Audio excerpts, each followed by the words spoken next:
Hello and welcome everyone to episode 188 of the Lookout Sir Warhammer 40,000 podcast. My name's Dan and I am going to introduce Phil. How you doing, buddy? Life treating you well? Oh, hello. I'm very good. Thank you. Well, I enjoyed that little bit of a strange departure from your normal vocal range. Was that in aid of anything in particular, or was it just what came to you in the moment? It's trying to mix it up a bit, you know. Can't be the same person every day. Well, that's it. Does the pressure of knowing that I'm going to introduce you and you kind of essentially carry the momentum of this segment weigh heavy on you? No, I'm more concerned about when you make me guess the 5-star review stuff. That's true. That's much more pressure, to be honest. Well, we'll get to that in a moment, Phil. But before we get to that, we have to talk about what we're talking about, which is what, my friend? So we talk about the Nova reveals of what little there was, plus also the roadmaps. And as part of that, we do a little sort of special segment around the 40k, which is speculating what we might see in those said factions mentioned in those roadmaps.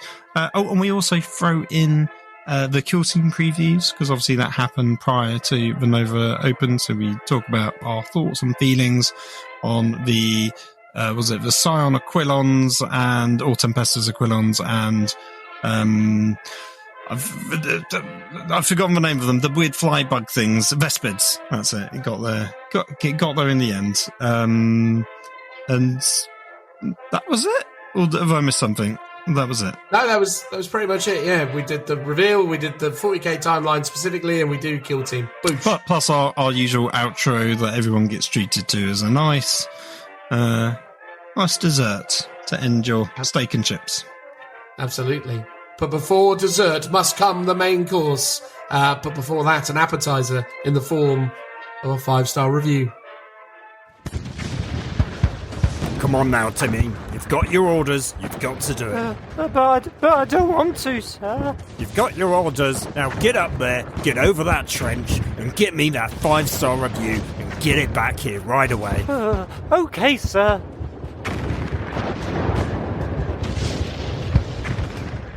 This week's 5-star review comes from where, Phil? You have to get this right, Phil. You have to. Oh, God. Is that because it is a really obvious one? Well, it could be, or I'm misleading you. It could be double bluffing, but you have to get it right, Phil. You have to. Well, oh no, the pressure, it's too much. Apple Podcasts of Australia. Phil! Was it the UK?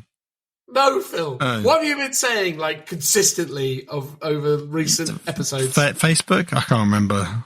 No, Phil, you've been saying, I'm going to keep guessing Apple Podcasts of America. I'll be right eventually. I mean, as I always mention, my memory's terrible. I forgot that's what I was doing. Brilliant. Well, anyway, on this occasion, this week's 5-star review, or not week because it doesn't happen weekly, but this episode's 5-star review comes via Apple Podcasts of the United States of America, given to us by Wonkateuton. Wonkateuton. That's what we're going to go with. Apologies, we are butchering your assumed identification over the internet. I will warn everyone, it's a bit War and Peace, this one. This is a lengthy review, filled with beautiful words, written in, very competent grammar.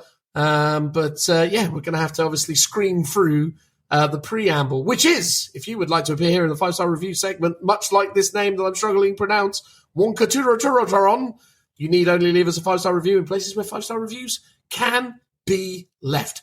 In addition to that, you could also consider and maybe, in fact, become one of our patrons, because we, really, really love our patrons. You're the best of people, and we really appreciate it because you enable us to, continue producing, developing, and delivering this podcast to you, dear listeners. Yes, say thank you to our patrons, much like we are. Thank you, patrons. You are the best. And what else is there, Phil? What am I forgetting? There's T-shirts. There's the same old merch, which I actually need to rebuy one because I had bleach spilt on my Inner Crow's Manor, so now it's hideously stained beyond all repair. So I need to go buy a new one. And before I had the grey one, but now we do them in black, so I'm probably going to buy the Inner Goth all black version. of that T-shirt because it will look cooler than the grey one, I think. So I think I'm going to do that. Magical times. All right, so we got this 5-star review. As I say, it's a bit of a lengthy one, so we're going to get into it. How a Warhammer 40k friendship made podcasts helped an immigrant to build some ground. Interesting. Okay, let's read that again. How a Warhammer 40k friendship made podcast helped an immigrant build some ground. Okay, there you go. Interesting starter. I'm assuming that's in reference to our friendship, Phil, that obviously then became a podcast, which has now helped this immigrant build some ground. Metaphorical ground, I assume? I don't know. We're going to have to get into it, Phil, because as always, I never read these things before I pick them out. So we're going to see how we progress. So it opens with the 5-star reviews, which are, of course, prerequisite, blah, blah, blah. Leave us a 5-star review, please. We're desperate. Come on, help us out. Anyway, cheers, guys. I'm pretty sure that if you produced a podcast about plumbing, I would listen to it. Your friendship and camaraderie is a wonderful vessel for spreading almost any content, but especially one related to a positive culture around the Warhammer hobby. I'm very grateful for your podcast because it's helped me reconnect with Warhammer 40k and explore other related games during my process of settling down as a Latin American, Venezuelan immigrant in Atlanta. There you go. You ever been to Atlanta, Phil? I haven't ever been to America. So have you never been to America? No. Shush. I know, it's terrible. I keep meaning to go, but it's just never happened. If you were to hazard a guess, Phil, as a non-visitor of America, what state would you say Atlanta is in? Well, Georgia, isn't it? Yay! Look at you. Atlanta, Georgia. Atlanta, Georgia. There you go. I'm not playing as often as I like, but I've met a few great people in my local area. It's good to know this is a game and just a game, and your show offers different ways to appreciate and become a real hobbyist, which is the best engagement for me. The mix among the narrative aspects, the kit bashing possibilities, and enjoying the matches. I got to know the game in 7th edition, living in Caribbean latitudes. So I'm really excited about how your stories, knowing Warhammer 40k since you were kids, I'm excited about your stories, knowing Warhammer 40k since you were kids. Sorry, there's a lot of this. It's fascinating how this this cultural product, commercial pop fandom, can be seen as a modern English folklore, perhaps, playing with the fictional sense of proximity that the media podcast provides. The medium of podcast, I think, is what he was going for there. I want to say, Dan, I can understand your this is my dyslexia is really being tested here. Dan, I can understand your polemical,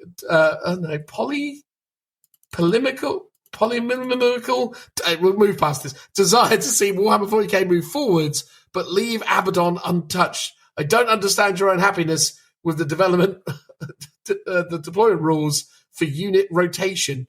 Okay, let me unpack this.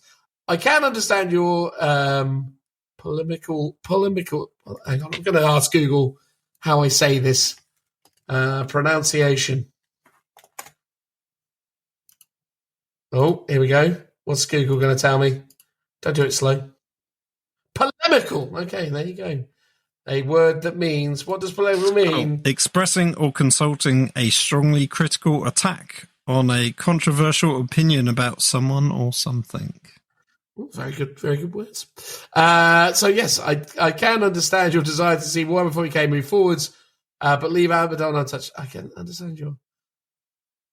Oh, I see. I think the expectation here is I'm advocating for them moving it forwards, but yes. I believe they want to leave Abaddon alone.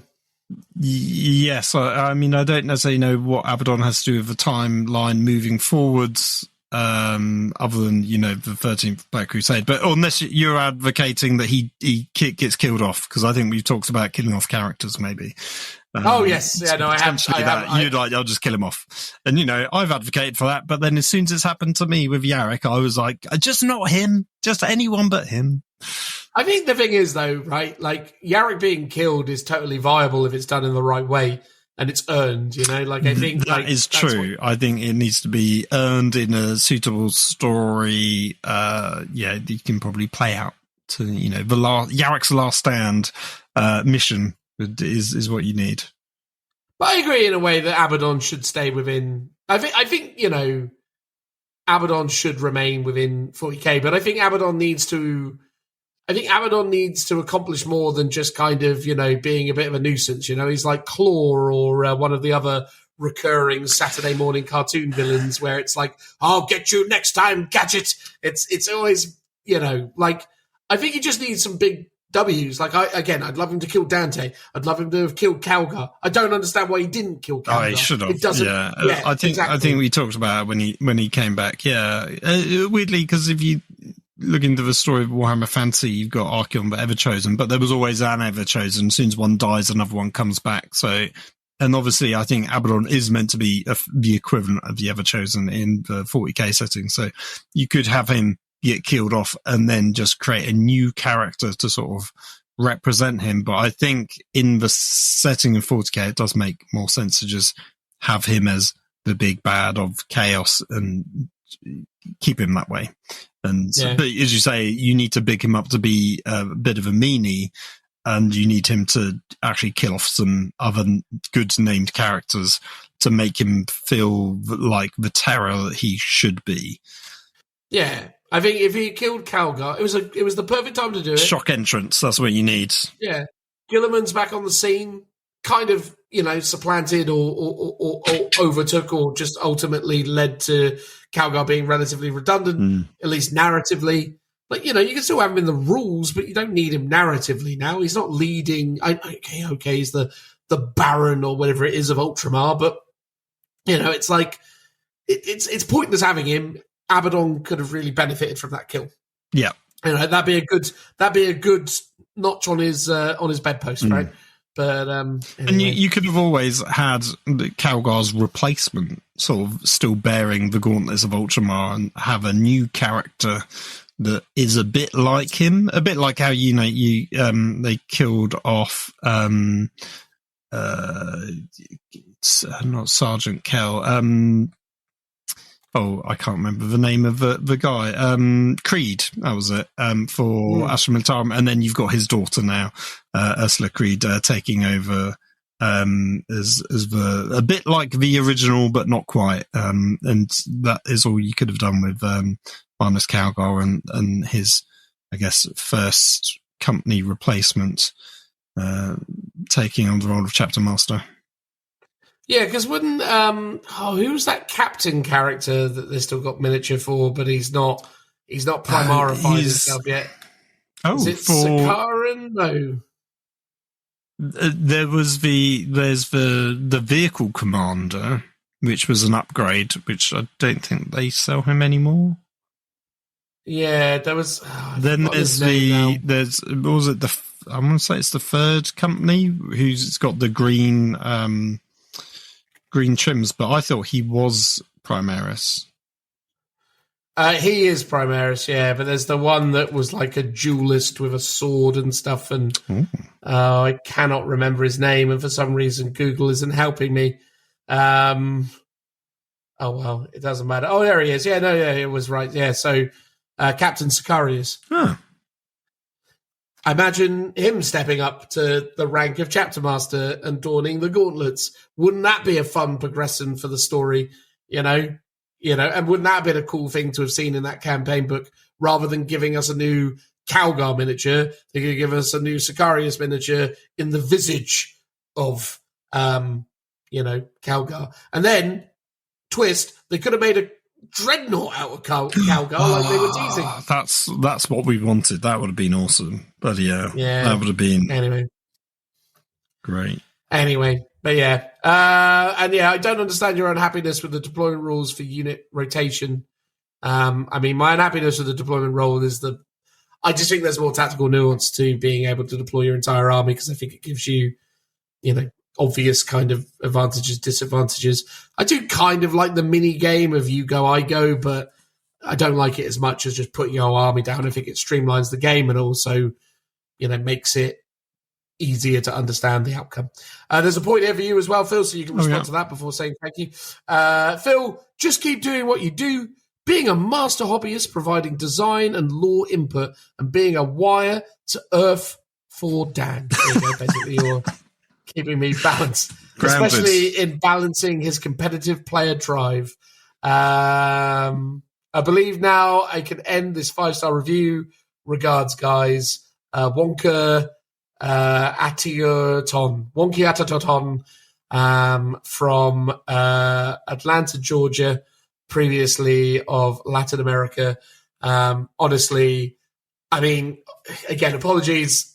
I thought I did a really good job at the start. I felt like I was in a good flow with it, but eventually the dyslexia catches up to me. But sincerely, someone like yourself taking time out of your day to write this much about the Lookout Sir Warhammer 40,000 podcast means the world to us. Me and Phil obviously worked really hard to do this, and it's a real privilege and pleasure to spend hour upon hour talking to one of my best friends about a shared passion. But at the same time, it really means everything to us that, this stuff is, connecting with you and connecting with listeners all around the world, and that we're able to, entertain you and, ultimately brighten up and broaden your own kind of, hobby experience and just share in something that we ourselves just love. So sincerely, honestly, thank you so much for what really felt like a very heartfelt and very sincere, but also really well-crafted 5-star review. So yeah, honestly, really means the world to me. And I'm sure Phil will say the same as I pass to him to elaborate. Is it Wonka or Wonky? So it's Wonkateuton. So I was going with Wonkateuton. Okay, I got no idea how to pronounce it, so I'm just going to say thank you, however your name is pronounced, the man from Venezuela. I'm glad you've made it into the country. You're living your best life in Atlanta, Georgia.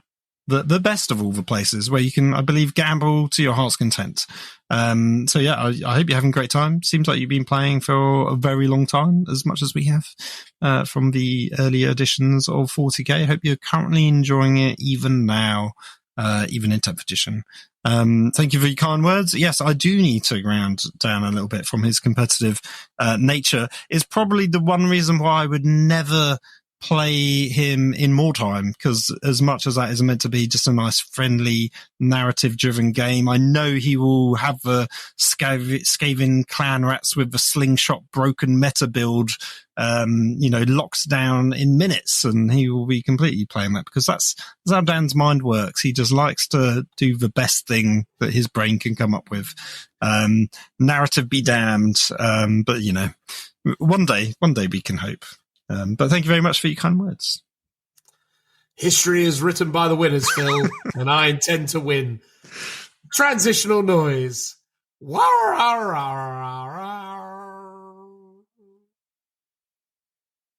Hey-ho, everyone. In this part of the podcast, we're going to talk about the Nova Open previews. These are the previews that happen at the Nova Open, which I understand, Phil, is a rather snazzy event. I mean, it could be. We've never been. No, I have to admit, never been. But we might go one day, mightn't we, Phil?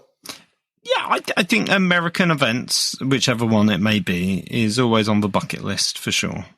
Absolutely. If anyone out there listening wants to host and pay for us to be there, we will gladly accept.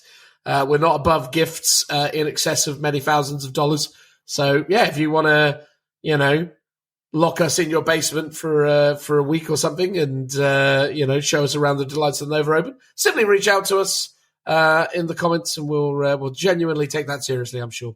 But anyway, all that being equal, we're going to talk about the reveals. Now, it's fair to say from the outset, Phil, rather than talking about the reveals themselves immediately, we probably should start talking about the well-established format, because you and me, Phil, we've been relatively neutral to positive about the change to the reveals, the new kind of YouTube video format that they've gone for. But it's fair to say many others are not so positive. How did you think it went on this occasion? Well, I think this one took a slight departure from the normal reveal show, because they even said it up front, there isn't really any reveals. And there's They were like, we're showing you the Stormcast for Age of Sigmar, and there's a load of roadmaps. And in the roadmaps, they didn't really tell us anything. So I can understand people were quite disappointed in the general format of the show. But, the actual bits where they talk to, studio staff, that was great and really interesting. Although it seemed like overall there was more information on the Warhammer community articles that weren't at all talked about or shown in the little videos that you watched. That's true. It definitely felt like the articles were greatly more in-depth than the words that were being said. That combined with some choice editing really made for a very odd and very almost unnecessary production decision. I mean, I'm still completely aghast at why it is that they haven't figured out a more sociable hour to broadcast these previews. I have no idea why people in Games Workshop feel like putting these things out in the wee hours for Europe is the right way of approaching it. I really don't know what it is that these American events have over them and why it is that they deem it necessary to put these things out so late in the day for, their European and, other parts of the world customer base. It just seems to me that there's surely a better sweet spot, I mean, do it in the morning in America, early evening in Europe. That surely makes way more sense than doing it at 3 a.m. every time in the UK. Yeah, because it's shown at 9 p.m. I think EDT, it says, although I'm sure that's just Eastern Standard Time, but with a weird new definition. So, as you say, it's the end of the day in America for the most part. Yeah. So, but you're right, it would be much better off in the older formats where it was sort of daytime for us, evening for some other people, and morning for others. And yes, some unlucky fellow might have a 4 a.m. slot or something, but that's the minority of people, I think it was before. But maybe they've got a certain reason behind it. It is a bit odd when it's effectively just an article going live and there's no actual live show, so you don't really need people to be around to interact with it. Maybe they think 9 p.m. in America is the best buzz time for people to be on X or Facebook or wherever to talk about it on social media and get, have the social hype build up. But yeah, I don't know. It seems a bit odd. Yeah, it's definitely weird because obviously before they used to live stream and, I was not a fan of the 10-minute incremental process that they went through, but it's fair to say that did a better job of servicing the imagery of the miniatures, and also you got a lot more kind of anecdotal stuff. But the main issue with the format as it was before was the presenters were utterly unknowledgeable about anything outside of Warhammer 40,000. Now, obviously, that didn't massively concern us, I suppose, at the time, because at the time we weren't quite as across all of the different game systems as we are today. But, it did start to seem a bit ridiculous when you had these two presenters and all of a sudden they're presenting an Age of Sigmar thing or a Warcry thing or a Heresy thing or whatever it may be. And they're like, yeah, so that's a Nurgle geezer, I guess. I've got some blurb I have to say about it. And then the other guy be like, I like Dark Angels. Yes, let's steer the conversation back to that, I suppose. That'll fill some time.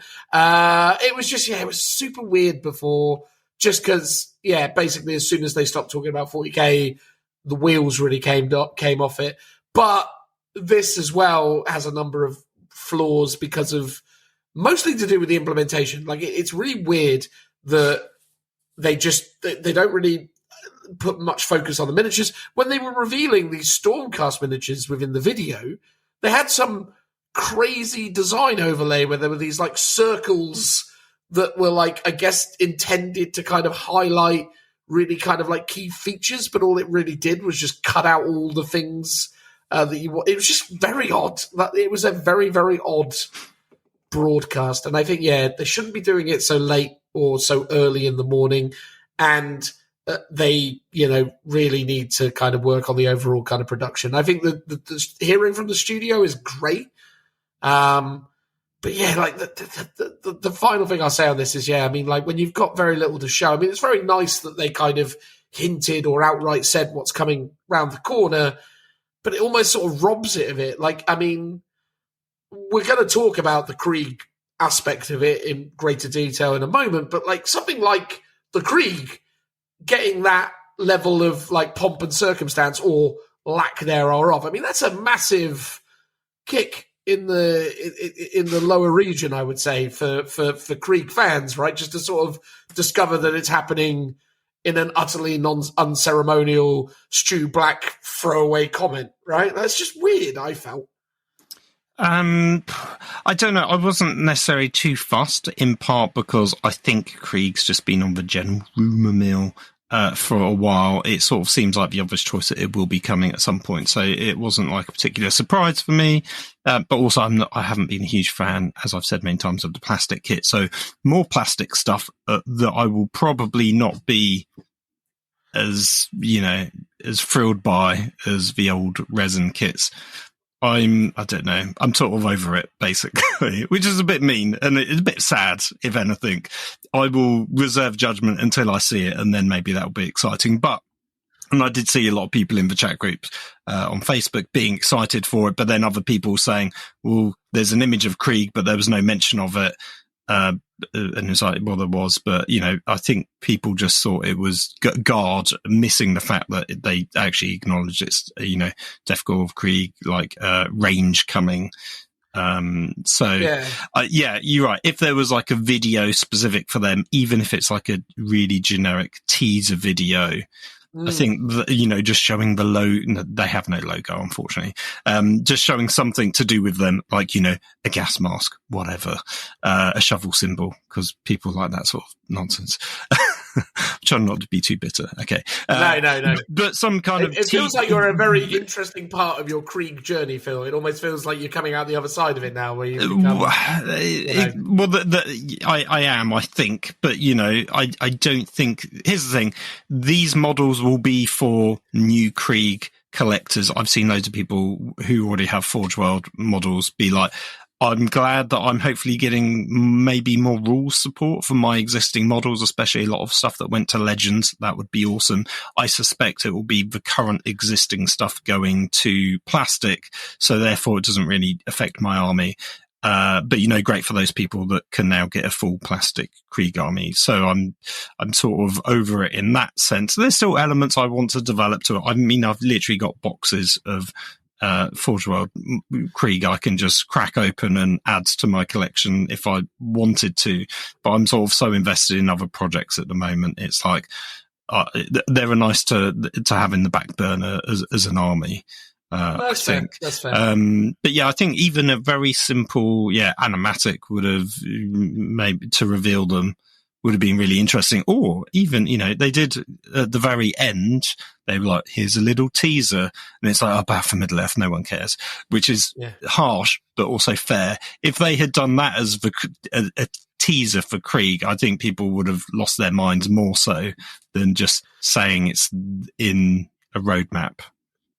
I don't think no one cares about Battle for Middle-earth. I think you don't care, but I think Battle for Middle-earth is very popular with its fans. Yes, but I mean, overall, it's probably the smallish niche within the Games Workshop sphere of games. Or at least, maybe. It is for us, I would say.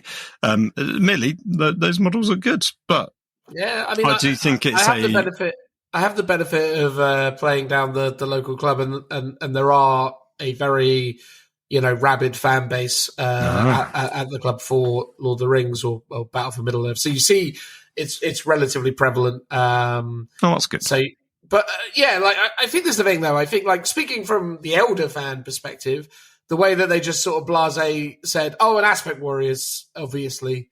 And don't get me wrong, I get it. I know new Aspect Warriors are going to come. Of course I do. They've only done half of them. They've done Dark Reapers, Striking Scorpions, Banshees, and Shining Spears.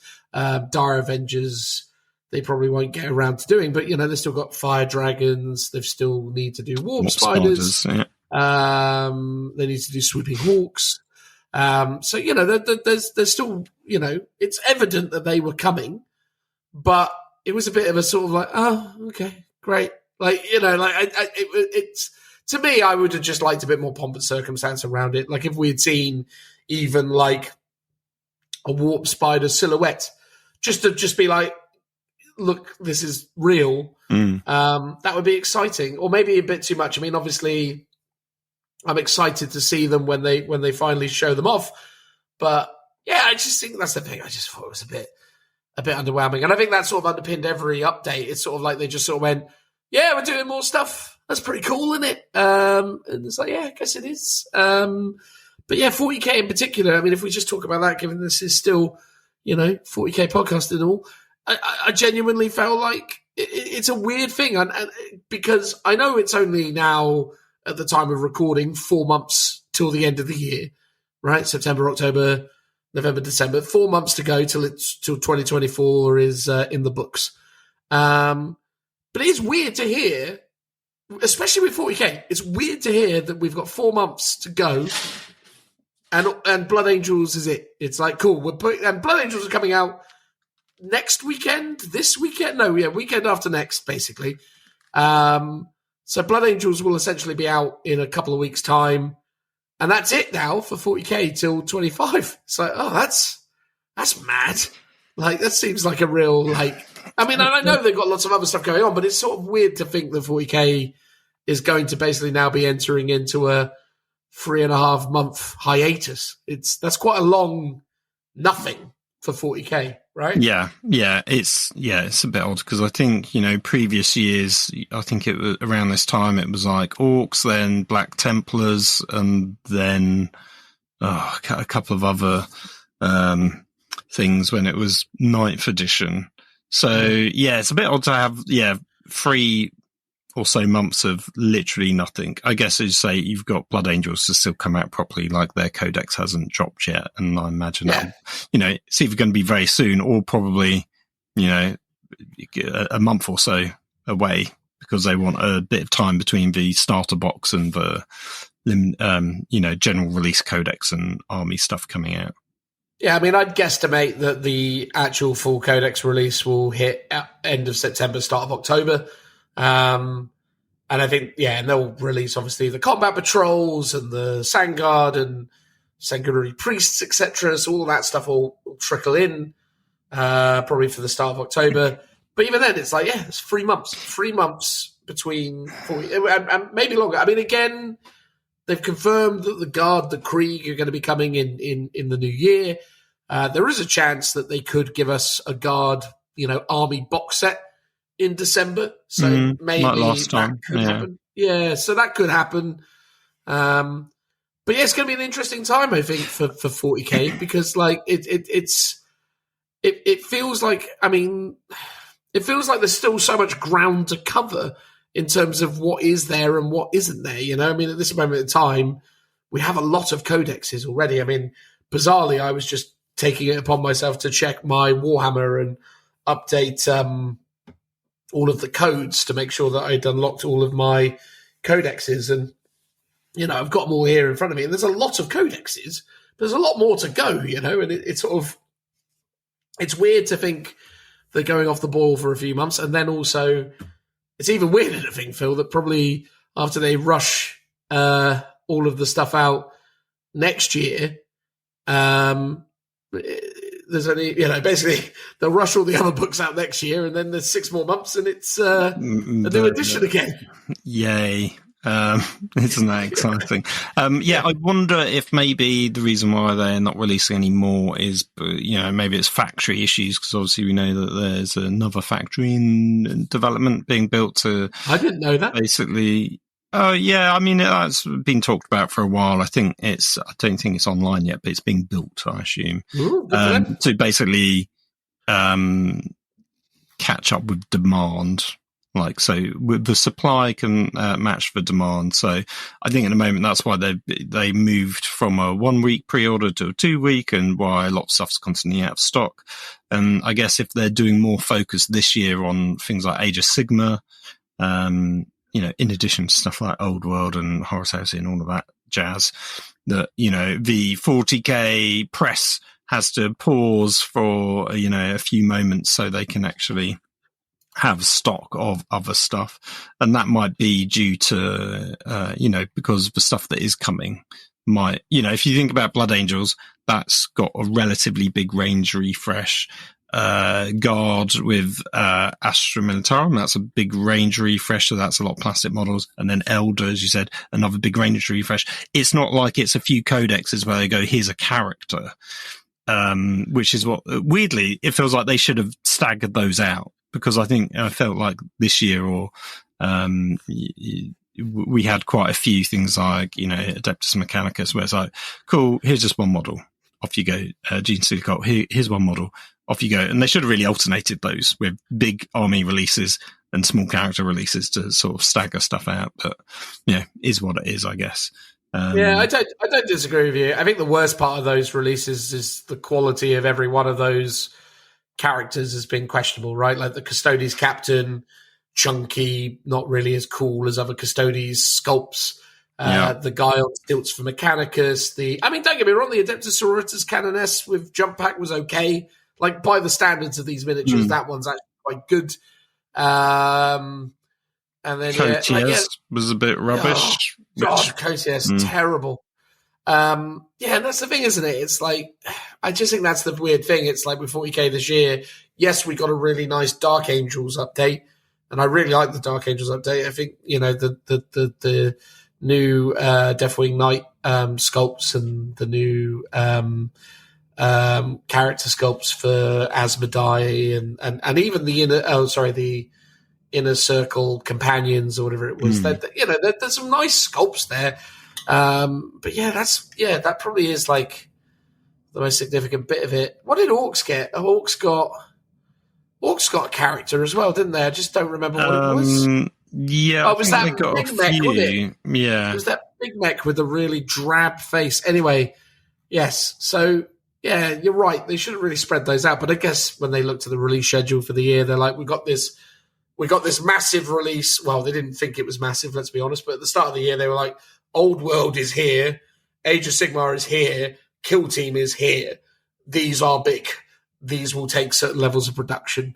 Overall, it sounds like Old World has been, this is just, again, rumours.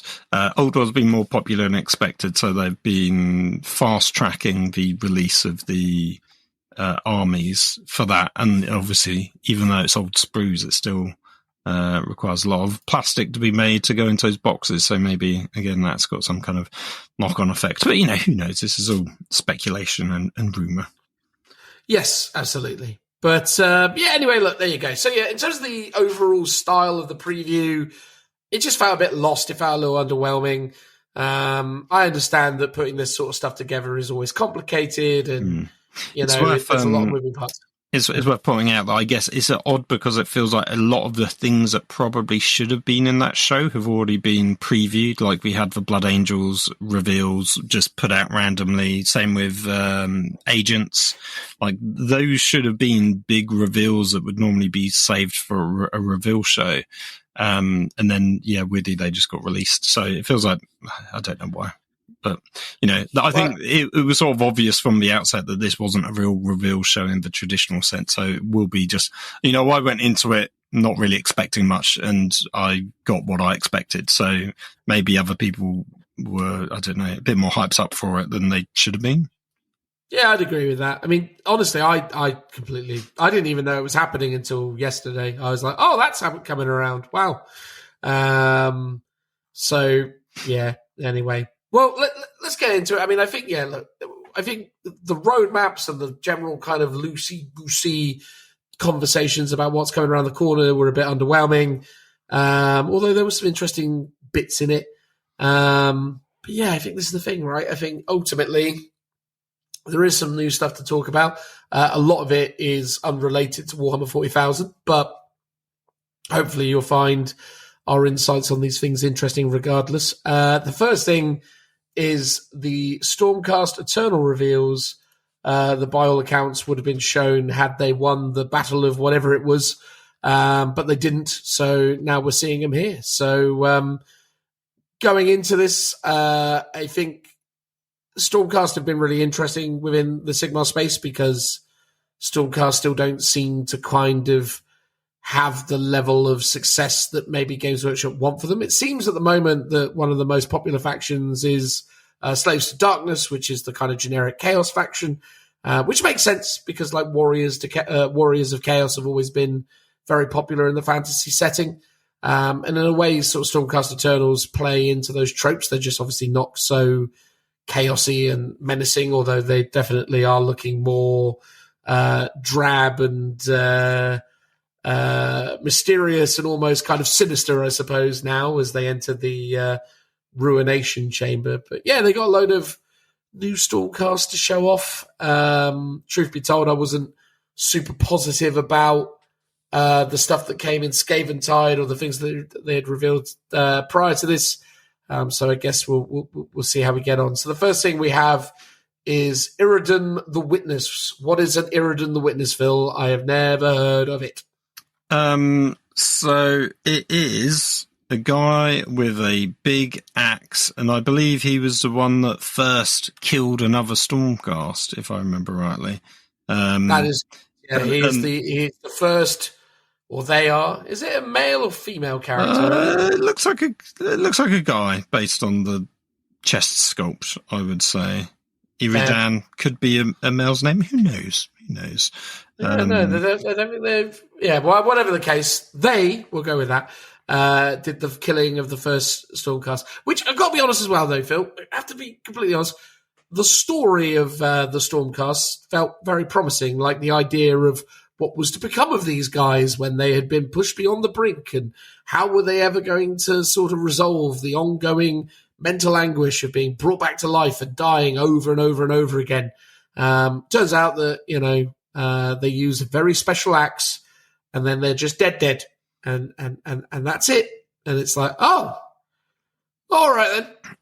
I guess that clears that up. Yeah, it was funny. It was like a few weeks ago. I was doing some research, I guess, into Game of Thrones, and I was reading up on Beric Dondarrion because he's one of my favourite characters in it, and I like the idea of a flaming sword for one of the characters I was working on for my army, and using him with his eye patch as inspiration. And basically, he's a person that dies, and every time he comes back, he loses a bit of his self, and he obviously has a flaming sword. And I was like, his whole story and identity is the Stormcast, and I was like, I wonder if this is where they got the idea from, because obviously Game of Thrones has been around for a while. So yeah, I don't know. Yeah, it's an interesting story as a concept.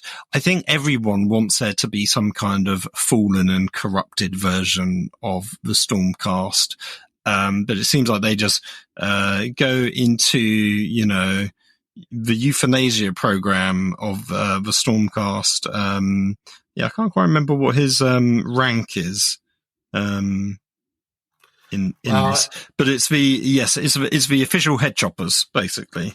Yeah. Well, aren't they the Lord Terminoses? Isn't that the thing they had in? Yes, I think so, because there is another Lord Terminus sculpt. Yeah, Terminos. Yeah. Basically, because they give you another sculpt of that, and so I guess that's sort of his rank as well. But he's a named character, and then there's like a non-named. Oh, well, actually, there's a generic Lord Vigilant, which is the other build that you can make of him. But yeah, I really like this guy, and it's less about the guy on the top. It's more the cute little eagle with a hood on. A hangman's hood on. The executioner's hood. That immediately has sold it to me. I think, oh my God, awesome, adorable, love him, want him as a pet for myself, give me a plushie of him. And then there's a guy on top and it's like, oh yeah, he's cool. Lots of flame effects. So, or smoke effects if you're into that. Great for you.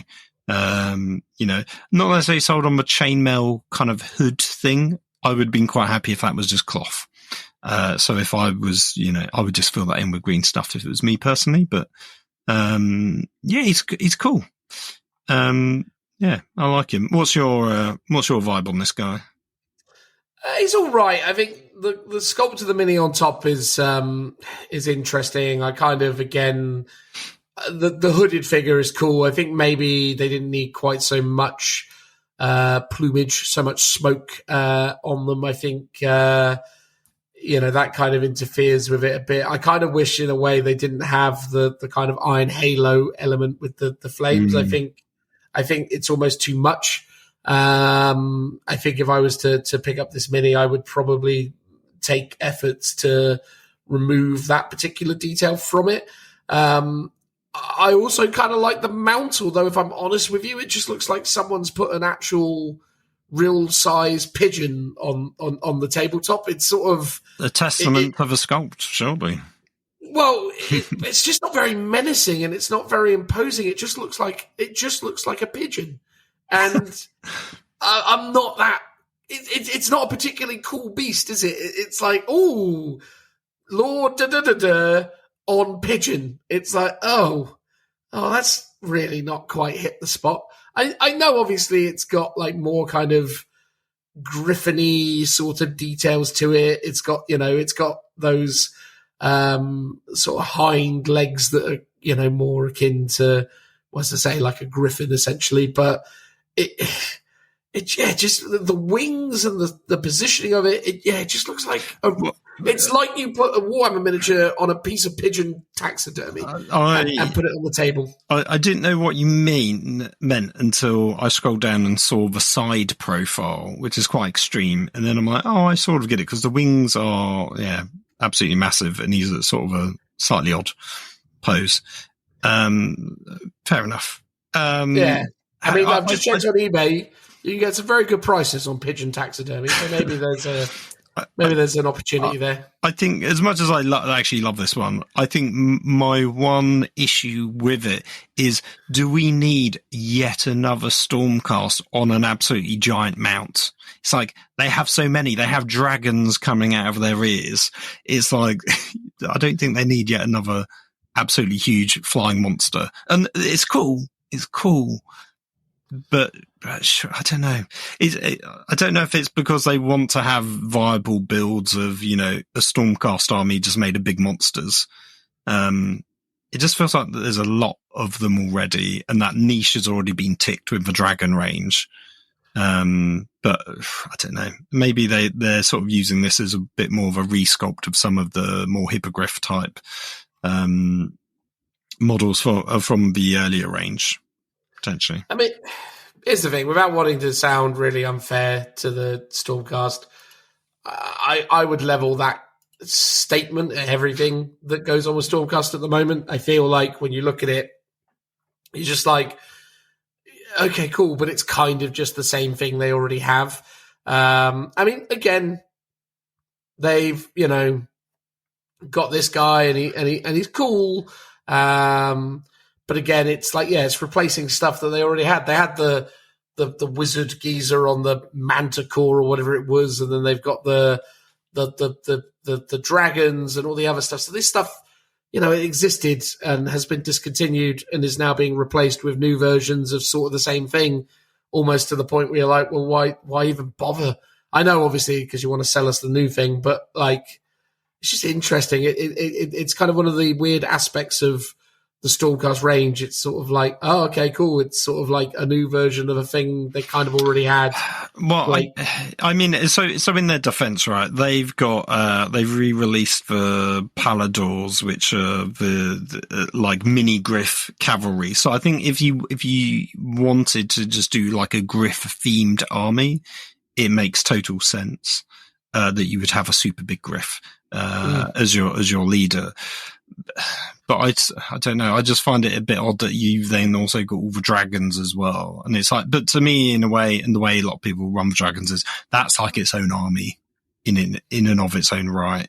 I almost think it should have been its own army, just not had Stormcast on, just had some weird dragon rider people on them and just made it its own compartmentalized army. It would have made much more sense, and then would have reduced the range of the Stormcast. But so basically you got big dragons and you've got big Griff type characters, whereas I think the Griffs have been much more of like a iconic companion to the Stormcast from day one. Whereas I mean, they even back in the first Zed, I think they still had some sort of weird dragon mounts of some kind. Oh yeah. They had the Draconoffs or whatever they were called. Yeah.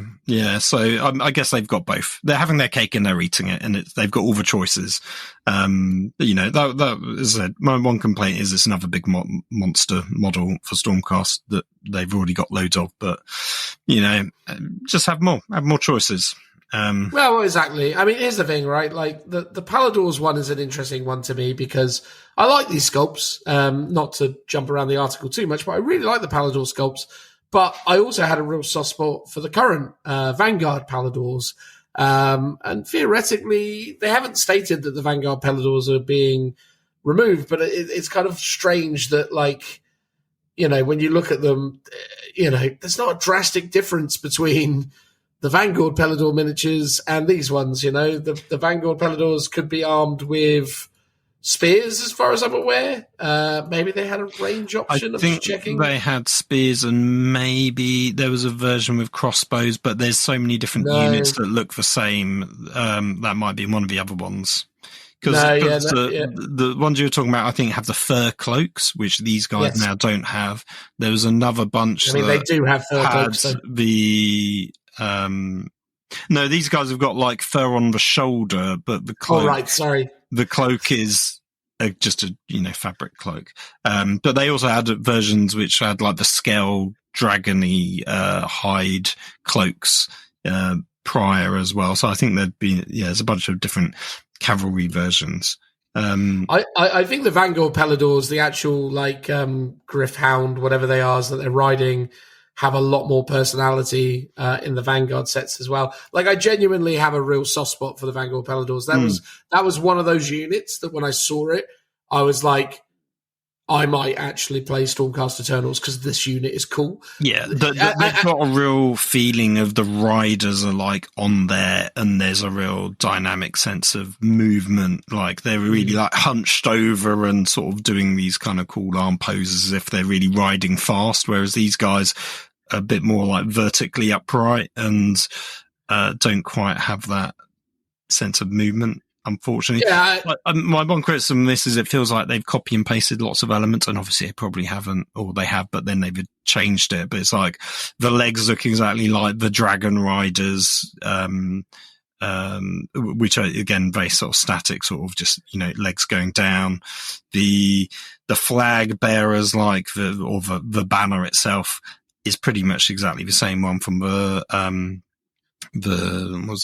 third edition box set that you got, and obviously they've changed the design and the top a bit, but the flag's very similar. We've seen it before. And then the lances, again, that's exactly the same from the dragons. So there's a lot of elements that have been and the horn as well. Again, that's been done as well on an infantry model.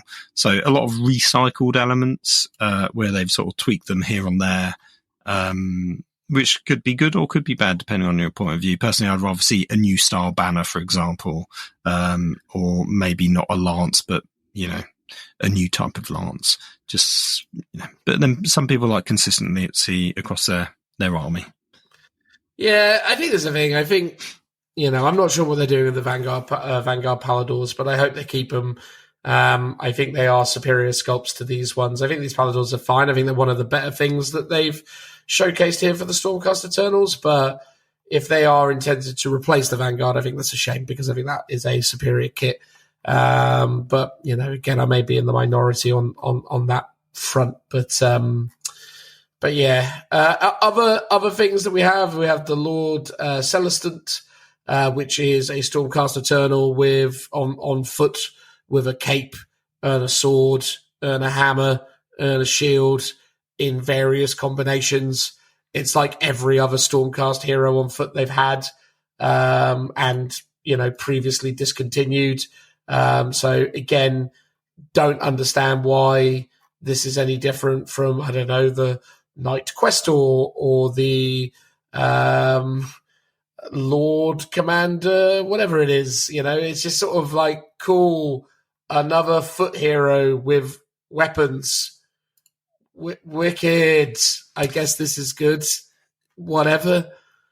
Yeah, I think that I'm not a fan of it, if I'm honest. I think the weirdest bit is the arm that isn't holding a weapon, but is in the exact same pose, and the fist is almost, but not quite identical to the fist that is holding all the weapons. And it's like, if you're going to not give it a weapon, at least have the hand doing something else, like pointing or, fingers open or something. Cause it almost looks like they've, digitally remove the hammer and be like, cool, we're done. And it's like, no, change it a bit more. It feels like I could have done that by just clipping off the weapons to do that effect. So yeah, just bits that just seem odd choices, I think. Do you remember the old Lord Celestin? Do you remember it? Not quite. So the old Lord Celestin was the one that had the cape with the hammers on it. I don't know if you remember this about it. Yes, yeah. And it actually used to do melee attacks because his cape basically was like 8 hammers dangling from tassels, and they actually used to do attacks. So the idea is, as he was fighting, he'd hit you with the little hammers on his cape. I don't like that model, but the pose was more interesting than this one, I think. Yeah, that's the thing. When you look at this mini and you look at the old one, I can't give you a meaningful reason why they needed to update it. But then I can't give you a meaningful reason for any of that. Like, I genuinely... It's the scale, the detail. I overall prefer the new style of armour. I'm weird. I like the old one. I think the old Stormcast looked better than most of this. I know I'm in the minority, but I genuinely do. And I think that is most exemplified with the Lord Relector. I think the old Lord Relector miniature is infinitely better than this one. It's just... I hard disagree with you there, Dan. I absolutely... Really? What is it about this one that you think is better? He's got a cool pose. I think the pose is worse. The one thing I'm not necessarily a huge fan of is at the back he's got like a cape made of scrolls. Which he did always have, to be fair. That bit isn't great. I don't know. I think it's a cool mini. It makes me go, oh, could I use this for my Thunder Warriors somehow? I'm not a huge fan of the banner. It's cool. It's very well designed, but I feel like I'm so over these skeleton banners because it's like they started them, I think, with AOS. Then the Indomitus, some of the Indomitus characters, the banner bearer for the Blade Guard, I think he had one like that. I think Dark Angels has done one. I'm pretty sure Black Templars have done them.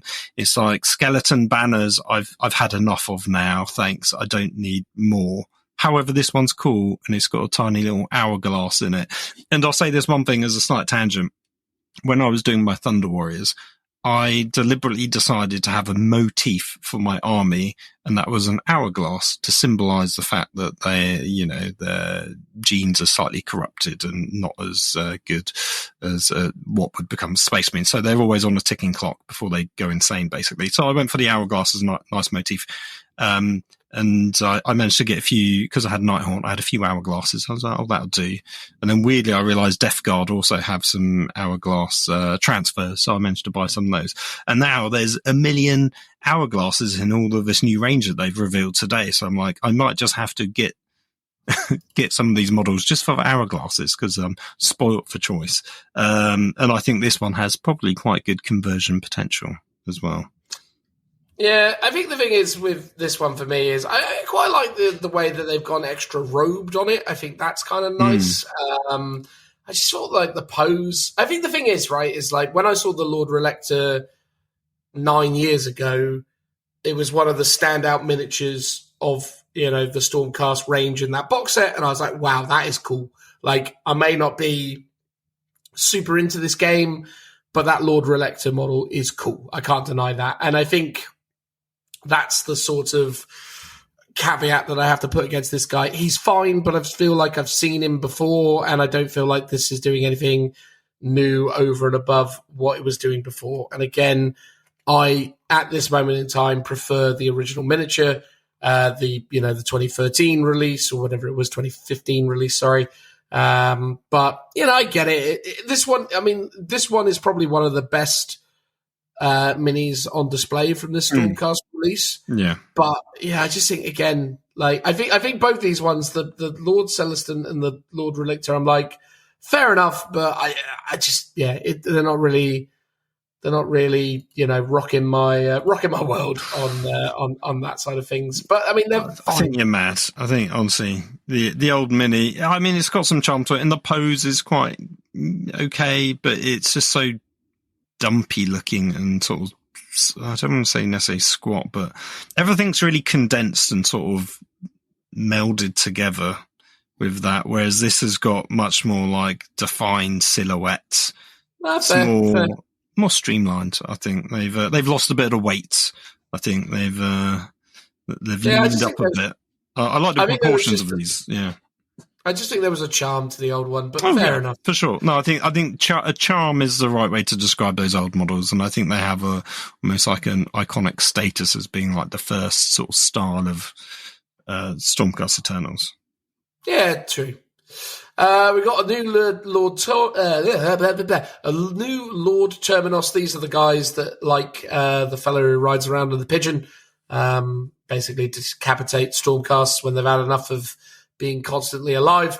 It's better than the Lord Terminus miniature that you get in Skaven Tide. Yeah, that is as much as I can say for it.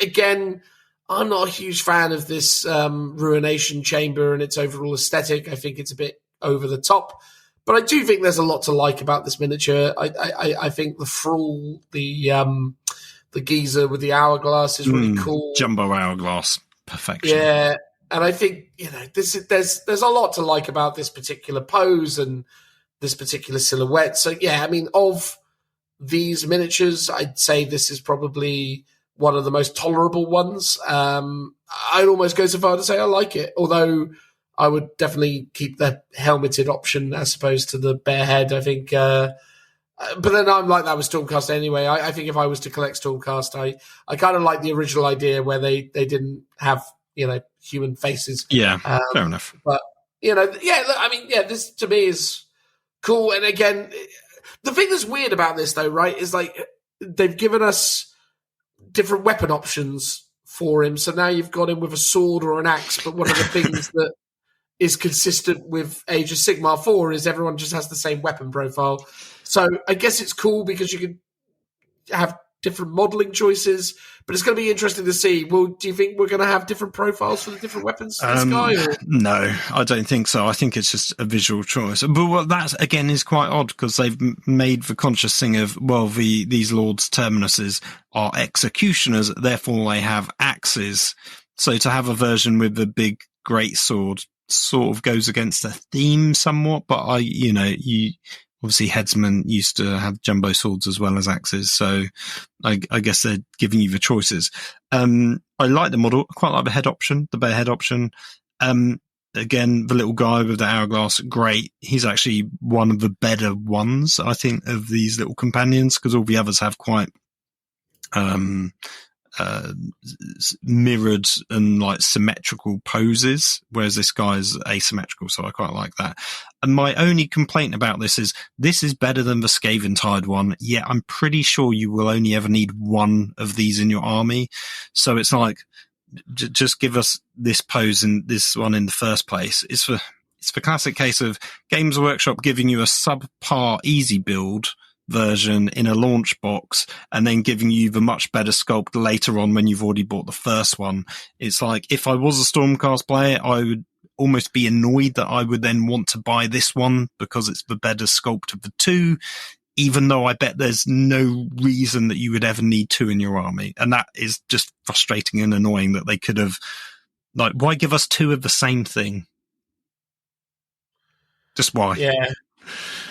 And in a world of too much bloat, and obviously, they're going on about, we need, we've got too many miniatures and stuff. It's like, I get that there's a philosophy of having a launch box that is probably exclusive minis for a one and done run based on the sprue configuration, and then releasing more complicated versions of those kits. But it's just a bit annoying in a way. But this is the better version for sure, because I didn't like the other one. No, I totally agree. I think it is weird, isn't it? But again, it's very much the playbook. They do it all the time. It's just a business model, I guess. Yeah. Yeah, there's a few odds and sods that they don't do. It's like if you look at the 40k releases, they haven't given us a Apothecary Biologus beyond the one that came in the box set, and they haven't given us the Phobos Lieutenant with combi weapon beyond the one that came in that box set. So there are some miniatures that remain exclusive, but then they go, oh, here's a new Terminator Captain, and then, oh, here's a generic Terminator Captain. Although, again, in the game of Warhammer 40,000, you can have hundreds of captains, so I suppose it's a different ball game. But last thing, not last thing, penultimate thing is the Reclusians. So we've got new weapon loadouts for Reclusians. Again, going to be interesting to see how this plays out. They may do another war scroll for the double-handed weapons, but I doubt it. But it's going to be interesting to see if they do that. What do you think of the sculpts? I mean, they're pretty much like what we've seen before, with a little bit more of a wider gate in places, I would say. I'm genuinely... I think... Yeah, a lot of my same frustrations with the Reclusians remain, but I think posing-wise, they're a little bit more... pretty much exactly the same. Yeah, what I said before. I think the ones with the dual weapons are better, but I just think it's too many elements. I think they're like... I think they just look too wizardy, and I think they look too... Fair enough. I think the back kind of cowl, either Ming the Merciless or, I don't know, Doctor Strange sort of back thing. Yeah, it gives you wizardy vibes to it. And, they do actually have magical defense in the game, so maybe, that does have a little nod to it. The generic ones with the axes and the sort of the shields, weirdly, I, again, still don't really like them. But the double-handed weapons with the mace, oh my god, these are just amazing. Even though they're ultimately the same, like the same base model, right? But just the weapon's really brutal looking. Looks, it just reminds me of the mace from, the main guy, main villain in Lord of the Rings, when he's in the flashback. Sauron? Yeah. Yeah, so it gives me that kind of vibe of the mace that he had. I mean, I want... Well, he wielded that with one hand. Mate. Yes, true. These guys, I'm a bit like, I would love to turn these into Thunder Warriors, but I don't at all know what I would run them as. But they just look awesome, I think. Wizard Thunder Warriors. Well, no, I'd take some of the wizardy elements off. I think I would take the backpack off and the cowl bit at the back, and probably change the shoulder pads out, maybe keeping the cloaks, because I imagine I couldn't remove those. And yeah, I'd have to remove a lot, like all the chainmail elements, I think. And, or just take the arms and the weapons and try and put them on other more simpler models, like the Liberators or something. I mean, again, though, just to say, like, I really don't understand, like, I don't get them as well in why they needed to be added to the range, though, right? Because they now, with the weapon loadouts that they've got the double-handed and they've got the sword, the axe and shield variants. I mean, they're basically now like the Annihilators. Like, the Annihilators already exist. They're already the super heavy. Well, because these look as big as them. They won't be, but the ones with the double maces, I was looking at them and going, they do look like Annihilators in terms of like the bulk of them, because maybe that's because they've got so much on them, they sort of bulked them out. Or even if they're not Annihilators, they're Praetors. So it's like, I just don't get what the point is of this unit. It's like, I get it, right? You wrote a story and you needed to, give us a reason to buy more Stormcast, even though I don't think anyone is, or very few people are.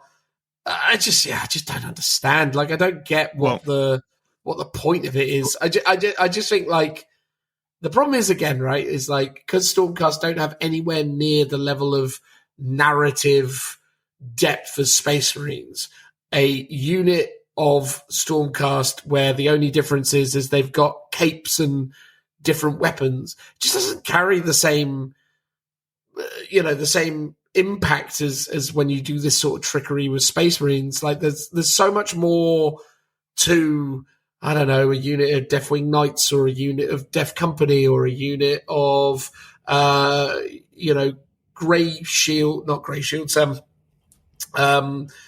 Hunters for the Space Wolves.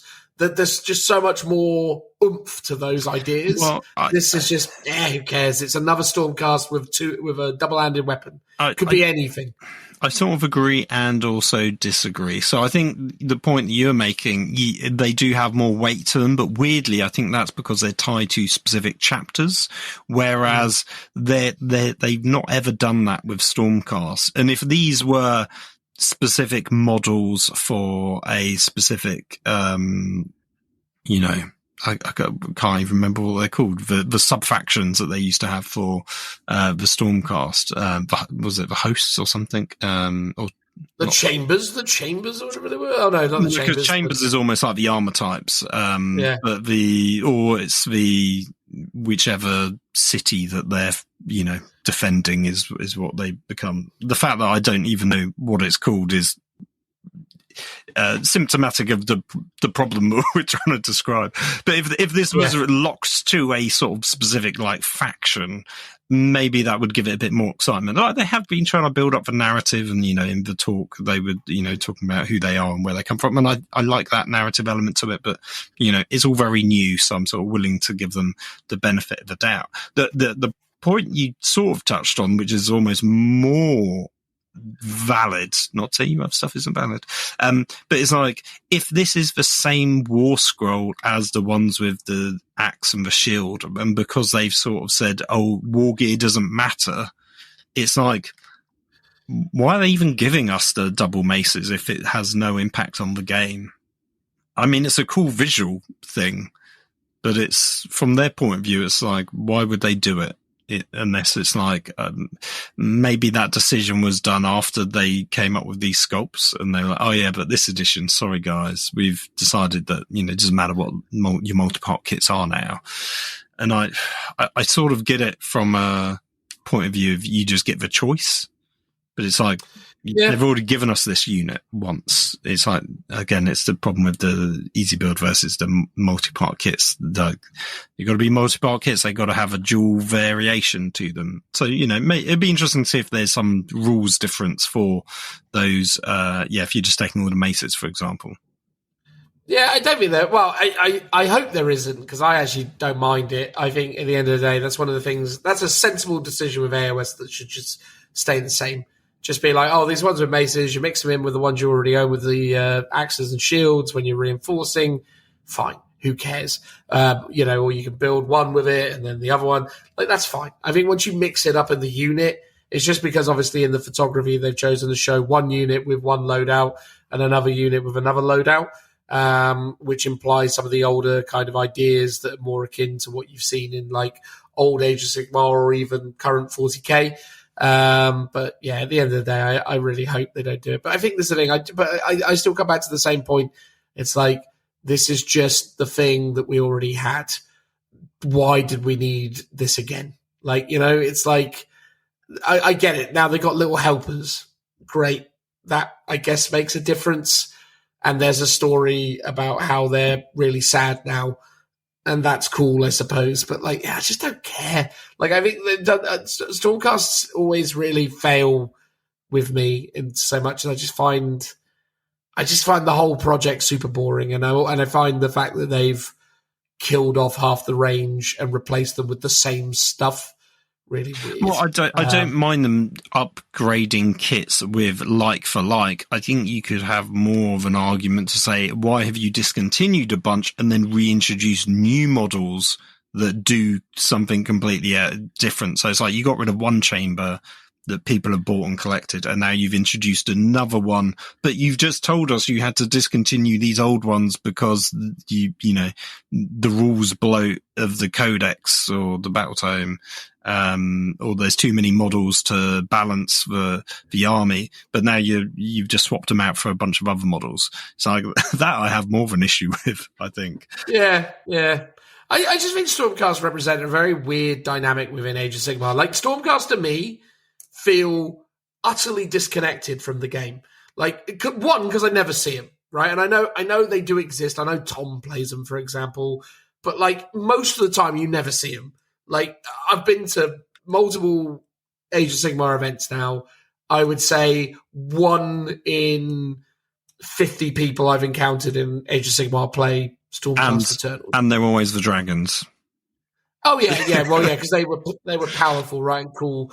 But that's the thing. Like, I just think there's the thing. I just feel like, in a way, it's almost like one of these things, like one of these weird things that we as the AOS fans have to just sort of tolerate. We're like, oh yeah, Stormcast exist, you know, and no disrespect to people who play them. I think, you know, it's fine. I mean, I admire your tenacity in so many respects, because I find certainly the way that GW's been treating them over the last little while has been very weird. Like, I just don't get them. I don't understand what the point of them is. I don't, and the thing is, they've done so much with them already. It's like, I think the well is dry when it comes to Stormcast Eternals, and I really hope that 4th edition, it marks the end of them being the poster children of Age of Sigmar. I hope that they move on. I hope that they go, cool, that's enough of them. Let's focus on other things, because I think there's so much. Stormcast Eternals are the most boring and uninteresting part of Age of Sigmar, as far as I'm concerned. And they try everything they can to make them cool, but it just feels desperate. It's like, oh, they've got dragons now. Great. Oh, now they've got, like, it's just, I just don't care. I mean, you're so harsh, but also I can't disagree with you, right? It's like they are trying to sell them to us as Space Marines to be this really popular faction, and I just don't think anyone's buying it as a sales pitch. And it's like, obviously some people do, and, you know, they're kind of cool. I like, you know, Black Talon, and the animation around her was much more interesting, and, you know, there's elements to it where I'm like, cool, I can get behind it, but as you say, I sort of hope that once they've done a full range refresh for the Stormcast, and, you know, there's probably obviously still a lot more models to come if they're doing a full range refresh, but once that's done, I want them to be like, cool, they're finished now. You're not getting any more, at least for a long time, like every other army, because they can't either keep adding to them, because again, it just makes the army too big and unplayable, or they can't really keep range refreshing them, at least for, you know, 10, 15 years, right, before we get another range refresh. I'd rather not see that again. I'd rather they just put their focus into either expanding existing factions that are much smaller, or range refreshing potentially some as well. Not that really any or many need it. I think a few do. But ultimately, just giving us more new factions, right? I think people would rather see that than yet more Stormcast. Yeah, I agree. And this is the thing, what they're going to do with Stormcast next time around, it's like, oh, cool, here's another unit on foot with swords and shields and axes and things. It's like, great, it's the same stuff over and over again. I mean, after they've removed loads of it, you can still go on Games Workshop's website right now, and it's like, cool, there's Annihilators, who are guys on foot with hammers and shields, or double hammers, or there's Praetors, guys on foot with double axes. There's Vindicators, guys on foot with spears and shields. Could you level the same criticism at Space Marines, right? It's a guy on foot with a different gun. It's a guy on foot with a chainsword. It's a guy on foot with a sword and a shield. It's but there's different. The marks of armor, I think, is maybe a bit more distinctive in the Space Marine range, with the Phobos and the Gravis and the Terminator armor and stuff like that, than you have, you know, the Annihilators that you pointed out are like sort of Terminators of the Stormcast, but there's not much more distinction between them and the other armor and the other armor and anything else, because it feels like you've got the standard armor, which is like your Liberators, then you've got these new Reclusians, which is like fancy armor, and then you've got the Annihilators, which is like the heavy armor. But most sort of just sits in that sort of generic, sort of like, you know, normal armor.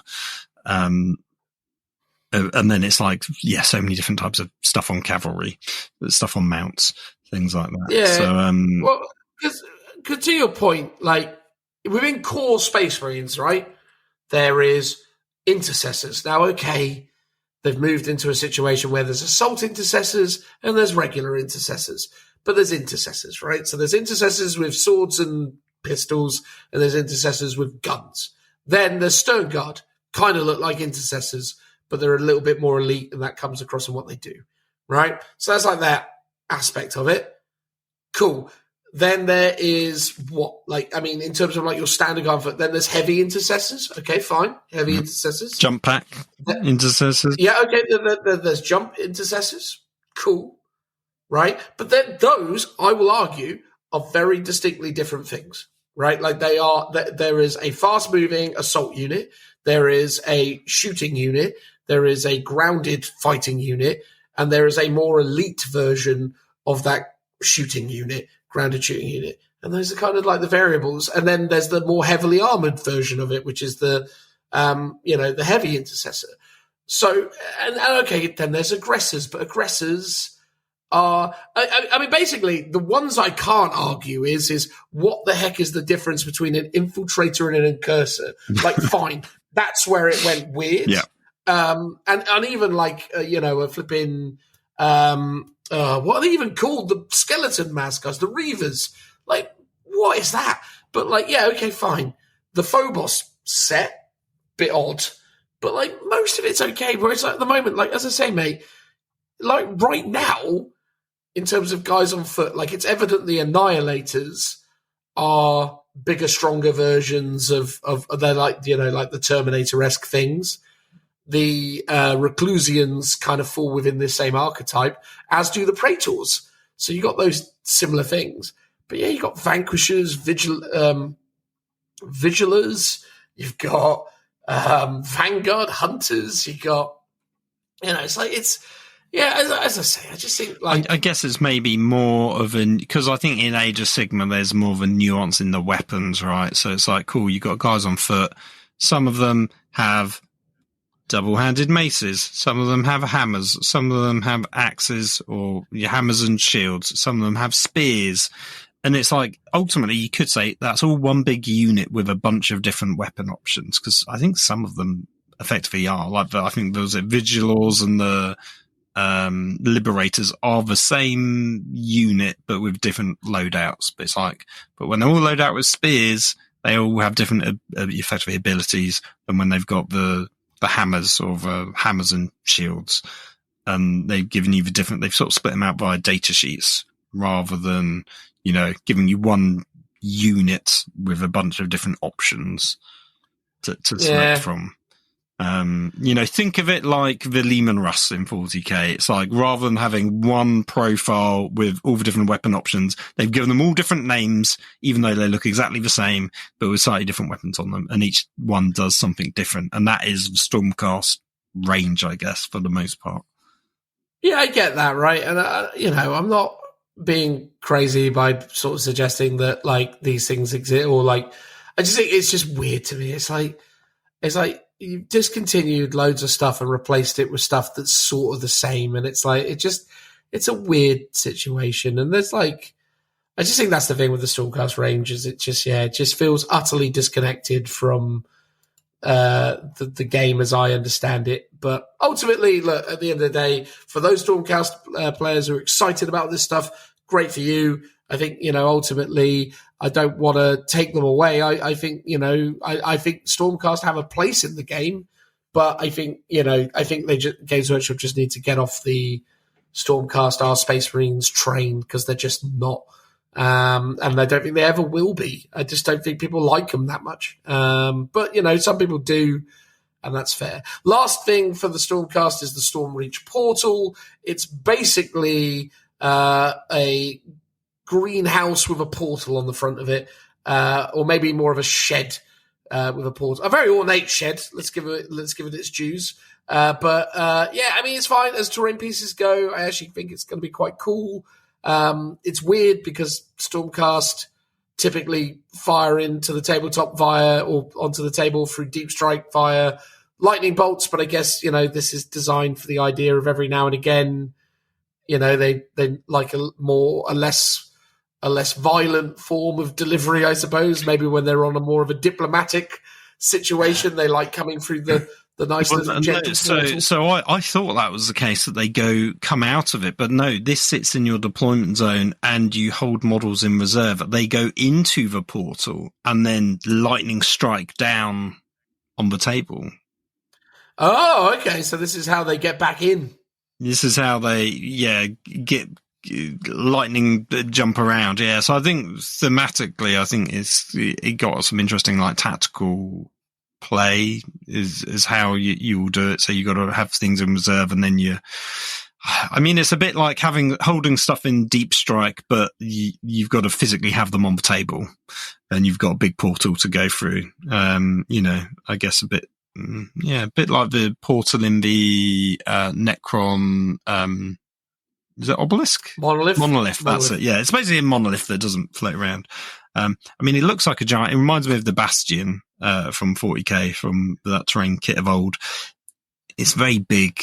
I don't know. It's just very big. Doesn't do it for me personally. Concept-wise, it's cool. But yeah, it just feels like it's going to take a lot of space up on the table. But then a lot of them do. It probably works well from the perspective if you're leaning into some of the long-range fire options. It means that, you get a couple of turns of getting some shots off maybe, and then you can use this as an escape mechanism to move to another part of the table and redeploy and, continue your fire support. So, yeah, you can imagine there's some easy sort of wins for it in that sense. But, yeah, as the terrain piece goes, it's fine. I certainly wouldn't be buying one for general terrain purposes, but obviously Stormcast players are going to have to buy it because it will be free and it is enhancing to your overall performance. So, yeah, a relatively underwhelming piece of terrain that you are obligated to purchase, Stormcast players. Good for you. Because it'll be free. So it's free in terms of the game, but costs monetary value to actually purchase with your wallet. Well, that's it. And something that will also be wallet purchasable is the Order Battletome Stormcast Eternals. What do you think, Phil? Do you think I like this cover? No. Zooming in on it, it looks a bit plain. Overall, it's okay. But it's really interesting, though, isn't it? How did they take... because again, my criticism of the Reclusians in a way is that they're quite over the top in terms of all their little design cues and features, and they've got a lot going on. How did they make that character, that silhouette, that figure, as boring as that on the front cover? Noting that I don't really like the design, but in a way, somehow they've taken it and made it, really underwhelming on the cover. It's quite a skill that whoever illustrated that has. That they take something so bombastic and make it really, really dull. It fits in with my, what I was saying about the GC, the Cult Codex, in terms of it's a single model striking a pose with some tiny little people around it. That's sort of, to me, the quintessential look that they're going for. It almost reminds me of the first edition art, though. It's it's too shiny and clean and feels a bit too... computer graphics is the wrong word, but just digital art with not enough grime on it, or... I don't know, realism? I don't know. It feels like there's something missing to it, and it might be because it's sort of been cut out from the background because they've sort of put in a kind of colour tone and the Stormcast symbol. They're basically doing what they did with the 40k ones, wash out the background, put the faction symbol in there to make it different from the others. But yet the Skaven cover is beautiful. It's so nice. Using all the same, restrictions. The Skaven characters have personality, they have weight, they have presence, they have the ferocity, the kind of feral nature of them. Again, the way that they're posed, the way that the whole thing is kind of organized. The Skaven cover is a 10 out of 10. It's beautiful. But yet this is oh, wow. And again, I think this sums up the whole thing. I think, thank God the Skaven won the Battle of Hell Crown, whatever it was, because, if they had kicked off with these Stormcast reveals, I genuinely think you'd struggle to get people to take a second glance at Age of Sigmar for a little while, because I think they're just really underwhelming. I know I'm not the biggest fan of Stormcast Eternals, but like, this isn't great, mate. Like this is a very, very, very lukewarm preview reveal for a range. I think it just lacks everywhere where the Skaven excel, the Stormcast lack. And I think I understand that there is a value to hobbyists or new players having an entry-level army that's easy to collect, easy to paint. I get all of that, right? But like, yeah, this is there's something lacking. The problem is, right, I'll sum it up this way. I think when they created Skaven years ago, there was a passion and enthusiasm and excitement around the idea of creating Skaven. And over the years, they iterated, developed, built them with love and care. Over time, Skaven exist and have been created because people love them and care about them and have really put a lot of energy into them. I think the problem is with Stormcast Eternals is they are made to order. No one wants them. No one cares about them. No one's invested in them. They just have to make them. You know, some designers just told, make me some Stormcast models. And they go, great, what a great gig. Here you go, will that do? Whereas, you know, the next day they said, oh, make me some Skaven models. It's like, oh, great, I'll do some cool stuff with them. I just think there has to be something more to this because it just lacks in every meaningful area. Could be an element to it. I think with the illustration in particular, I think it might be an issue with it's all like shiny armor, whereas the Skaven one is much more organic. And I think trying to get the proportions right with a Stormcast and trying to do this almost like effectively non-metallic metal art style, but digitally painted is quite hard to pull off in comparison to a gribbly little Skaven that's just covered in cloth and flesh. I think organic stuff is inherently always going to look more naturalistic than a man in full plate armor. And I think maybe that's just for disconnect. But there's something not quite doing it for me with that illustration. Yeah. There you go. Stormcast Eternal reveal. Thank God the Skaven won and went first. For those of you who are excited about this, good for you, genuinely. But yeah, it's just not ticking the boxes for me. Overall, nice to see more Age of Sigmar stuff, regardless of what it is. The next thing they revealed, Phil, was Chaos Dwarves in Blood Bowl. I mean, pretty fantastic. I mean, Blood Bowl's gorgeous, isn't it? I mean, like, is there much more you can say about Blood Bowl other than like, wow, it's always really cool. Like, they just seem to just go from hit to hit. Like, it's very rare that they drop the ball, pun intended, with Blood Bowl. I just think it's consistently brilliant. Yeah, I mean, I knew I wasn't like a huge fan of the gnomes. I think they were objectively good, but just not really doing it for me personally, I think was my criticism. And I just never really felt gnomes were a thing in the Warhammer Fantasy world.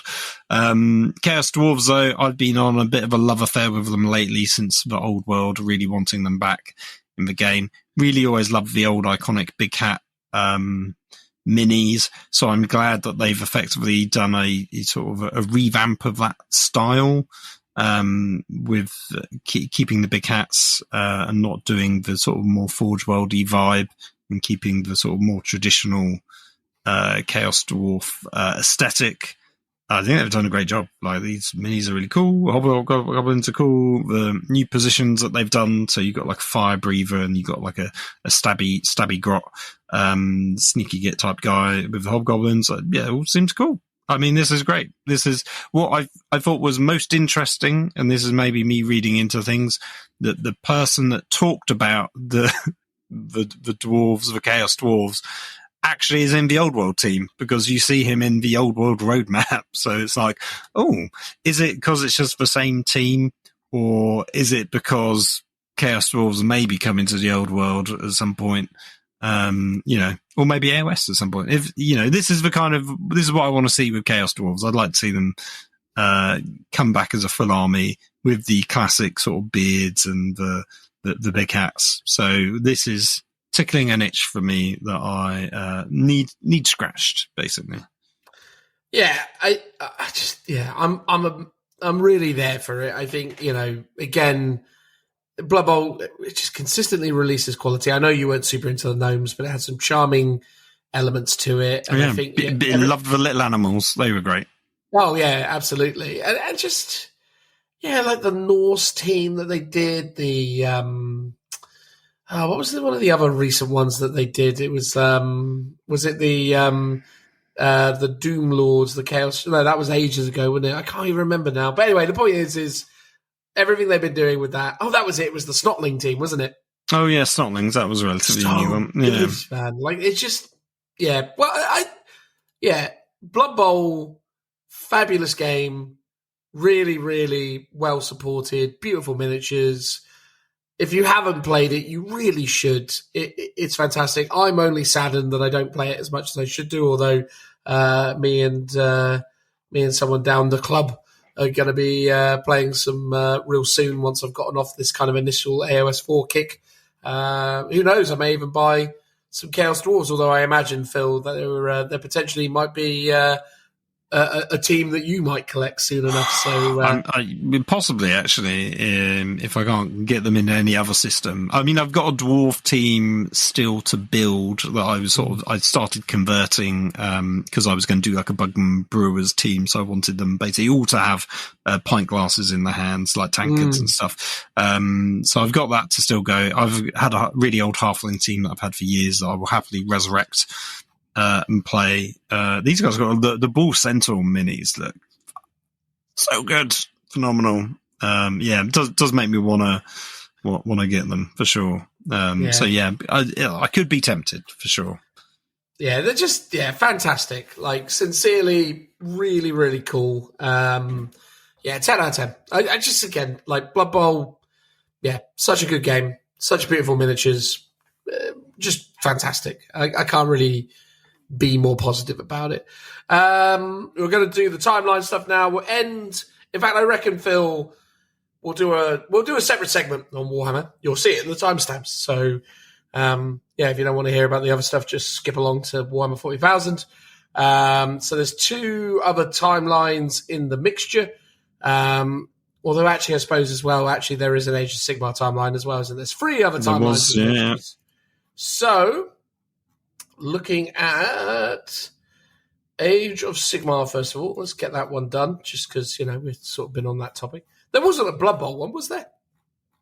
No, I don't believe there was. Although, weirdly, in the video, they skim through Kill Team, Blood Bowl, and like...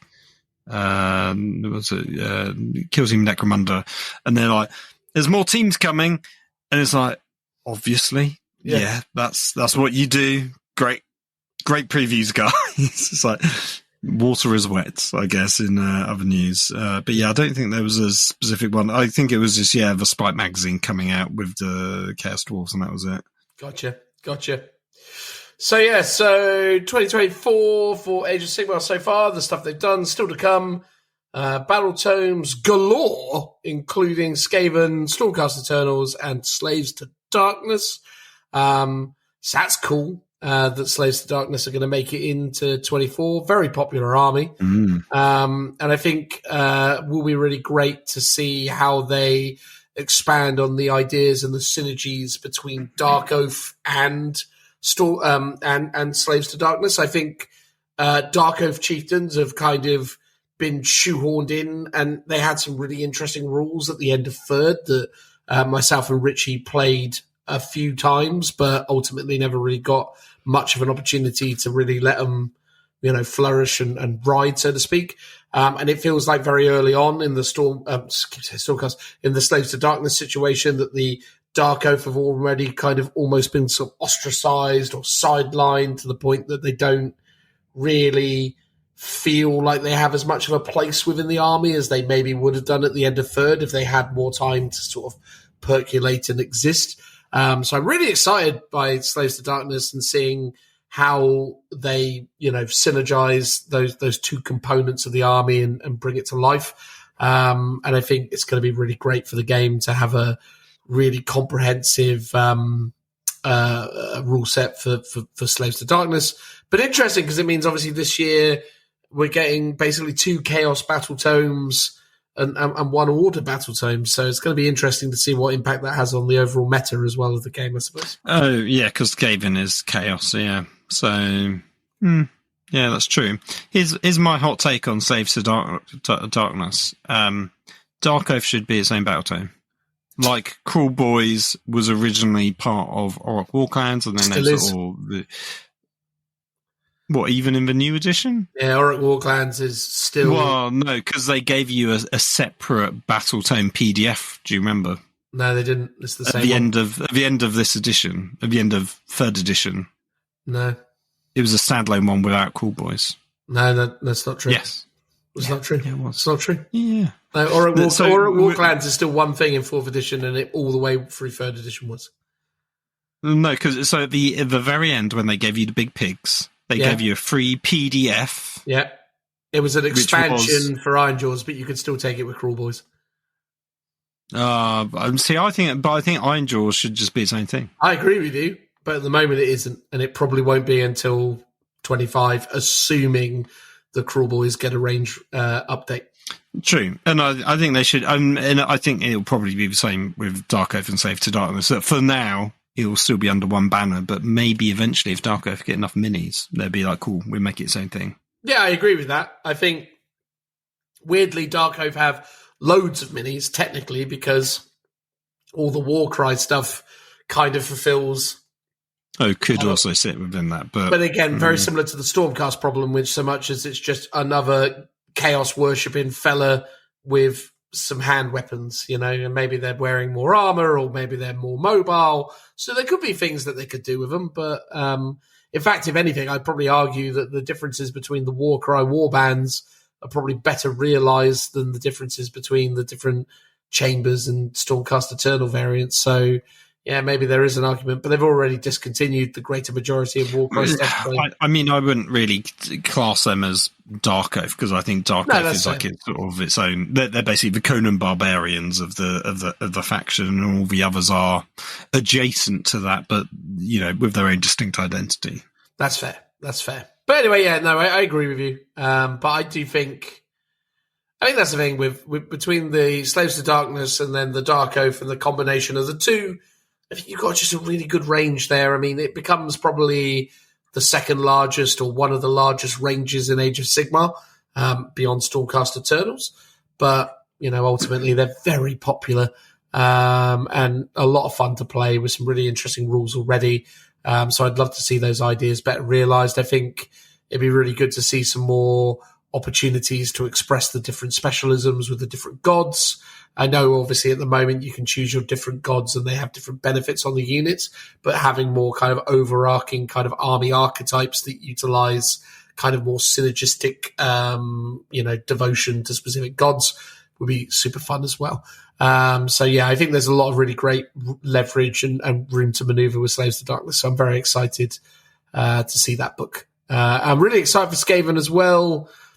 Stormcasters I've already stated. I can take it or leave it. But, I think Slaves to Darkness is going to be a really exciting release for the game and something that I think could bring in a lot of players. I think a lot of people could be really excited to jump in and play either Skaven or Slaves to Darkness. I think there's a really compelling argument there for people.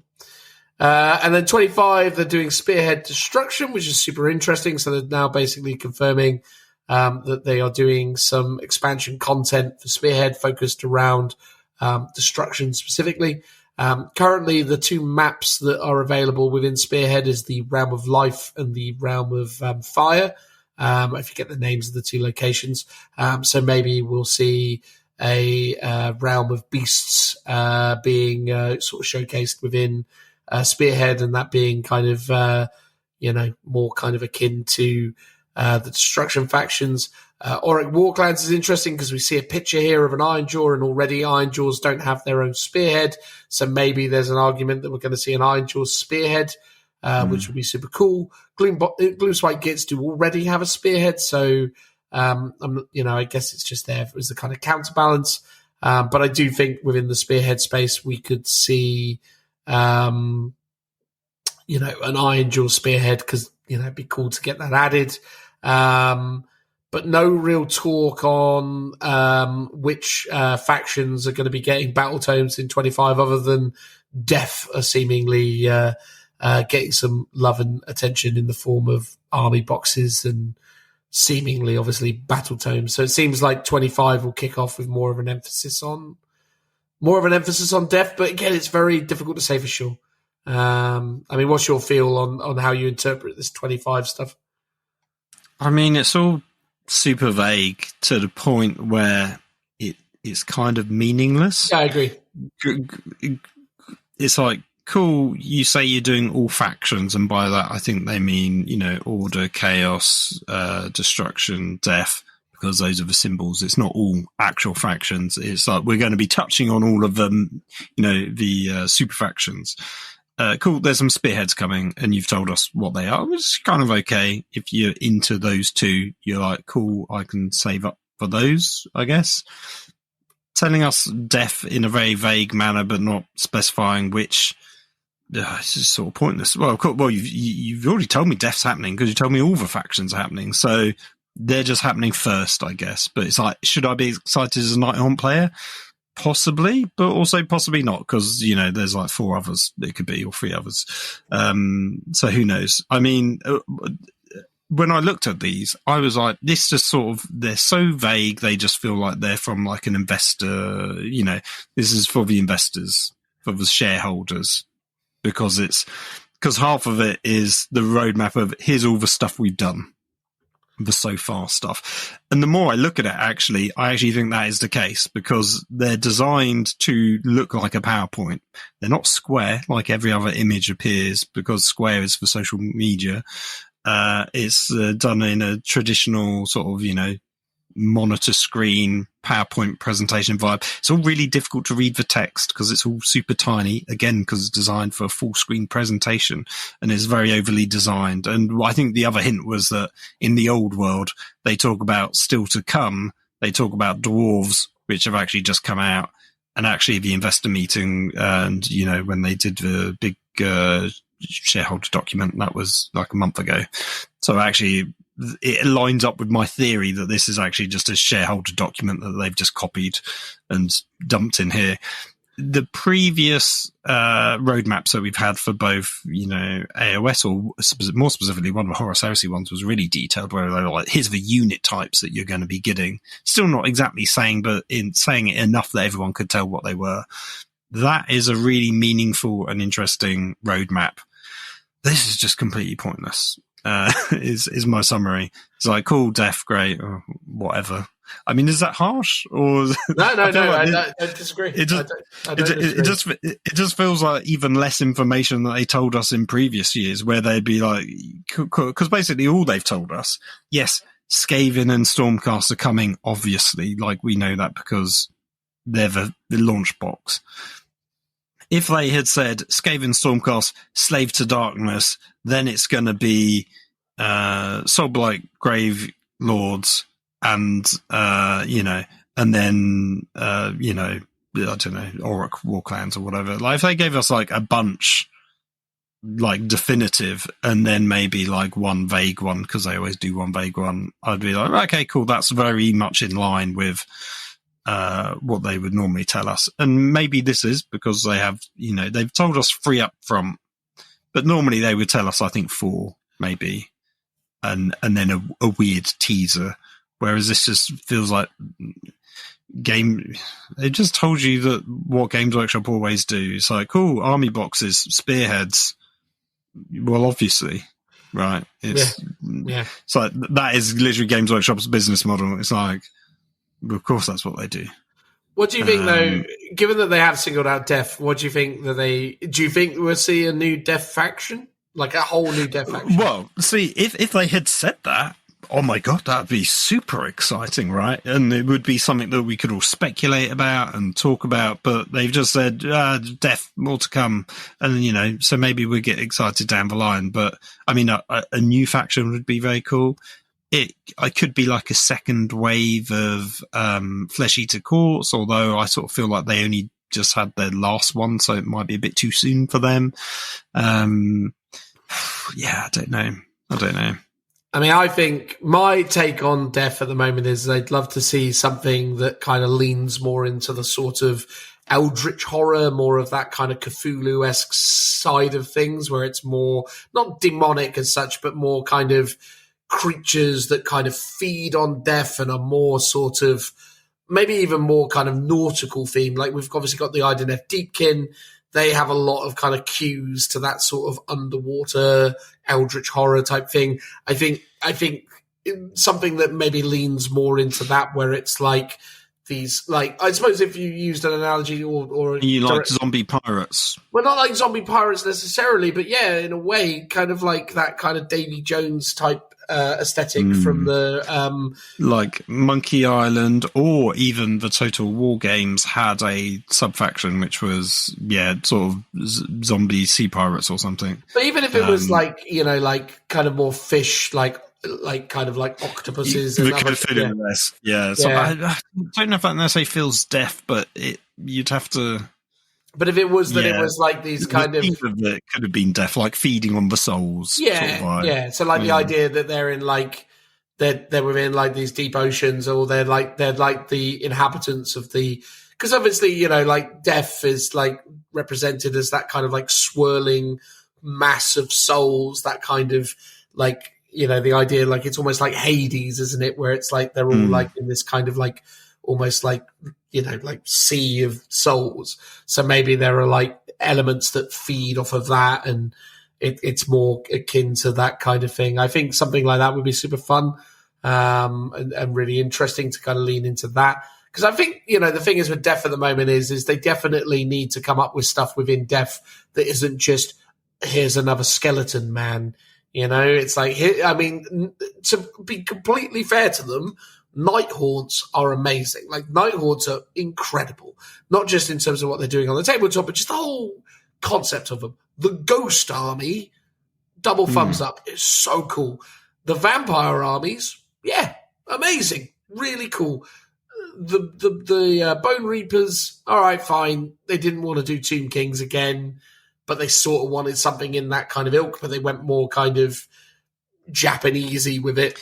Yeah, I mean, personally, I would love a sort of proper old school Ray Harryhausen style skeleton horde army, which vampires like sort of do have, but they haven't really ever given them the newer sculpts to flesh out properly. But even as like a sort of standalone thing with, you know, the old classic necromancer and skeletons could be a faction in its own right, because actually the sort of like Grave Lords have so much that could be sort of mini sub-factions. You've got like the Cursed City style stuff, which is all effectively like werewolf themed, could be its own faction in its own right. And then you've got, you know, more classic, vampires, zombies, that sort of thing. I guess mummies, as you say, are the ones that lean more towards Tomb Kings that they haven't really done. But then you've got the Osiark Bone Reapers, which is a bit more of a modern update on either the skeletons,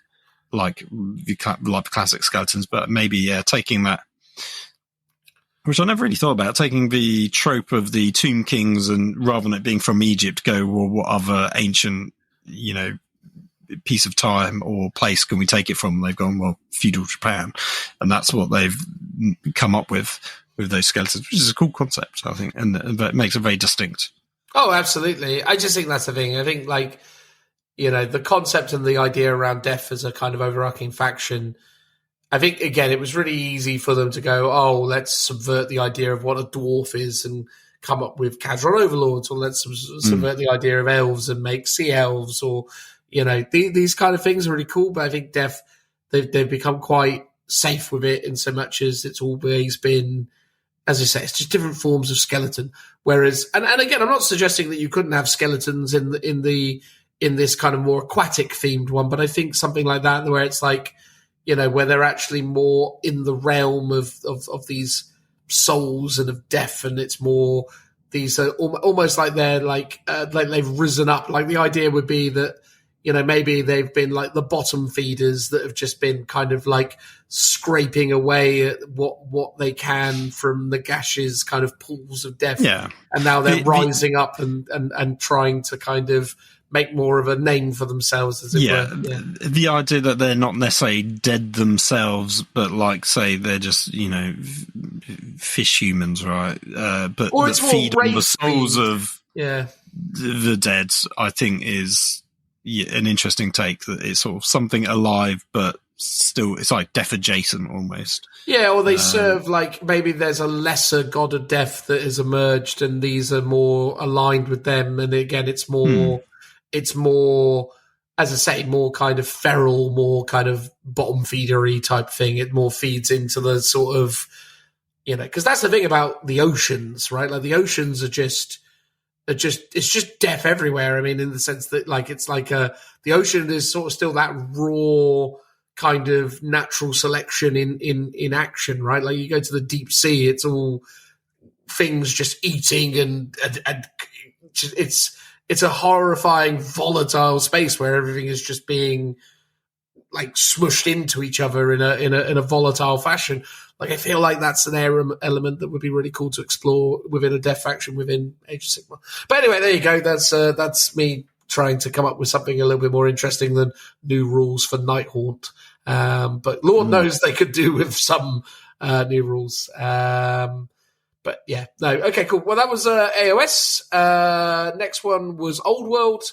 Old World, as you already pointed out, has some funny ones because Dwarven Mountain Holds still in there, but they've obviously just come out. We've got Warriors of Chaos coming around the corner, which is a super exciting release for Old World. Warriors of Chaos, super popular. Really great to see the return of some really beautiful, I say beautiful, I mean notorious kits like the Hell Cannon, and I mean, I think, Warriors of Chaos is a really cool thing to see coming back, fully supported as a range within Old World, and next year moving into Empire of Man as well as High Elves, two exceptionally popular factions within the Warhammer world. So yeah, amazing to see those things coming back. I think the High Elves will be extraordinarily popular. And I think the Empire of Man as well is going to be a really great thing to see. I used to play the Empire of Man. So, I can't lie. It might be tempting to, pick up some of those pistoliers or handgunners and bring them back to the tabletop. But, very excited for Old World still.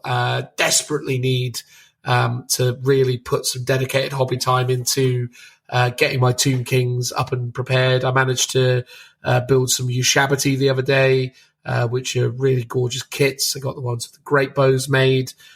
So they were beautiful to put together, although, to be fair, a real pain in the ass because they're all metal and janky and weird, and you do realise how, much more of a kind of skill gap there are in terms of putting that stuff together. But regardless, I still love it. I think Old World is such a good game, and it pains me that I've not been able to put as much time into it as I would like to.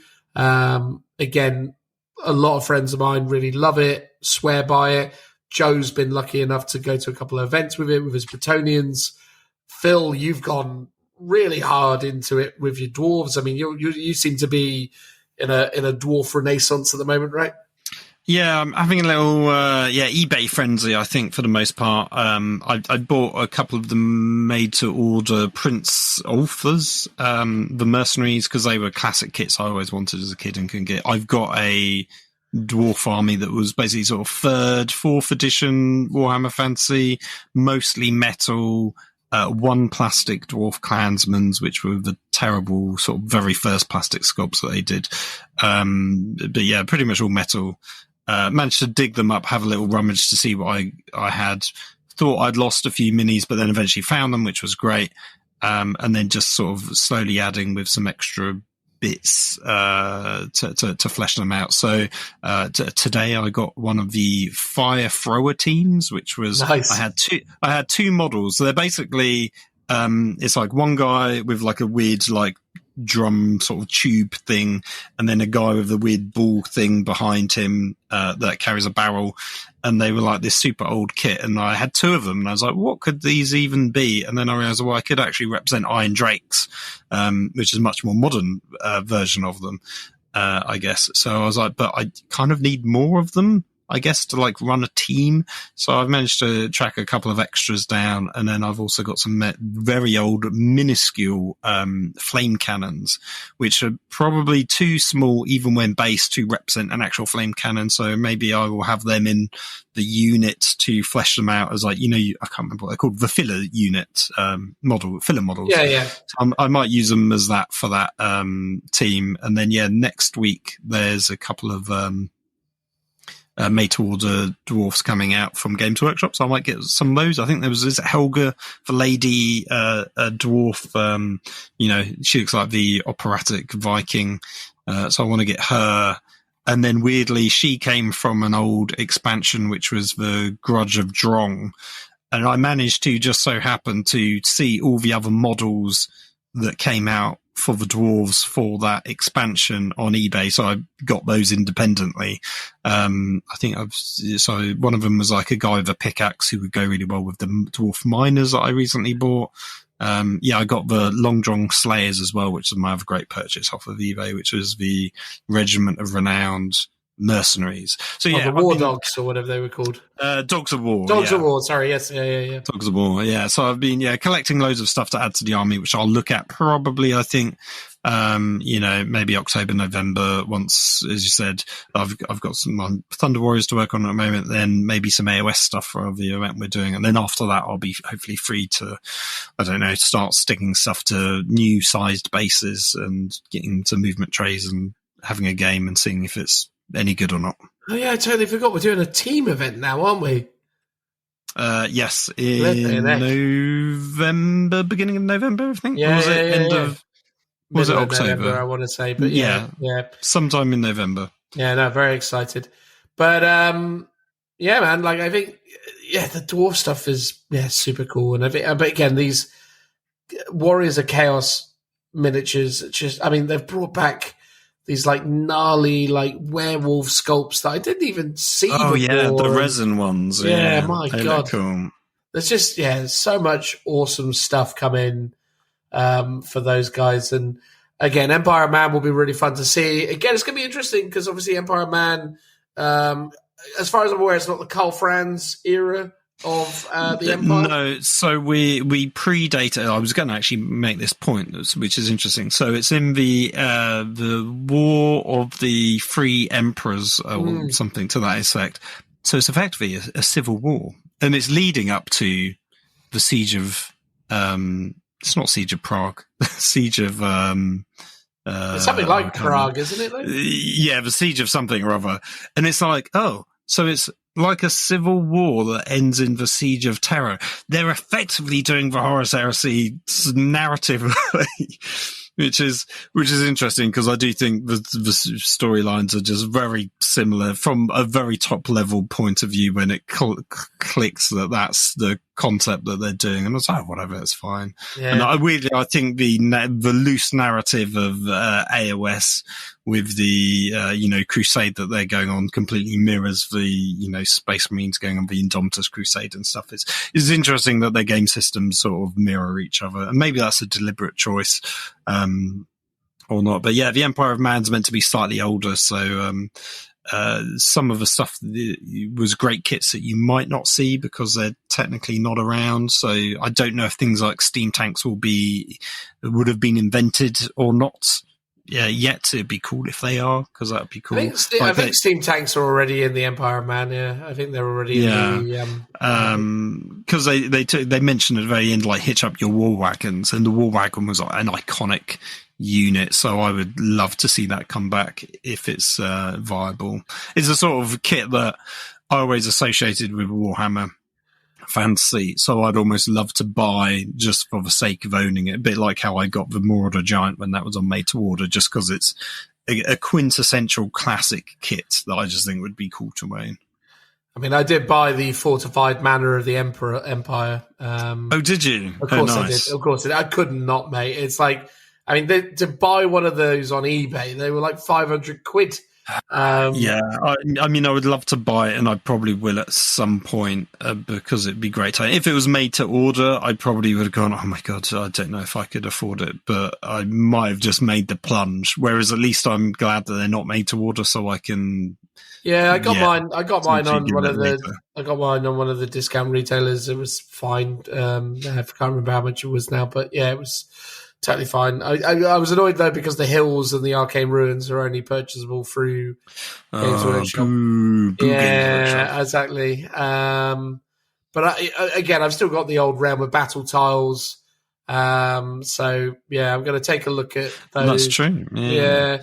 It's funny that they've given us terrain for the old world more than they have for Horus Heresy. Well, even Age of Sigmar doesn't have. Well, Age of Sigmar has always had terrain, but there's not probably much available at the moment. But Horus Heresy, they've never released terrain specifically for, which would, I think, they're missing a trick in that respect. Because I'd like to see sort of old style Imperial buildings and stuff. Maybe it's just got less goals. I had a mad 5 minutes, and I was thinking of going back into. So in Forbidden Planet, they've got loads of Stormbringer magazine, and they've got loads of terrain Stormbringer magazines. Now, admittedly, it's just that one statue and the habitat, the ruin piece. But I still was looking at it, going, God, they got so many of these, and this is exactly the sort of stuff that I could make a settlement. Well, I mean, I've got enough terrain for my own purposes. It was just more like there's part of me when you look at terrain kits in Games Workshop, where you're like, it's so like you can never have too much cool stuff for it. But yeah, the Fortified Manor, I'm super excited to get, and I think I just need to do a bit of an overhaul of my Realm of Battle boards, go out and get some more flock and things, and really kind of go to town on getting it all sort of done up nice. In that kind of spirit of fantasy Battle of Old World. And I think, because again, you don't need very much terrain on an old worldy board, right? You just need basically you need one fortified manor and, maybe some hills. Some hills. Wood. Yeah, which, the woodland bit is basically... Because they haven't bought... Or did they bring back the Citadel Woods? No, they haven't brought back the Citadel Woods. Interestingly, though, I bought some really, really good woods from Dungeons and Lasers, which are...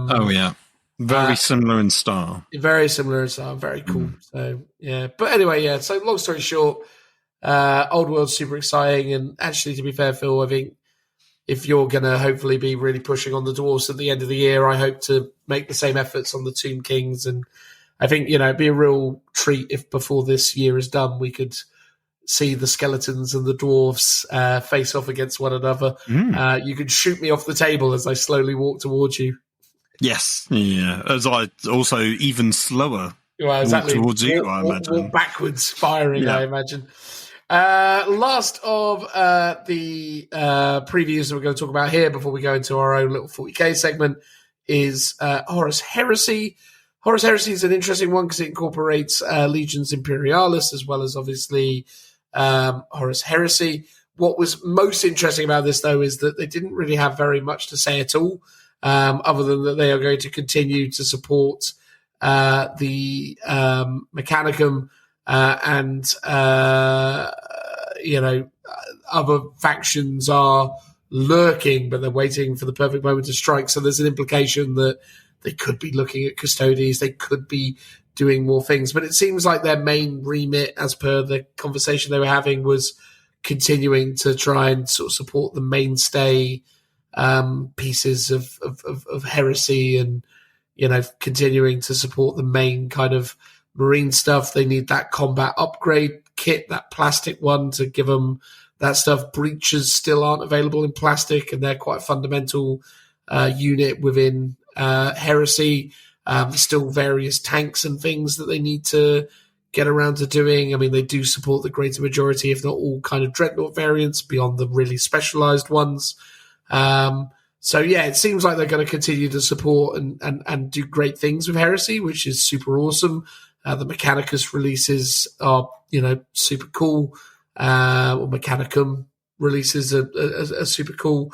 And, when it came to sort of Legions Imperialis, they've sort of just gone, we could do Custodes, and we could do Sisters of Silence, and we could do Mechanicus, but we're just going to carry on fleshing out the Space Marines and Guard Rangers. So there you go. Yay. It sort of makes sense, although weirdly I would almost say Custodes is such a small, and Sisters in turn, such a small faction. You could have done that in almost like one release and you'd be like, cool, here's your army box, that's literally everything, because there's not a lot of models for them, I don't think. So they could have done that. Yeah, Mechanicum obviously a bit larger, and I assume, maybe because I think they sort of made the point that if it's in the standard sort of scale game, it will end up in Legions Imperialis. So there might be a bit of chicken and egg with some of those things. So if they're maybe going to redo Custodes stuff in plastic, they want to get the size of that and the design of that down in the sort of regular size before they ship it over to Legions. But then that's not actually true, because the Legions Lehman Russ got designed before the 30k scale one. So, maybe that's not true. The interesting bit where they say other factions lurk waiting for the perfect moment to strike. That doesn't really, if that's a tease for anything, it probably sounds more like demons. But it could just be the verbiage that they've used isn't actually hinting at anything. That's, they're just, as you say, it could be Sisters or Custodes or whatever. But yeah, if they surprise us and they go, cool, here's a raiding force of Xenos. Oh my God, that'd be very cool. I think that's when they start getting really interesting. It just goes to show you it's such a long game. It's a long wait for Horus Heresy to its truly in the best place ever. And I've made the comparison many times with like Necromunda and Blood Bowl. It's like, cool, the first year you've got like a handful of teams that's not very good, but once all the teams are out, it's going to be much phenomenal sort of setting. And it's like Horus Heresy at the moment, they were talking about, we're just trying to get the main units out at the moment. We're not even really digging and delving into the sub factions, like the specific chapter stuff. Mm. And I think, imagine like, let's say 10 years time, right? All the generic stuff that would have been done. They might be doing really obscure characters from the Black Library novels that they're giving us, resin, models for all the chapters have, all the legions have got their own, characters and custom units and stuff like that. Be a phenomenal setting at that point, but it's like, it just takes time to do, and it's a slow burn in terms of what they're able to release, which in part is a shame, but at the same time, I think, there's only so much that they can do. They can't just drop everything all at once. So yeah, I'm excited to see what they do. Yeah, likewise, mate. I think, again, Heresy's in a great place, great game. I think the stuff they're doing so far is really cool. And, by all accounts, next year will be their third year. They launched in 22. So theoretically, Heresy will get updated next year, basically. I hope these games, I don't really want Old World or Horus Heresy to be on these 3-year release cycles. I honestly really hate the release cycles at the moment. Like, if it was 4 or 5 years, I think it would be bearable. But 3 years is just too much, especially if you're invested in multiple game systems. I sort of could understand it from Heresy in the Old World, where like, cool, this was our first push. We're going to just tweak the rules to make sure everyone's happy. But the most part, like all your Black Book stuff for the Old World, or the almanacs maybe for the Old World and Black Books for Heresy, they're all valid still. We're just tweaking some of the core rules. So it's like a sort of 1.5 edition. No real big changes, or hopefully no real big changes, but you were just finessing some of the rules here and there. Like, great. Like, if that's what it is, I won't mind. Like, part of me is like, I still haven't bought the Dwarf Almanac and the Forces of Order book that they've done for it in the main book, because part of me is like, will those books even still be valid by the time I really get around to playing the Old World?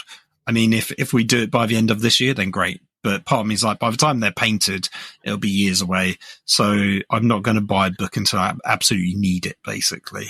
Yeah. And if that comes soon, then I'll pick them up to have a read through. But until then, I'll just, I'll work it out. Someone can teach me the rules. I think that's the thing, isn't it? I think for you, mate, just like for the dwarves, similar to what I'm going to do with the Skellies, get them on bases, get them on their trays, get them sprayed, undercoated, and have them waiting for you when you're ready to get around to painting them. That's where I'm going with it. Like literally, my aspiration this year for the Tomb Kings is that I'm just going to build it all, put it all on, the proper trays, get all the basic materials and stuff done on it, and then just spray them bone and be like, cool, one day. But for now, at least I can start playing and actually engaging with the system, because that's the thing. It's sort of the joy of Old World is that the metal minis, at least, like you've got a tiny bit of cleanup in terms of the filing off of the mold lines, and then you just literally glue them into a base and you're done. There's no building, there's no sub-assemblies. Obviously, some of the larger models, sure, but yeah, there's a joy and simplicity of these single models that almost require no assembly whatsoever, and they're playable within literally minutes. Like you just got to stick them in a base. You don't even need glue most of the time, and it's viable. So I sort of love that appeal of that. So as you say, I'd love to just get the army to that state, similar to you.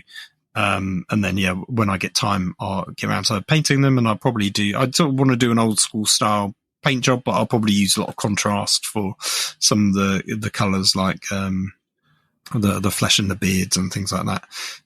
So I think that'll be good to do. And Heresy, if they do a third edition, I almost just want them to do like a battle box with the same rules, or if they are rules that they're just tweaked very minorly. And I sort of feel like that's what every edition should really be, like minor tweaks from the previous year. I mean, a really great box set would be the Webway battle between the forces of the Custodians and Demons. That would be... And they're not going to do it because they're going to have to do Space Marines, because that's the thing they got to try and sell. But if they did that fight in the Webway where the Emperor, well, obviously they wouldn't do a miniature for the Emperor, or they might do, but I doubt it.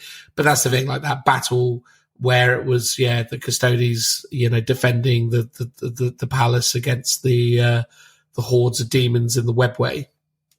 That would be fantastic. Like that would be stunning. But anyway, so Horus Heresy, excited for it. All the specialist game stuff is pretty exceptional at the minute. We're going to transition now to the 40k thing, give it its own time, because let's be honest, Phil, they're talking about Krieg, historically your favourite thing, and they're talking about Eldari, historically my favourite thing. So it feels like we should have some stuff to say. So let's transition and get into that 40k goodness. Transitional noise.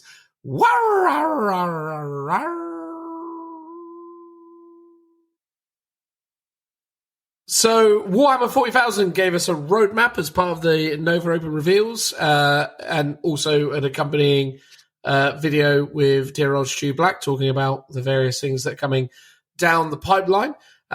Very interesting situation, because obviously Warhammer 40,000 now is basically being put on a time of hiatus as we wait for 2025 to roll around, but they're going to definitely kick off the new year with a bang. 3 very significant and very fan-favourite releases in the form of the Astra Militarum, Eldari, and Imperial Knights. So, given the greater significance of these factions in terms of our own fandoms and our own kind of collections, it's probably worthwhile having a bit of a kind of general chit-chat about what we reckon we're going to be seeing for these factions, the scale of it, and what our kind of wish listing is, I suppose, for these things. Noting from the outset that both myself and Phil have probably, been most synonymous in the past with the Astra Militarum and Eldari. So let's get into it, mate. So, it's basically been confirmed that Death Korps of Krieg, Corp. What am I supposed to say, Phil? Core. Death Korps Krieg. Silent P, basically. Silent P. Death Korps of Krieg are, obviously incredibly popular range of, historically forge-world miniatures. They've become the veteran guard squad and kill team, and now it has been confirmed that they're going to see a significant range release for Warhammer 40,000. So the question really is, Phil, What are you expecting from this? What are you hoping to see? Noting that obviously you're very fortunate to have a very robust and vast collection of Krieg already. But what do you think they're going to prioritize? What are the heavy hitters? What must they do to do right by the Krieg? What in my dream scenario, yes, they would release Krieg infantry squads. Ooh, okay.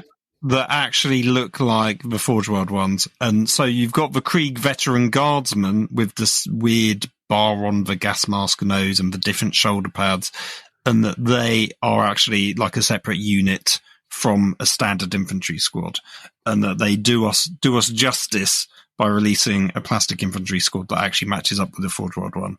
And then the veteran one is a more specialist unit. So you're looking for sort of similar to what happened with the Kroot, right? Because with the Kroot, you got like the kill team Kroot that were all the super elite Kroots, and then they gave us a generic Kroot infantry squad that was more generic Kroot. Yeah, because like you've got the kill team veteran squad. It's got like a sniper in it. Obviously, you've got things like grenade launcher, specialist, plasma. But you've also got like a medipack and a guy with like a map and a flare gun and stuff. It's like you don't need that in a standard infantry squad. You need las guns, you need bayonets. Obviously, they've all got shovels, right? And then you need like one specialist weapon guy, and like that's it. That's all you need. Plus a watchmaster, which should also be able to have a las gun, right? Because that is how the Forge World ones were built. So I would like the rules to support my Forge World ones. That would be amazing. And then you've got the veteran squad is a more elite one, which explains why it just looks wrong. And that's fine. And we can kind of forget about it if you want to, or you can kit bash bits of that with the better looking plastic unit. That would be my dream. I don't think they would do that, but that is what I would like them to do. Do you feel like the veteran squad in that situation would then essentially replace either the engineers or the grenadiers? Do you feel like that would be so? You would fair. No. So the engineers and the grenadiers have their own distinct looks that are iconic, and I would like to have them again, also in plastic. Part of me thinks we won't see the grenadiers because. I don't know. I mean, they haven't supported them for a long time. They haven't been in the rules for a long time. They are effectively Scions / Kazakin. And, Kazakin's come back, so maybe they would give us the Grenadiers. You had, I think, within the veteran squad, you had one that could have the Grenadier, front plate armor. And, I think there's some, third-party 3D printers, people out there doing sculpts of the sort of traditional gas masks, but also grenadiers sort of variants. So, the people are supported by other people out there if you really wanted to go down that route, but I would much prefer Games Workshop support it instead. So yeah, I would just like it to be its own thing. It's like cool. It's like a kill team unit. And you can have it in 40k. Great. But I wouldn't want it to replace anything else. Engineers, I would really like to see because that would be interesting. Again, Games Workshop still sell them from the Forge World line, but there are no rules for them. Isn't that mad that we're like a year into the game and I still can't play with some of my models? It's like, well done, Games Workshop. And then there's not even Legends rules for them. There's just no rules for them whatsoever. It's like, could we please have rules for this? That would be great. And it's, stuff like that, which is why I'm quite sour and overall quite down, I think, on my excitement for Krieg. But, I would love to see what they do, or they are going to do, and what they are going to support with the plastic range. I think the number one thing that they're going to do is, I think Death Riders is probably the most iconic one. So I think that would make sense for them to do as the main units. Obviously there's Rough Riders, but I think they would do them still, even then. And maybe either Engineers or Grenadiers. Ideally Engineers. Plastic Hades drill would be cool. I mean, they could do all sorts of things, right? They could do the actual Lehman Russ, the Mars Alpha pattern one from Forge World, even though it's very, very, but not quite similar to the Solar Auxilia one that they released recently for Horus Heresy. I mean, that would still sell like hotcakes because I think lots of people are buying the Heresy one for that reason and for that look. I think obviously you're going to get some kind of character command unit, Death Riders, those would be my betting man definitive stuff. An upgrade pack probably, because I love an upgrade pack, and if they gave us heavy weapon teams, that would be really cool. Well, I mean, the heavy weapon team feels like an easy win in so much as you just create. Like, I mean, again, it would make sense if you just did an upgrade sprue that gave you like a tank commander, an artillery crew, and that was it, right? And a heavy weapon crew, a heavy weapon crew, yeah. So basically, you have the bits that you need to add to your heavy weapons, to your basilisks, to your assuming that you still want model crew. Definitely, I would say it'd be more likely be the field ordnance battery, the heavy weapon teams, tank commander, and what was the other one I was thinking of? Push the Sentinel crew, maybe. Oh yeah, Sentinel crew. Although they have now.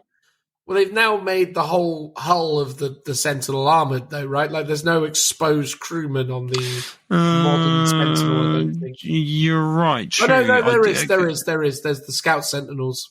Yes. Yeah. Yes. I apologise about that.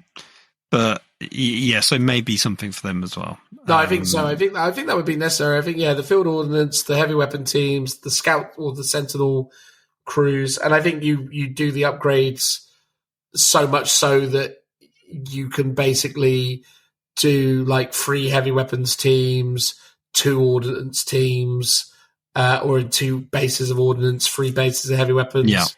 And then probably, a couple Sentinels or maybe even 3 Sentinels, just to kind of give you enough kind of flex for it. And then the tank commanders as well. I'd love to see some tank riders. I'd love to see that added. Although, again, like, whether or not that's something they do, we'll see. But yeah, like, it would be cool. Tanks would be cool. I mean, one option that they could do, because I've done it, right? So I took the crew from the Centaurs, which were these old Centaur tractors, which is very small, open-topped vehicles for transporting crew. I mean, there was 2 variants. There was the assault version, which were crewed by grenadiers. That had 2 stubbers on. Heavy stubbers, and then there was the standard one, which was really more artillery tractor for towing artillery around, but could also have crew or commanders in, and just had 1 heavy stubber in it. So if they gave you those units, if they brought them in plastic, and they also gave you crew to sit down in them, you could quite easily have those people riding on the Lehman Russ, for example, because that is what I did with those resin ones. I just sort of magnetise their bottoms and magnetise certain points on the Lehman Russ that they could then sit on. But obviously you could have other guys like people stood on the back and stuff like that, a bit like how you've got the Rogel Dawn, dare I say its name, the rear gunner guy on that. So you could have people stood up on those sorts of vehicles as well. So yeah, there's lots of options for bringing back old models. So obviously you had the quad launcher / FUD gun and the heavy mortar. They were models that were discontinued relatively recently, sort of ultimately replaced with the field ordnance battery. But it's like we could see those come back. The grenadiers, we already mentioned, they've been discontinued for years and years, but really iconic. They could come back. And they even had like different variants of heavy weapon teams. So they had twin heavy stubbers, which was very cool. They could bring them back as well. So yeah, there's lots of old units and styles that they could bring back to flesh out the Krieg range if they really want to sort of go all singing, all dancing, rather than just do like for like with what already exists. Because I think that's sort of almost like the minimum is like, okay, cool, commander, infantry, and maybe replacement stuff for the heavy artillery or vehicles that they've currently got. But the dream is to give you the new versions of the unique units, like the basic, which is basically Death Riders, Grenadiers, Engineers. I think they're the main ones. Yeah. And then obviously there was always like more bespoke artillery pieces. So you had the field, like you had basically the Basilisk and the Medusa, the carriage variants, which had the big wheels on them, that would be great in plastic, and that would be a really unique thing. And that is sort of iconically Krieg as well. So bringing those to plastic would be very cool. And obviously we haven't had a Medusa in 40k for a while, because I think they've been discontinued now for a bit. Because I think the last versions of that were the Armageddon pattern tanks from Forge World, which they then got rid of. And then obviously the Basilisk kit is just quite an old dated vehicle, right? And so if they gave you the artillery versions, that would be a sort of, I can imagine non-Krieg players also buying them and just, running them with Cadians or whatever crew, because it's just cooler looking new units. Yeah, I mean, this is the thing, in terms of the core elements of it, right? Like, you're going to want to get a Krieg command squad, you're going to want to get a Krieg commissar, you're going to want to get the main infantry squad, and I agree with you that they need to do a main infantry squad and not just let us kind of carry on using the veteran squad as their kind of main squad option. And at that point, I actually think in balance, I think you're probably better off giving them their own like heavy weapon squad box sets rather than doing upgrade sprues for it. But I do feel like you need an upgrade sprue to accommodate tank commanders and some of those sentinels and some of those other pieces, which I think would be really valuable for those that want to go for like a mono Krieg theming. But I think, like those are like the essential elements. And then beyond that, it feels like Death Riders are really needed because they're such an iconic and popular part of the kind of Krieg identity. And I kind of agree with you that I think it's a shame that they won't do the Grenadiers, but I don't think they're going to do the Grenadiers. I think if you're going to pick one, I think the Engineers make more sense. And then I think if you then essentially align them with the Hades drill and you do a new plastic Hades drill, I think that as a squad makes sense, where you go, this is a kind of shock assault. Because again, it gives them a very nice, difference in identity from the Kassakin and the Stormtroopers, the Scions, in so much as they are arriving in a kind of bespoke transport piece and they're much more shock attack. Yeah.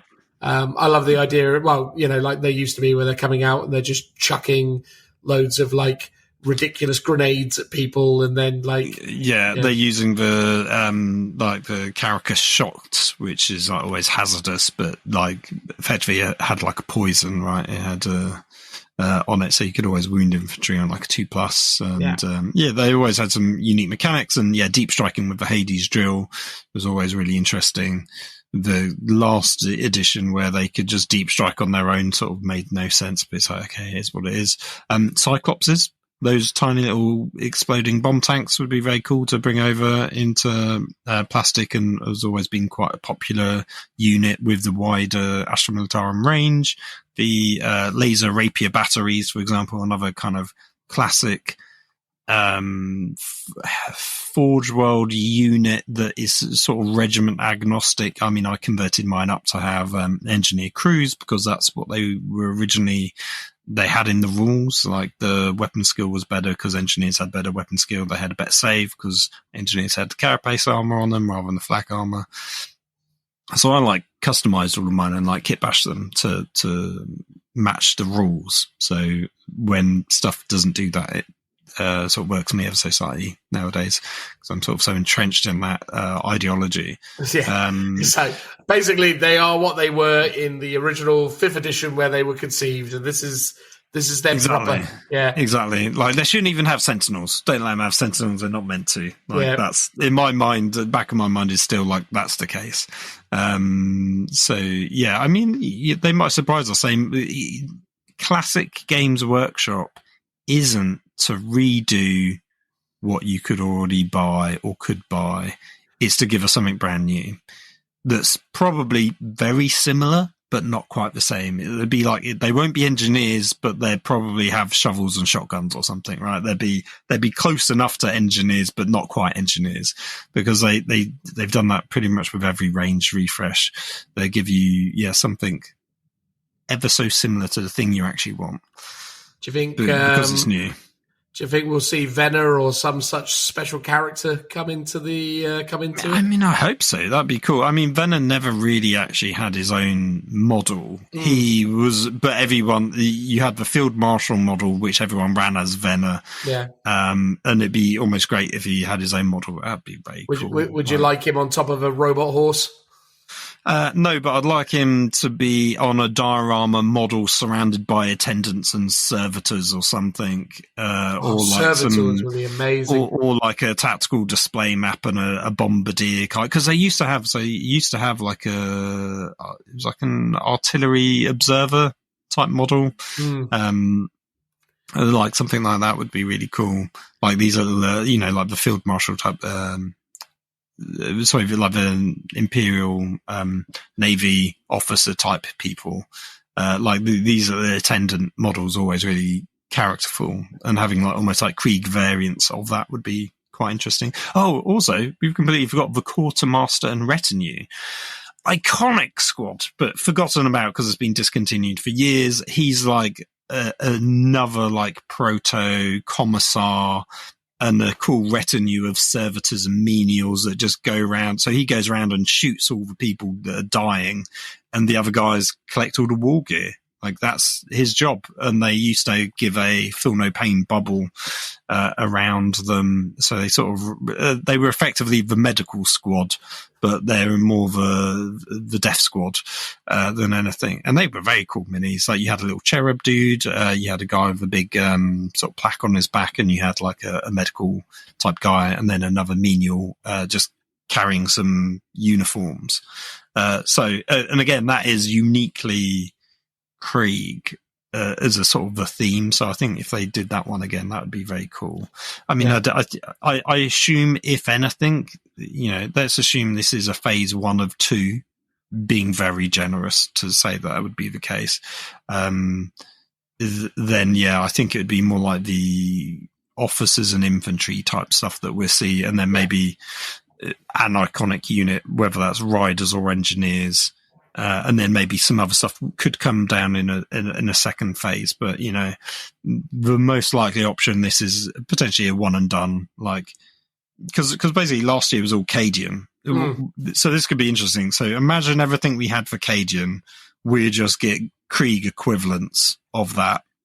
But maybe instead of a Sentinel, it's the Hades drill, because it's something's unique to each one. So instead of the field artillery, we're going to have, maybe it's the Thud guns, or maybe it's the Cyclopses or something instead. Yeah. And then the year after that, it'll be Katchan. Like maybe every couple of years, it's going to be a new regiment, and then I'd love that.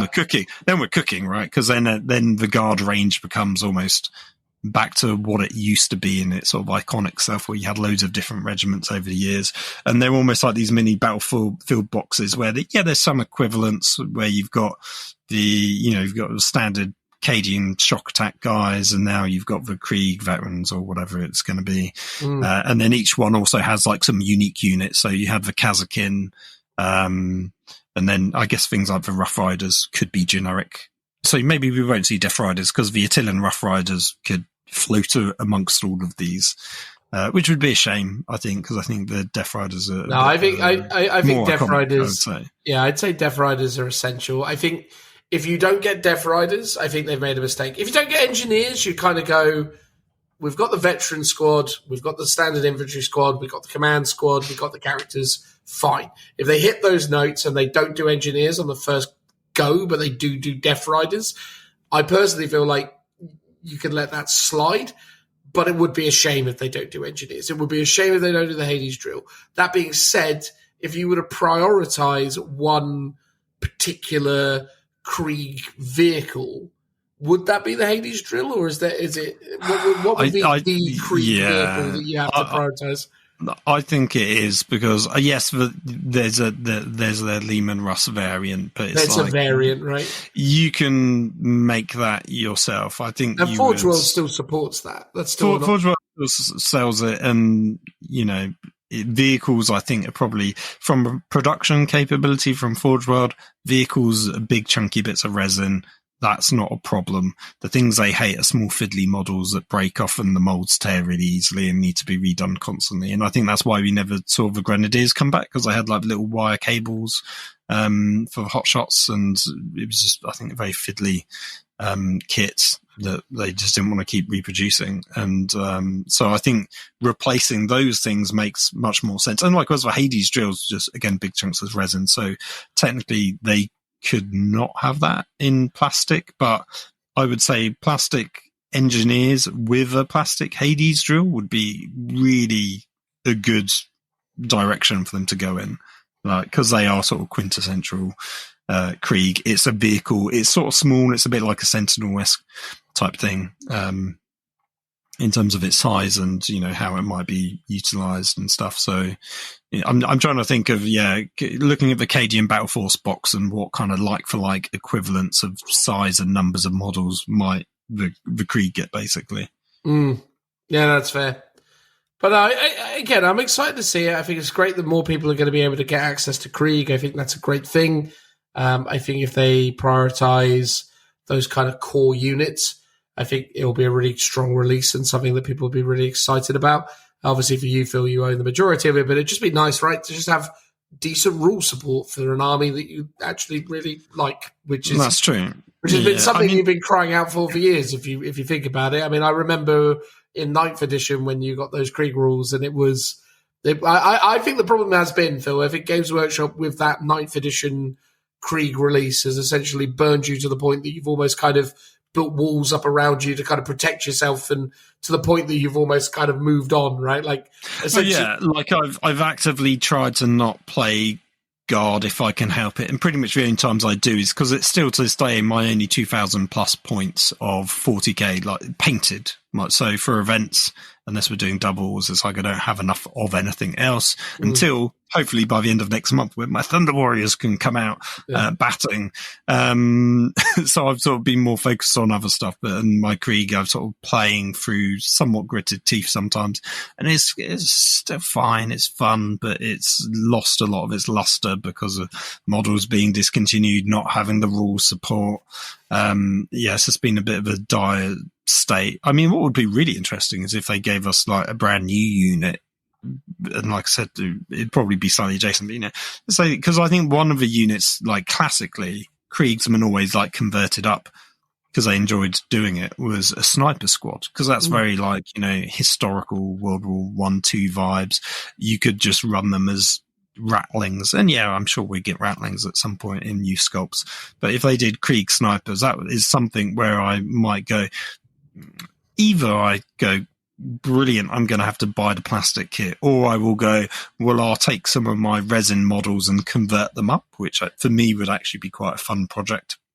And that's sort of how I've been keeping the fun alive with my Krieg, is basically running my Grenadier squads as scions, and that allows me to make like a Grenadier command squad, for example, and stuff like that, and it's given me lots of conversion potential for my brain to be occupied again. Well, this will be really interesting to do, and sort of make my own rule support by going, well, I'll just run them as scions instead of, you know, the things that they should be, but there's no rules for them. That's fair. Yeah, I think it's promising. I genuinely hope that they do right by them. But yeah, we'll see. Fingers crossed. Yeah, 100%. Eldari are next around, and it's basically been stated that they're going to be looking to basically continue to release more Aspect Warriors. Eldari are in a really interesting spot at the moment because they've obviously amalgamated Harlequins and Eldari, but also Ynnari. I understand that they're going to have to prioritize getting these Aspect Warriors done. There are 3 outstanding Aspect Warrior units. So there are Swooping Hawks, which were new sculpts as of 3rd edition. So the Swooping Hawks are basically the second oldest Aspect Warrior kit. Then you have the Warp Spiders, which are the oldest Aspect Warrior kits and one of the oldest, if not the oldest, Games Workshop kits still on sale today. I think it's between these guys and probably Ezekiel from the Dark Angels. I think literally only he is of the same vintage as these warp spiders. And then you've got the fire dragons that were released alongside the 4th edition Elder Codex in late 2006, early 2007. I think they did a pre-release in 2006 for the 4th edition Elder book. But yeah, look, I mean, at the end of the day, like, yes, these aspect warriors need redoing. We still haven't had Karandras the Shadow Lord for Striking Scorpions yet, so we're still missing the Striking Scorpion Phoenix Lord. So it'd be really cool to get that as a priority, because Karandras is all the different ways you can pronounce it is like a super cool character and one that desperately needs an update. So I'd love to see him brought back with a new sculpt. I think it would be really great if they could see themselves around to prioritizing warp spiders. Do I think that we are going to see Swooping Hawks, Fire Dragons, and warp spiders collectively? I'm not sure. I get the feeling that Swooping Hawks are very likely to be a kill team, given that this new kill team game has a heavy emphasis on aerial combat, on flight. So Swooping Hawks makes sense in that space. But so does warp spiders as well, potentially. Well, warp spiders, they teleport from location to location, but they don't really fly. So I mean, it does. It's the same. Well, technically, the grav chute. I'm trying to give you the actual name for them, because they're not just regular scions. The scions with jump packs, basically. Yeah. Aquilons, and I know that because the Custodes Terminators that I'm running my Thunder Warriors as are also Aquilons, because they reuse the same name. Nice. But they effectively teleport in because they just drop down. They're just deep strike, basically. Which I haven't actually mentioned here, so I'll say it here now. It'll be interesting to see how their rules work in 40k, because regular scions already deep strike. Yes. So what I would personally, it would make more sense that regular scions lose deep strike and they have to go in transports, and then the Aquilons gain deep strike because they just drop in. Because currently it was like, cool, these can deep strike, but my regular guys can just magically do that anyway. Yeah. I think that's how they would solve that one. There's a slight tangent. No, I think that's fair. I mean, to be fair, we haven't even had a chance to talk about the kill team reveals and the Vespids and stuff. Those I don't think we've spoken about. Yeah, we haven't. Yeah. So we'll do a bit on that in a moment, but we'll segment that out as its own thing. Look, Swooping Hawks, I think, will get a kill team, barrel off the Phoenix Lord of Swooping Hawks would be cool to see. I think the thing is it'd be really awesome if they introduced a new Phoenix Lord and it was a Warp Spider Phoenix Lord. We've always been absent one.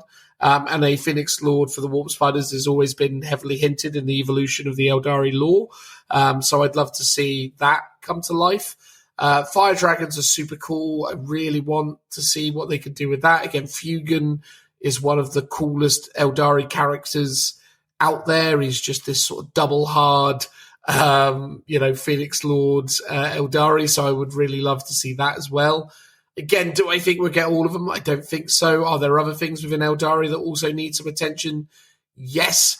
My concern has always been with the Eldari range is that it's just a bit of a sort of muddly mess of a thing because it's so vast in what it offers. And at the moment, I'm just really intrigued to see how they handle Harlequins in this new book.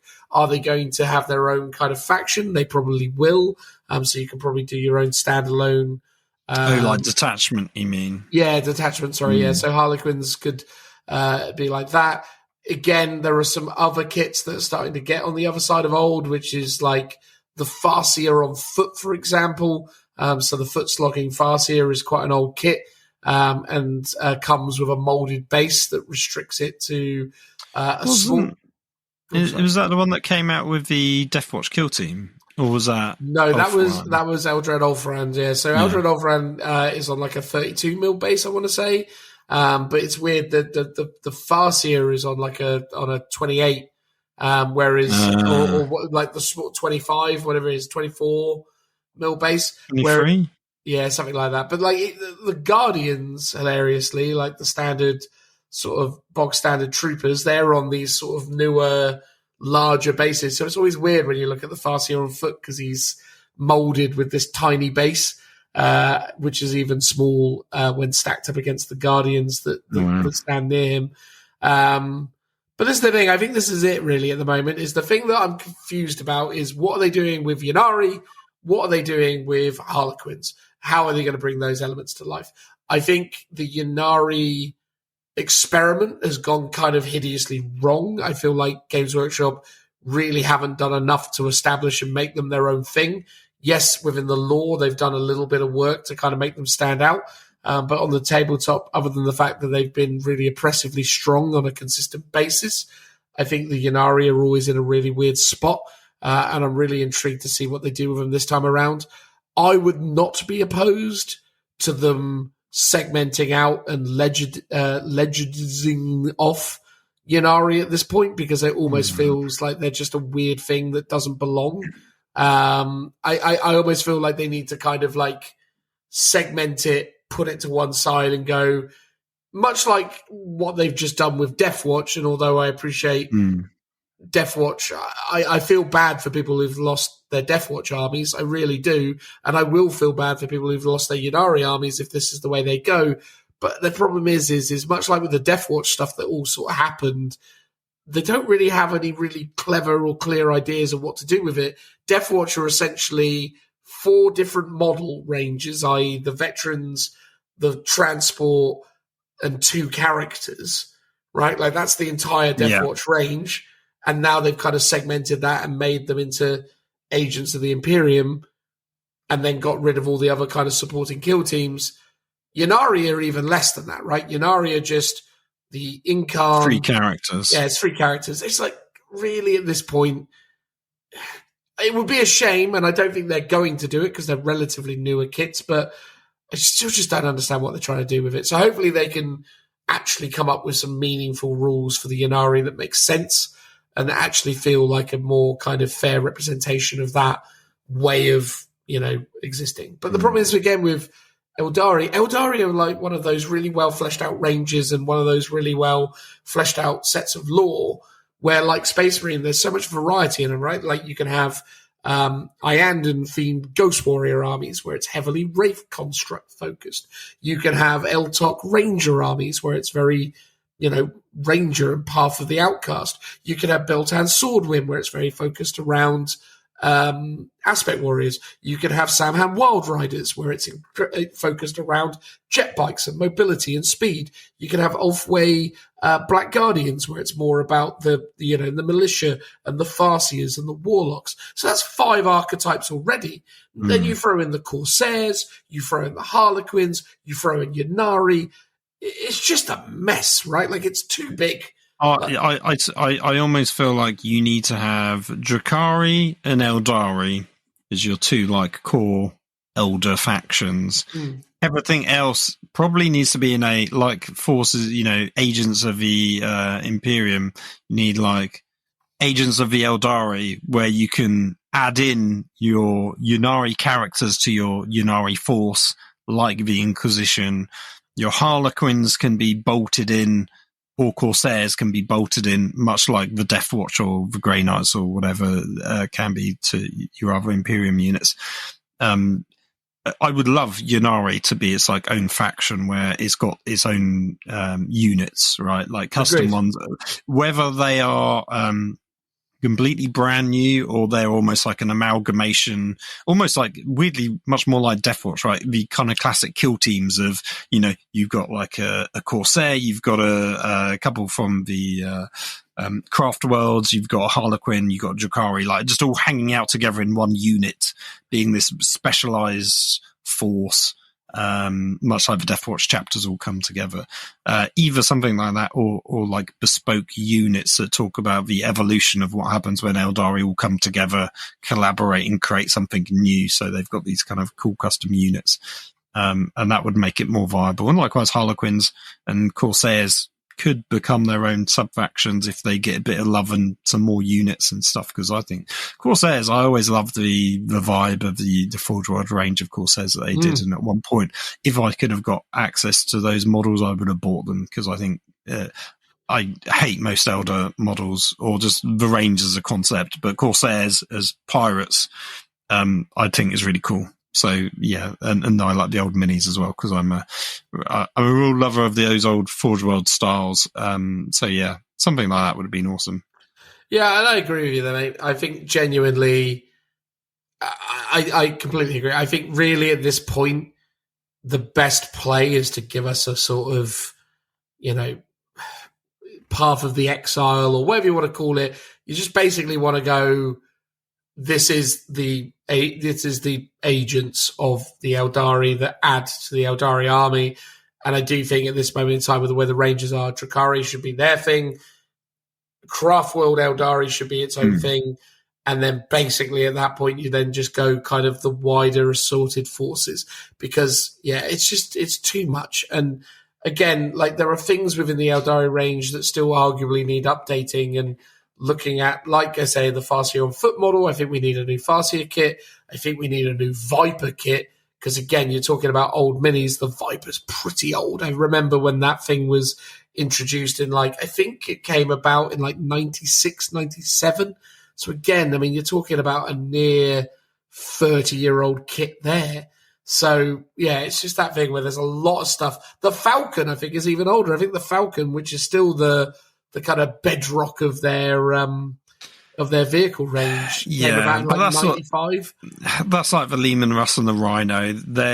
I'm sure they will get around to redoing them. But they've done updates to the Rhino sprue, and admittedly now they've kind of moved on to the Impulsor and the whatever. That space, and the Lehman Russ had updates in the 2000s, I swear. Yes, you're not still using the same. Not the very original one, yeah. Yeah. Whereas with the Falcon / Wave Serpent / Fire Prism / Night Spinner, they're all based off of that old sprue. True, but that's because they're classics. Oh yeah, look, I'm not saying they're bad necessarily. I'm just saying that there's a lot of old stuff in it. True. Well, if you look at the old Lehman Russes and you look at the Forge World one, and you actually go, it's still the same thing, but there's just a scope for adding a lot more detail or a lot of extra gubbins onto it. Imagine what they could do to the Eldari or any other faction that's had really old models. That yes, it's as we keep saying, it's like HDifying. It's you've squinted and now you've opened your eyes and you can see it clearly. It's ultimately the same thing, but just looks so much nicer. And it'd be interesting to see what they would do with those kind of Eldari vehicles if they did redo them. But I don't think it's going to happen anytime soon. No, and I don't think it's necessary. I think the thing they need to do at the moment, though, is come up with an actual sensible solution to the problem that they've created, which is that they've. I understand why they wanted to stop Harlequins from being their own thing, but Eldari at the moment, as I say, Drukhari are quite clean, right? Drukhari are just Drukhari. They don't, they've not layered Harlequins into Drukhari, even though historically Harlequins were. Yeah, Harlequins are in the Drukhari. In Dark Elder, the 5th edition book that they created when they redesigned Dark Elder, now Drukhari, Harlequins are in there because Harlequins could be in Dark Elder armies, because of course they can, because they go between both. Yeah. Right? But now they're not. Now they're only in Eldari, and that's how that works. Now you can ally them into your Drukhari army, fine. But the fact that you can ally them in and you can do vice versa, it just feels like, just take Corsairs, the Yanari and Harlequins and put them in their own thing, get them out of there. Give us those new sculpts for the Aspect Warriors, and I feel like we'll be in a place where the Craftworld army is a really beautiful and very well supported range that makes sense. I think at the moment it's just a bit messy and a bit all over the place, and also as well, weirdly, Eldari, because they're popular, have a very well supported Forge World range. But again, all of that just adds more complexity as more of that stuff starts getting thrown into the mix as well. So I think just more streamlining of it and make more sense of it and give it its own identity and really kind of make it special. Because I think the problem is at the moment with Eldari is I think Drukhari have become their own little golden child with their own little playpen, where they're their own thing. But for whatever reason, and I don't understand why, the Craft World Elder, which have always been a very, very well-established thing, have just basically just become the play pit, the basically the catch-all for all Eldari, and it just makes the whole thing. It robs Craft World Elder of a lot of what is really cool about Craft World Elder, which is bizarre because they're actually the antithesis of cool in so much as they're the squares that like ran away and lived like But that's the thing. Like there's a certain sort of like noble sacrifice and coolness to the Craft World in and of themselves, and I think I'd just like to see them get back to realizing that, because truthfully, Craft World Elder is my favorite thing in Warhammer 40,000. I think they've always been my number one. I love them, but I've just not been compelled to play them since the end of 8th edition, because I feel like ever since the end of 8th, they've just kind of portrayed what they are and turned them into something very weird. And I'd love to get back to a point where the army feels really nuanced and fun, and all the different aspects and all the different elements come together in really interesting ways. And that character and that mythos and that mythos and identity all kind of come through. I just think something about what they've done with Eldari, smushing them all together like this, has just kind of cheapened them somewhat. Plus, also, I don't enjoy the fact that they've just been the easy kind of win army for a long time. Noting that I have obviously played them when they've been strong as well, but I don't know. I used to feel like I used to earn wins with them, whereas these days it just feels like you're getting. Funny, you had to go out of your way to buy those 9 flyers, Dan. That wasn't easy. Yeah, that required effort. Yeah, and look, what I'm saying to you, mate, is I think that was that was in response to what they became over time, and obviously a desire to do well on my part.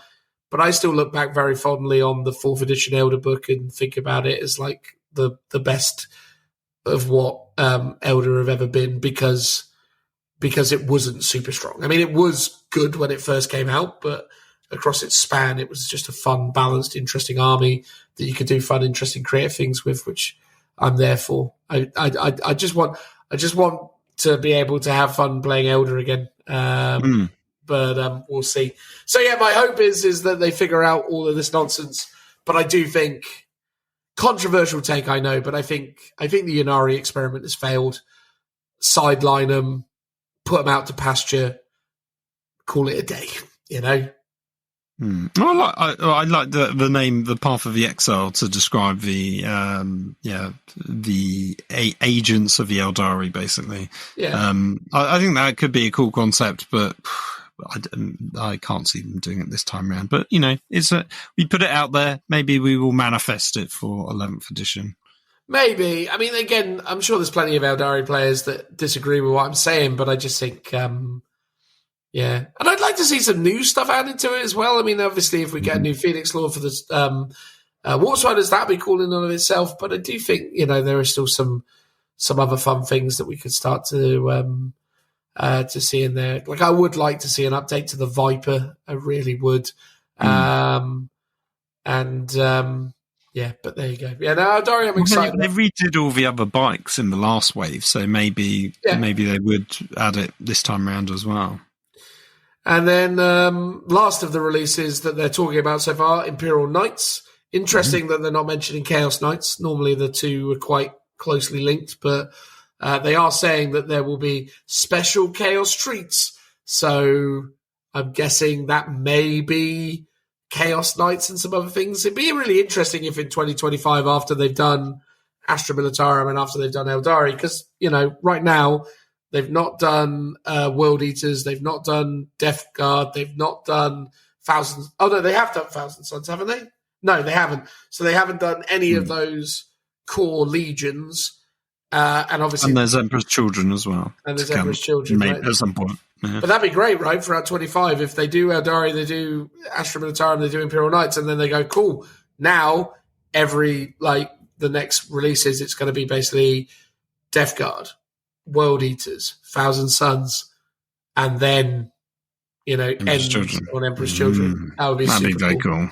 That would be really good. But Imperial Knight wise, I wouldn't be shocked if we didn't get anything new for Imperial Knights but a book. I mean, that makes sense. Although I think they did say every faction is getting a model at least. So if that even includes knights, that would be very cool. But it's one of those ones where they've got so much already. Do they need more? However, what was interesting is with the Chaos ones, they did tons of like variants of the Armiger class, like was it War Dogs, I think.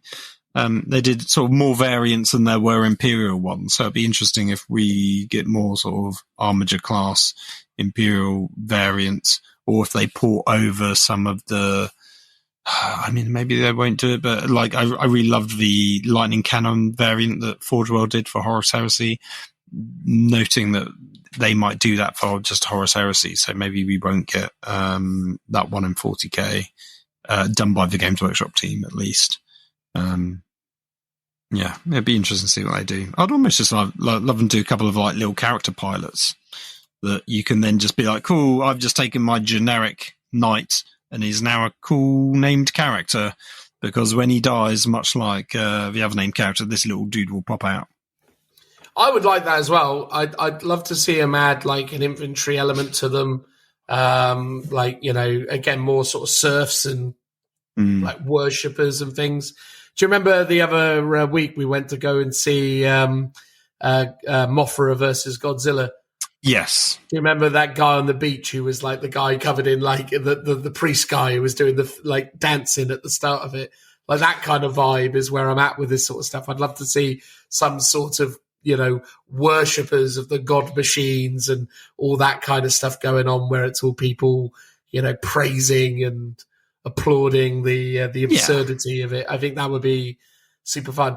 Again, if it did like nothing, you know, like the idea, and I also like the idea of like the Imperial Knights are like entirely indifferent to it. Like they've got all these worshippers, but they don't care. So like maybe it's like, you know, in the pursuit of doing things, they might like step on one, but that's like considered a great blessing. And then all of a sudden it's like, you know, the surrounding aura of people being rejoicing in the fact that you trod on someone. It's like, oh, it's a divine sign.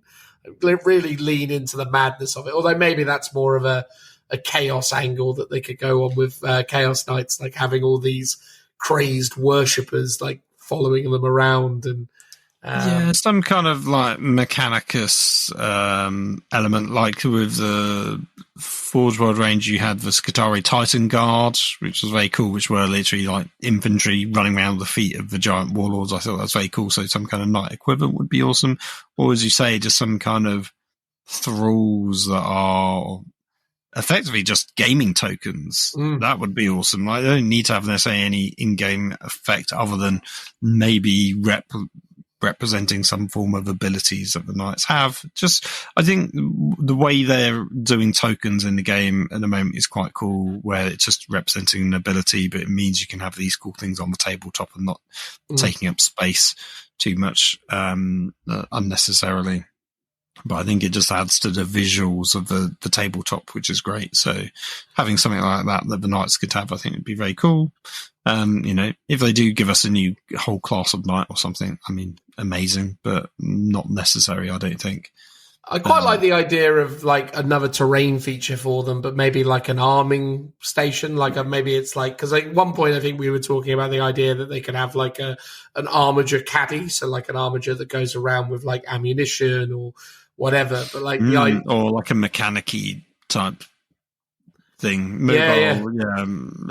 mobile tech mechanic. But maybe if it's what they need, maybe if it's just like they've got these like these supply drops that are just like put on the battlefield, and then it adds like a new mechanic to them where they've got, because again, one of the things that's probably bad about them is maybe they're not so good at like getting onto or trading certain objectives because they're, you know, bulky and have big footprints and all that kind of stuff. So maybe they become their own objectives, or maybe they get benefits for bringing these things in and controlling them and utilizing them. And, you know, like, I don't know, it's maybe they could add some more degradation to their weapons or something, which would be quite fun as a mechanic. Like the idea that a fresh chainsword is more powerful than one that's shoot through like too many or something. I don't know. Is these some kind of like Helldiver style, like supply torpedoes dropping down? I mean, I think visually that would look awesome on the tabletop, having these little missiles embedded into the ground with a cache of ammo or whatever inside. Yeah.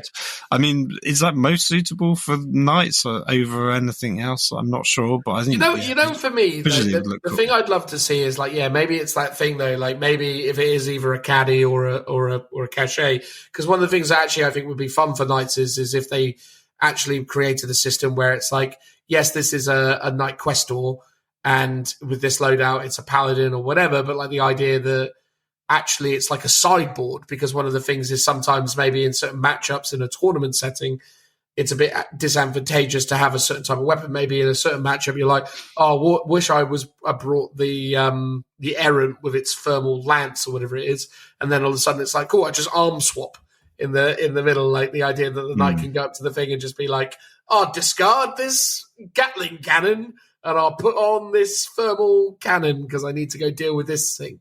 It's like more, yeah. I mean, another way if we're speculating, going back to the character thing. So, okay, let's say you have tokens somehow. So you've got two tokens per, like, let's say named character. The named characters can go with any knights. So they've got their own built-in abilities, so you can combo certain abilities with different knights depending on what you want to do.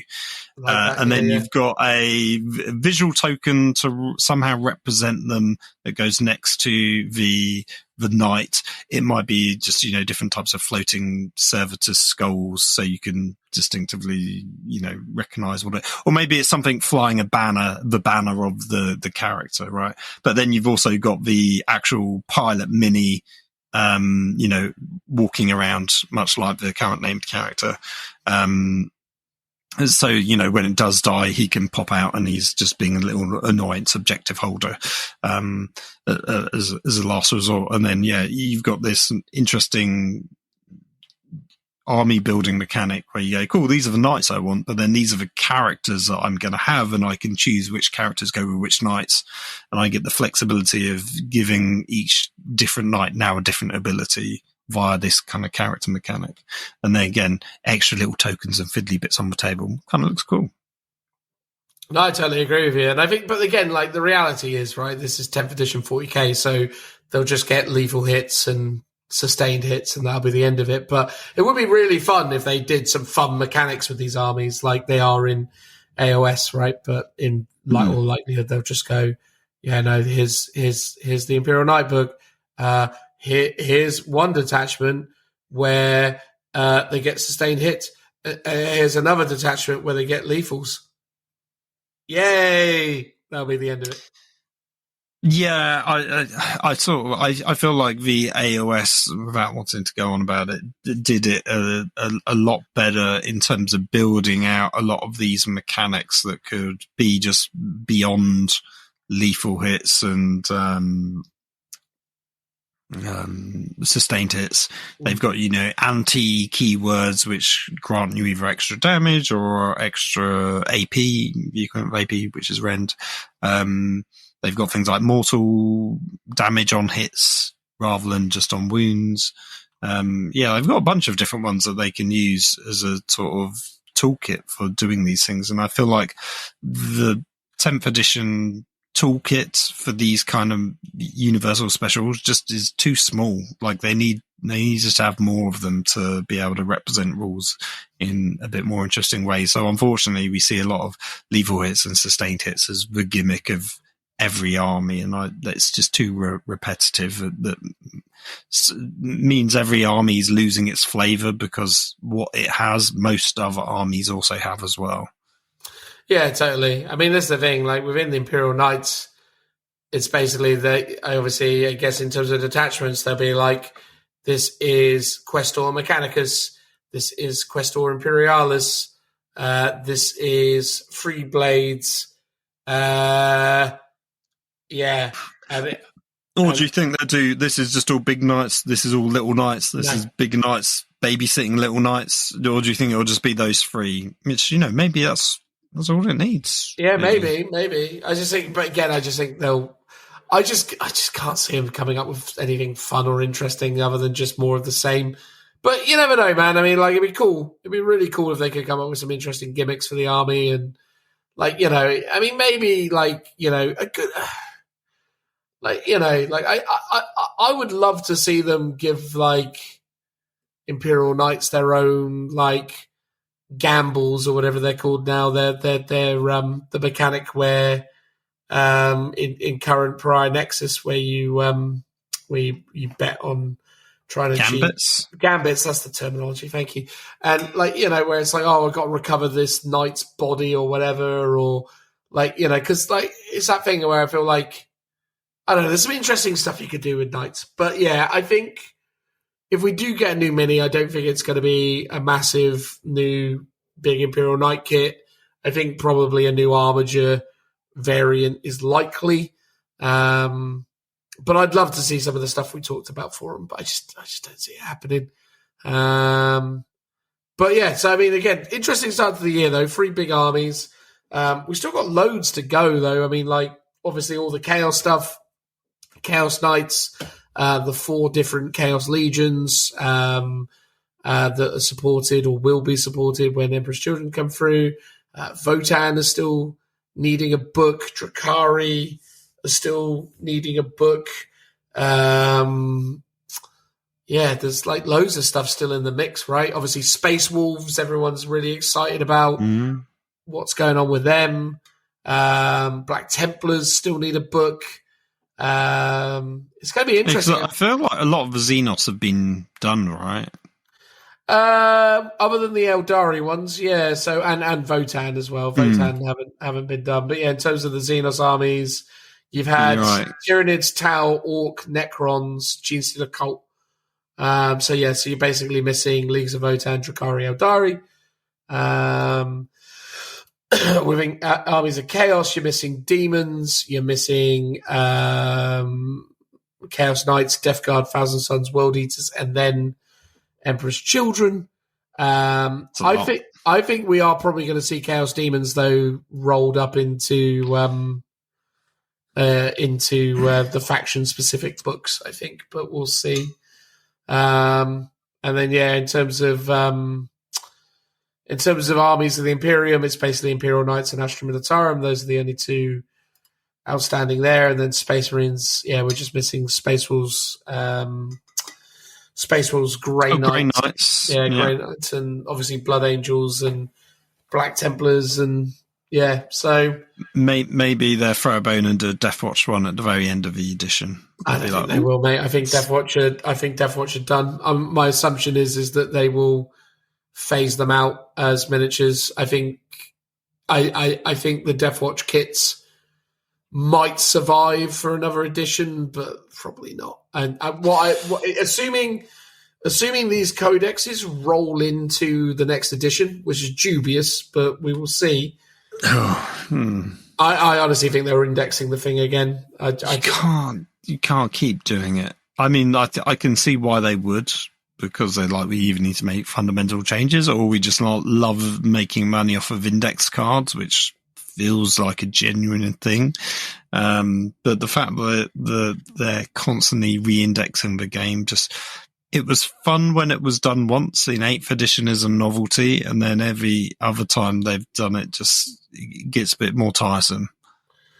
No, I agree. But on the assumption they're not indexing 11th edition, they probably won't touch Imperial Agents. They'll probably just stay as a thing. And then that's where Death Watch will wallow. It's a shame. It's a real shame. But it's crazy, right, when you think about it, right? Because, again, like I was saying, so just going through it quickly, Black Templars, Space Wolves. So that's 2 supplements that obviously need to happen in 25. Then you've also got Militarum and Knights, which we know about. So that's 4. Then when you go into Xenos, you've got Eldari, Drakari. So those are 6 for those. I think that. Oh, and then Votan brings it up to 7. And then within the armies of Chaos Space, assuming they do demons, you got Demons, Knights, Death Guard, Thousand Sons, World Eaters, Emperor's Children. So you've still got 13 books to go, and you have got a year and a half. Did you also include Emperor's Children in that? I did, yeah. Oh, right, yeah.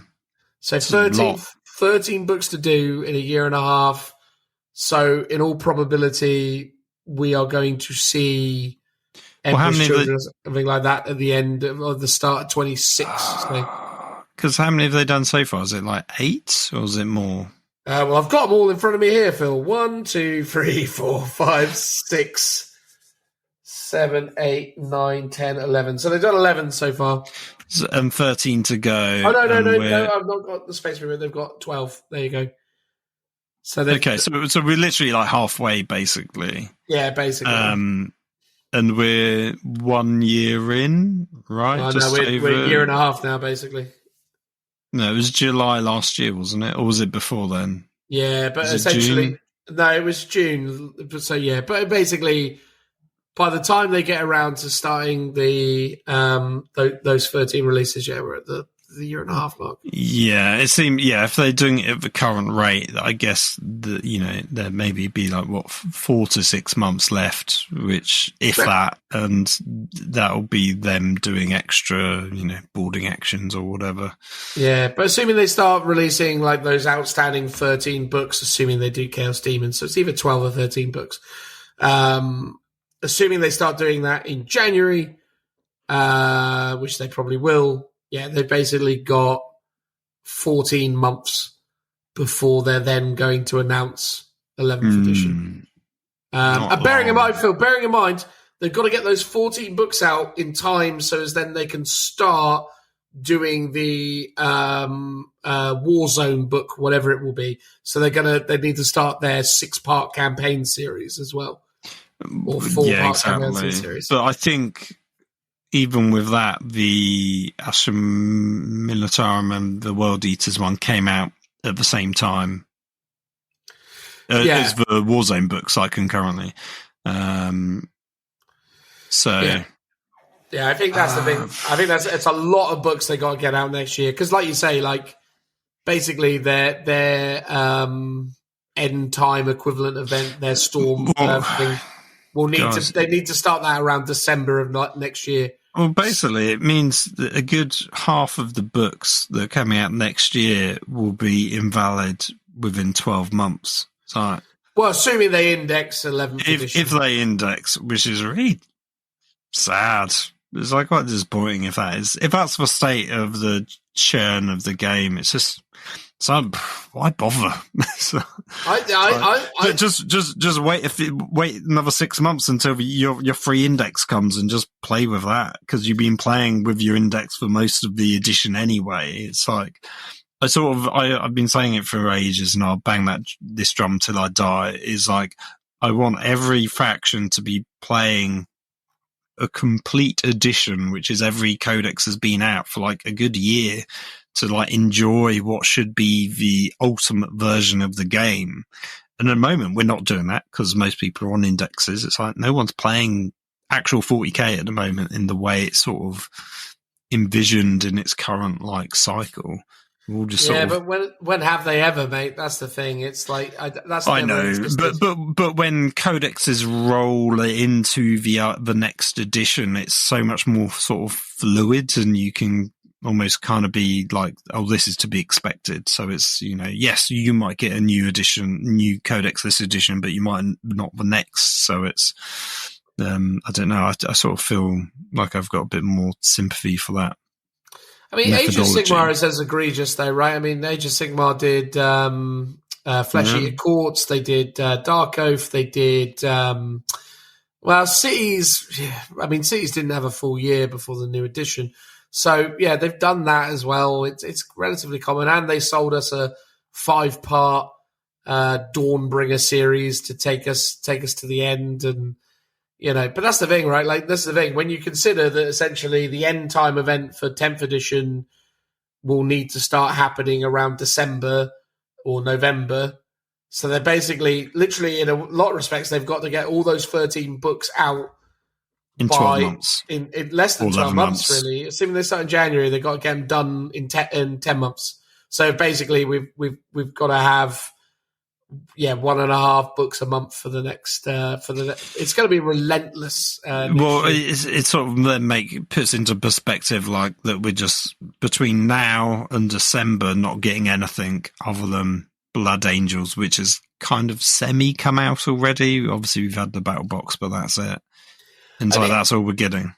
I think it's really interesting, though, isn't it? Because I can't guarantee, and no one can, right? Other than obviously people who've got good inside information with GW, but no one really knows what the future of this game is. And I think, it's going to be really interesting because, not to get like down on it, but if 11th edition does index it, right? I think that is a massive L for Games Workshop. So even if 10th edition isn't that hot in some people's opinions, I think it's better that they keep riding this version of the rule set and keeping the codexes going, because I think if they index it again, it will have such a negative impact on their community, because I think right now people can see it for what it is, but they kind of put up with it. But I think if they put us into an index situation again, I think that will push people to the breaking point that they will probably start to drop this game.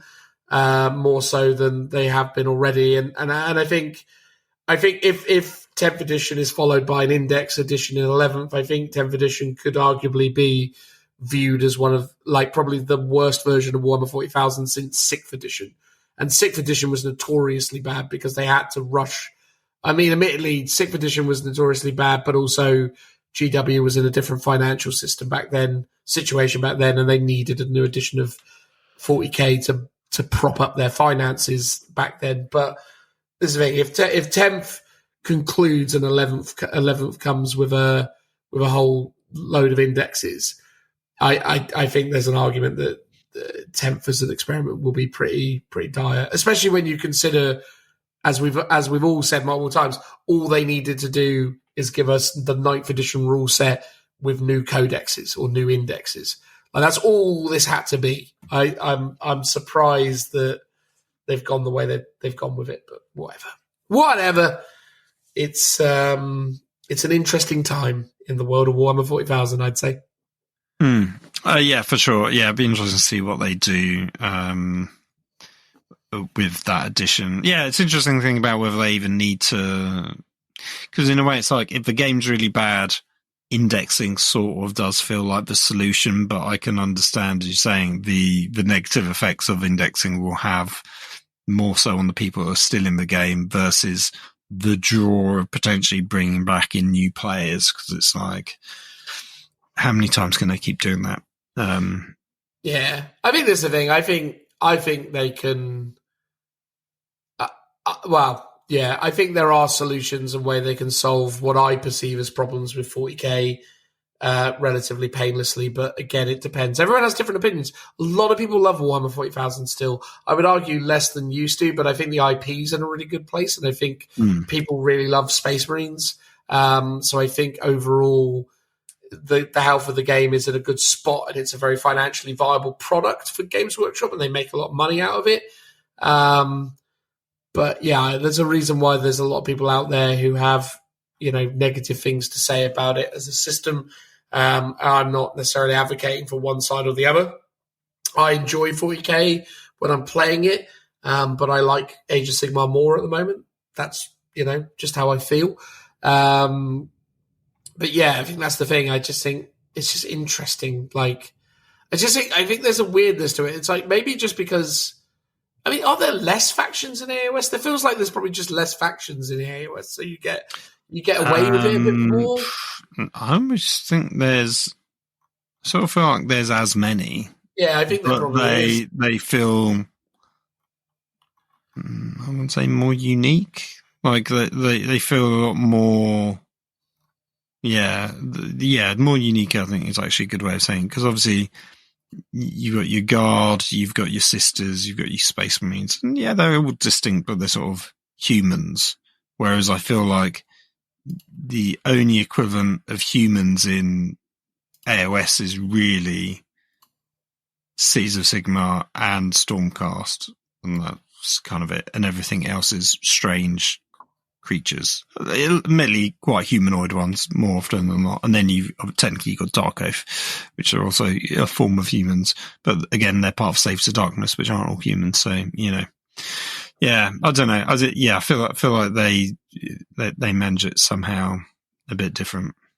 I don't know. I think it's just a vibe thing, isn't it? I just think at the moment, I don't know. As I say, I feel like AOS 4 at the moment feels very similar to me to how early 8th edition felt. If it, it's got that kind of vibe to it at the moment. I think it came out very strong. The game didn't really have any urgent problems on launch. It's like, yeah, there's a couple of like niggly rules questions, or maybe it was a bit difficult to find certain rules, but overall I think it plays really well.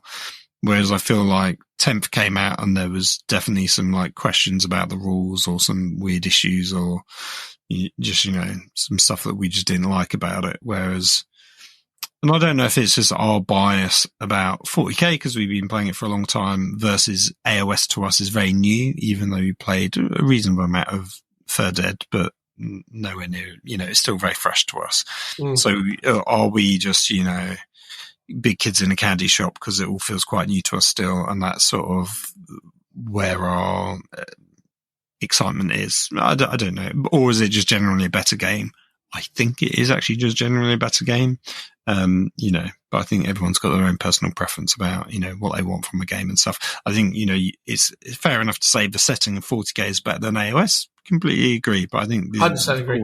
The game mechanics of AOS is really strong. And to be fair, I think the setting is getting better, and I love the kind of constant evolving narrative within AOS throughout the editions that I don't think 40k is doing very well, even though it's sort of trying to do that ongoing storyline now. But it doesn't seem to be working in the same way that AOS gets away with. No, I totally agree with you, mate.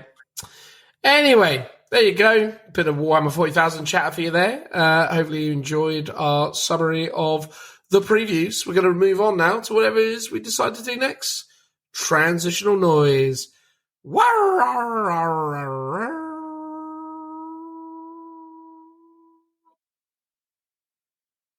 Welcome back, everybody. We're going to talk about Kill Team, not the current Kill Team, because, that's old and boring now. No, we're talking about the new Kill Team, which is, nebulously called Kill Team, although it does have a subtitle, Hive Storm, although obviously that denotes the particular box set as opposed to the overall edition. What edition of Kill Team is this, Phil? The Big Gun edition. By the way, right, I was going to get into this later, but you said it already. That is pretty, unimaginative, isn't it? The Big Gun. Biggest Gunners. The Holy Gun, or whatever it is. It's like, good Lord, 40k. You're getting very literal in your old age. But it's very 40k, so I don't really mind it. It's very on the nose for what 40k should all be about. Maybe it's just they haven't been leaning into that enough anymore, so it sort of stands out in its absurdity, I know. I was thinking about it today. Like, I think Kill Team as the set. So, we had the stuff on the arcs. It wasn't quite arcs of open, but we had the boarding actions variant of Kill Team, and then you got this one set on a big gun. Those two, I would speculate, are like the most thematic settings that we've had for 40k in a really long time, and they're not actually really for 40k the core game, but they're in the 40k setting. I think they've just been some of the most interesting things, even though, yes, on the nose big gun, but I actually think it seems really interesting. If there was like a campaign book for 40k all about defending a big gun or a planet that's on it, I'm like, cool, I'm all about this. This seems good. You're all about that big gun lifestyle. That's fair. I mean, look, at the end of the day, I have not been enough of a supporter of Kill Team. I really, really enjoyed it as an original concept, and I think that's the evolution, right, of Kill Team as a system.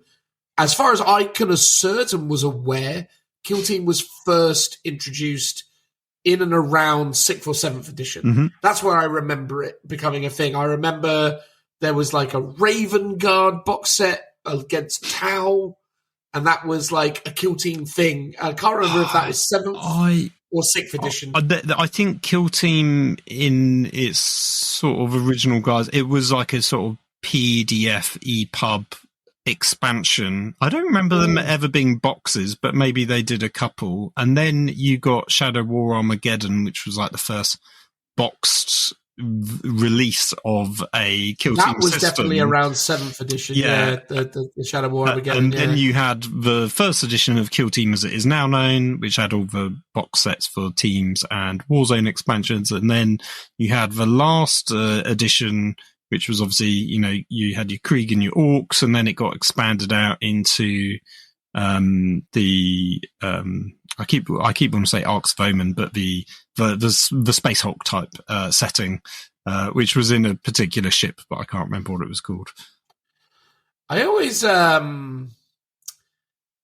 always really enjoyed conceptually Kill Team, and I've invested into it. I have pretty much every Kill Team edition as like rules in my collection, as it were. So I've always sort of bought into it and enjoyed it conceptually. Bizarrely, the Kill Team edition I've played the least is the current one that is, soon to leave us. Same. But yeah, it's weird. I don't know quite what it was about this particular version of Kill Team, especially because it was supposed to be, and again, I have played it and I did enjoy it, and I know a lot of people who also really enjoyed it too. So that's the thing, like, I'm aware that this version of Kill Team is really good, and I've seen that and I've played it and experienced it. But yeah, for some reason, I think because it was such a departure from the core rule concept that I just sort of struggled to have the kind of cognitive ability to kind of add it to my regular gaming rotation. Like, it's okay for me to be like, oh, Heresy has this rule set and I can adjust to that when I need to. Age of Sigmar has this rule set and I can adjust that when I need to, and 40k, blah, blah, blah. But strangely, when something is of 40k, but it isn't the same, it does become very weird. And I think that was the thing. It was like, I just think they put a few too many like barriers to entry for me to get me to keep coming back to it meaningfully, like, changing the measuring distances to shapes and doing all this kind of stuff. It just felt like, I just remember being like, yeah, it does seem cool. And I mean, people can probably listen back to when and where we've talked about Kill Team in the past. I think, there's a lot to like about it, but for some reason it just never grabbed me and never held me. I really enjoyed, just to say it as well, though, I really enjoyed the 8th edition, as in 8th edition Warhammer 40,000 Kill Team companion game. I thought that was super fun. I think they really, really mucked it up when they started going into Commander and Elite and all the other stuff. The Rogue Trader one was pretty cool as a concept, although I never played it, but the models I thought were fantastic for that one. Yeah, Rogue Trader was great. Really great. That edition I played loads of. It was really easy because it was basically 40k plus a sort of break test system for bottling your team, because team games need a way of ending. Let's wrap this up. We've lost a few people rather than having a team wipe, because in a campaign system you don't want everyone to die, much like Necromunda and stuff. You have a bottle test mechanic, so your main can effectively run away instead. So that was the only real sort of hurdle for the 40k aspect in terms of the rules. There was like alternating actions, so you would and you had tokens, so people could fire before other people or do other things, which was quite a cool system. I really like that one. This edition, as you were saying, I've got the rules. I bought them. I didn't buy the box, but I bought someone was splitting it out, so I got the rules and the measuring pieces and stuff. And I read it. Just never, literally, I haven't played it, and I've got Into the Dark, which is the box, which I then used more for boarding actions and actual kill scene, because again, I haven't played it. As you say, I think there's a few things that sort of not necessarily ruined it, but made it a barrier to entry. One is it just had a completely different rule system from 40k, so it was a complete learning curve. Secondly, the shapes for measuring is just such a nonsense concept. Again, it makes the kind of cognitive dissonance or something like the complexity to it just makes it much more obscure when you're looking at stats going, this moves circle, this moves square, and it's like, well, what does that actually mean in a practical setting? A quick side note to that is that the the new edition doesn't have that. It does away with it, and it goes back to just normal measurements, which is fantastic. And then I think the other thing was, I think the main thing of note that everyone grumbled about was that the cover system was quite complicated and took quite a bit of reading or a flow diagram to actually get used to. Although some people said once you got your head around it, it made a lot of sense. But I think when you're trying to learn the game and get into it, you go, oh God, this is confusing. And again, a barrier to entry for playing. And I think the personal issue I had with getting into it is it felt like the team construction was a lot more restrictive with the sort of preset, models within the kill teams, especially things like, so if I wanted to run guardsmen, unless I bought the companion that unlocked all the old style kill teams, I had to use the new style one. So for example, the Krieg veteran guardsman was very sort of restrictive in terms of its loadout and war gear. And it's like, I don't have models to represent a sniper. I don't have models to represent a medic and stuff like that. So for me, it's like, I don't think I could easily take pre-existing models and make them fit a kill team very easily. Whereas in the previous edition, it's like, you just go, I'll take a specialist, I'll take a sergeant, I'll take a couple of guys with las guns or whatever it might be. And I could just make a team and I could sort of make it fit, and it was a lot more flexible. And that's, that building aspect I really enjoyed. Whereas I think now it's like you had a pool of like maybe 10 to 15 models, and then you go, oh, I'm taking 8 or something like that. So yeah, I think that was again one of the reasons why I just never got into it, I think. Yeah, because it always felt like you had to make a very separate investment, right? Like it was always like, I have to buy a specific kill team and they have to be loaded out in a specific kind of way, and this is how this has to be played. And I think that's absolutely 100% the case. That before, I would just be like, oh, I've got some Space Marines, I'll take this type of kill team, or I've got some Elder, I'll take this type of kill team. And sure, obviously lots of people really got into it and built their own specific war bands, kill teams, sets, etc. In the earlier editions. But yeah, but again, it totally makes sense from a kind of business model perspective that they would expand it into its own unique range, and that ultimately they would, much like they do with Warcry, much like they do with Blood Bowl, much like they do with Necromunda, lower that barrier to entry for other players, where it's like, you want to play kill team, buy this box, and it's basically, jobs are good. So I do understand why that's the case. The other thing as well is there is a necessity within Kill Team, even though the boards are quite small, there is a necessity to have quite a dense amount of terrain. Like Kill Team is a game that is fought in a much more three-dimensional space, so also requires you to have a lot of terrain in your collection. Many people do. That was actually, again, going back to the Kill Team edition that ran parallel to 8th edition, that was actually one of the interesting things that they brought about, which was the arena concept. Do you remember Kill Team Arena? Yes, so that was the competitive indoor version where you got a couple of very symmetrical looking sort of tiles that were corridors for your guys to run and shoot down, and you got some crates and some other stuff. And then they did the awful value for money. It was like the Pariah Nexus type. It was the Pariah Nexus box, the one with the heavy intercessors and the flailed one. Yes, and then they sold you on a bunch of Necron shaped crates. And there's like, that's your terrain. It's like, okay. Yeah. Everyone loves those Necron crates. But everyone bought it for the heavy intercessors because they were the new hotness and people loved them. See, now, this is the thing. I bet in the long enough timeline, though, because they're, out of production GW scenery, those Necron crates, they're going to be worth a fortune in the future. They are literally plastic Bitcoins. That's it. That's how it's going to go.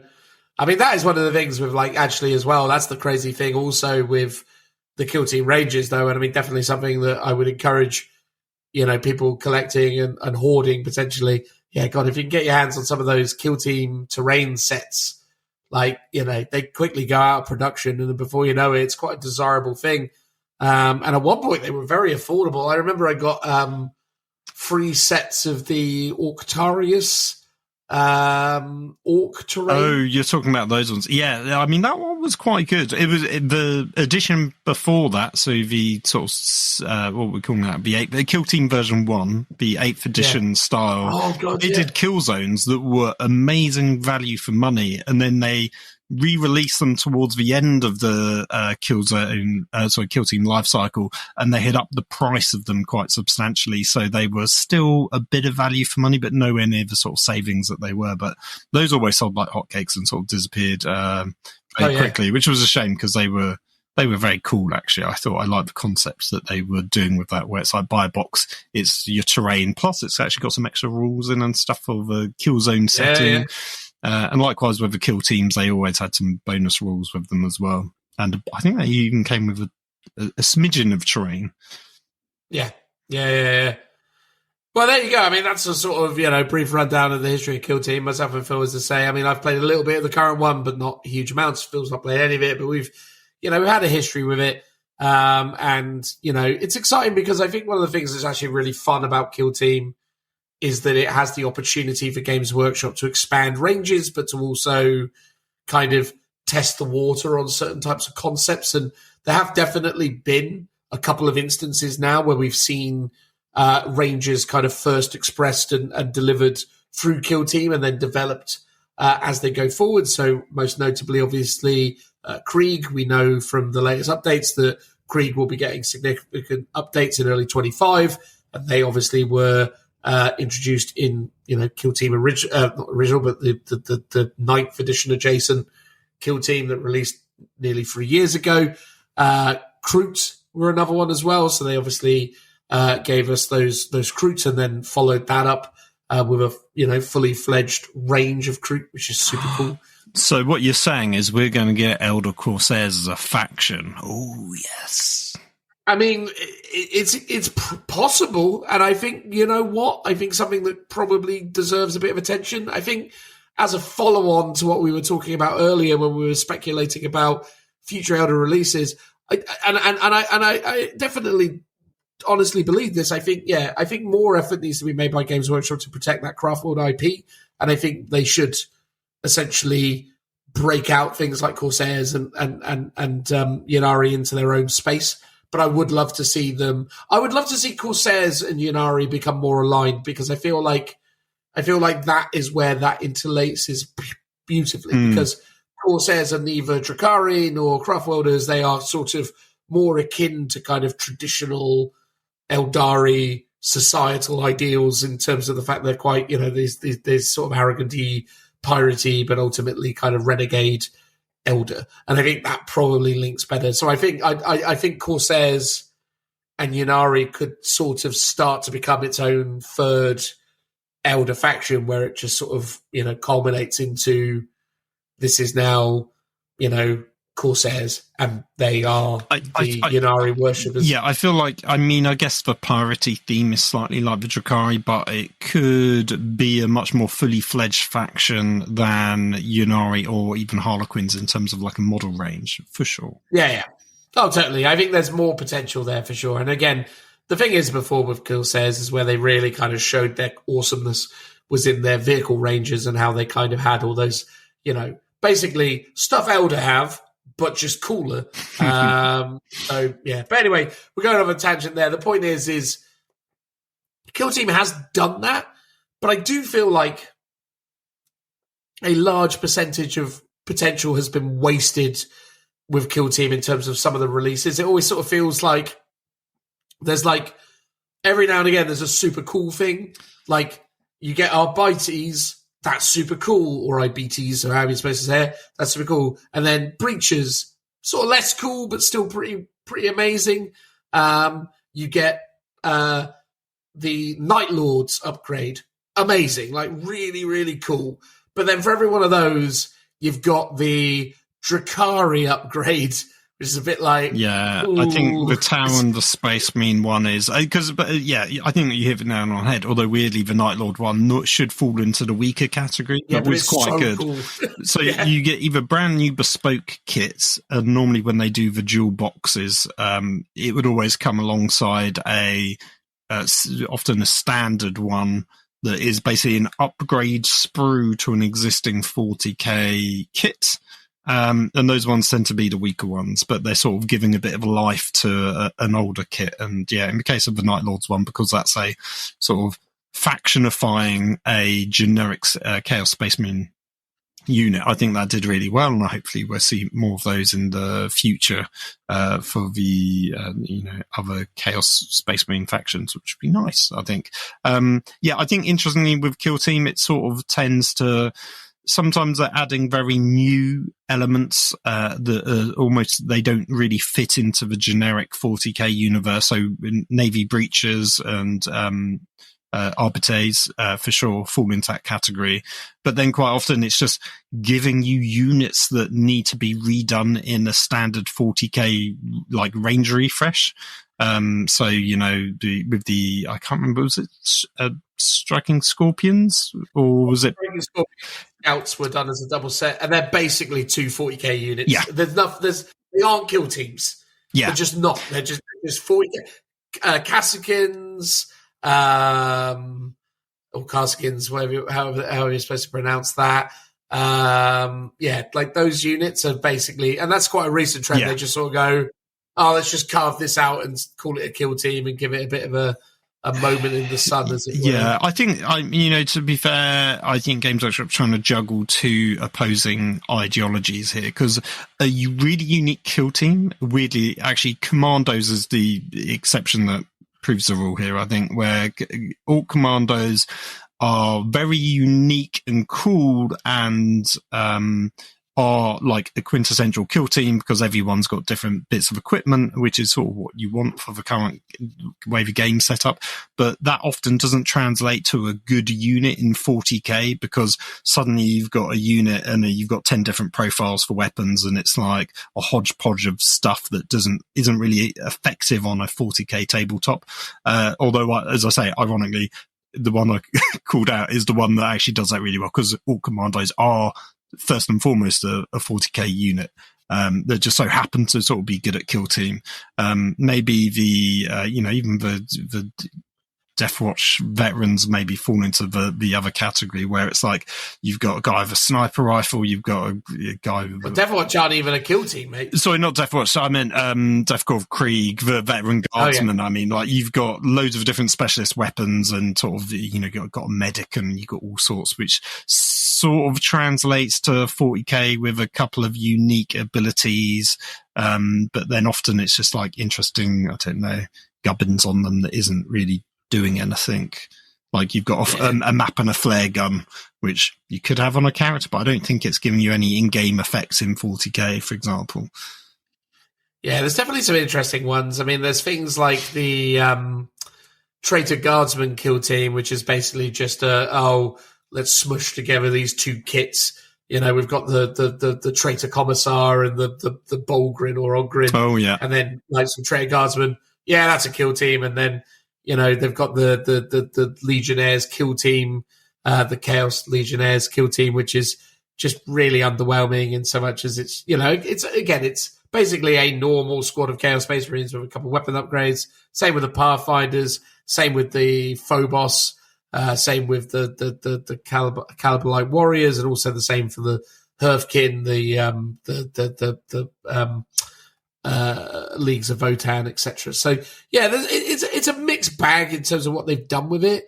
I think you can kind of identify things that were intended to be kill teams that were kind of part of the kind of proper ideology of what kill team was supposed to be, and then there's the kind of upgrade sprue stuff, which is done in a kind of cheap and fast way to kind of breathe a bit of extra life into something that was otherwise sort of not intended for it. And then there's just the moments where they're just like, oh, we got to put this out somehow. So yeah, so it's an interesting mixture, but that's just GW, right? And that's their business practices. At the end of the day, if you can sell Striking Scorpions this way, then gets them out, I suppose, which for Eldari players is a plus. But yeah, like, I think in terms of this new game, I mean, so this new game, the first box set they're going to be releasing, this is Hive Storm.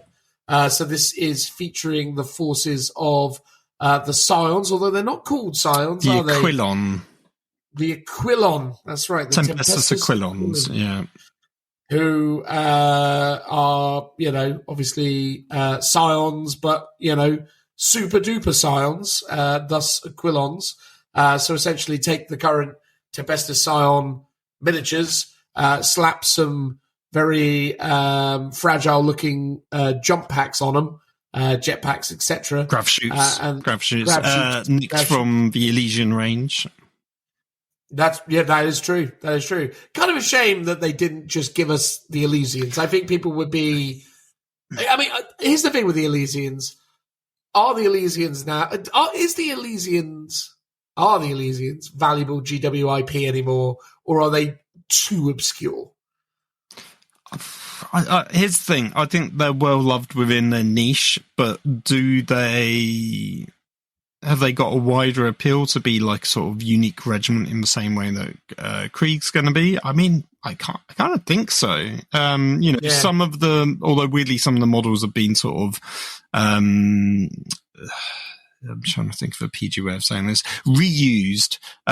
So, for example, the buggy has appeared now in Necromunda as a model there, but obviously that was originally a Forge-World kit for the Elysian specifically because it was like a buggy that could be, grav shoot dropped down because it's a light vehicle. They had some really cool stuff. They had, drop shooting sentinels that had like melter guns.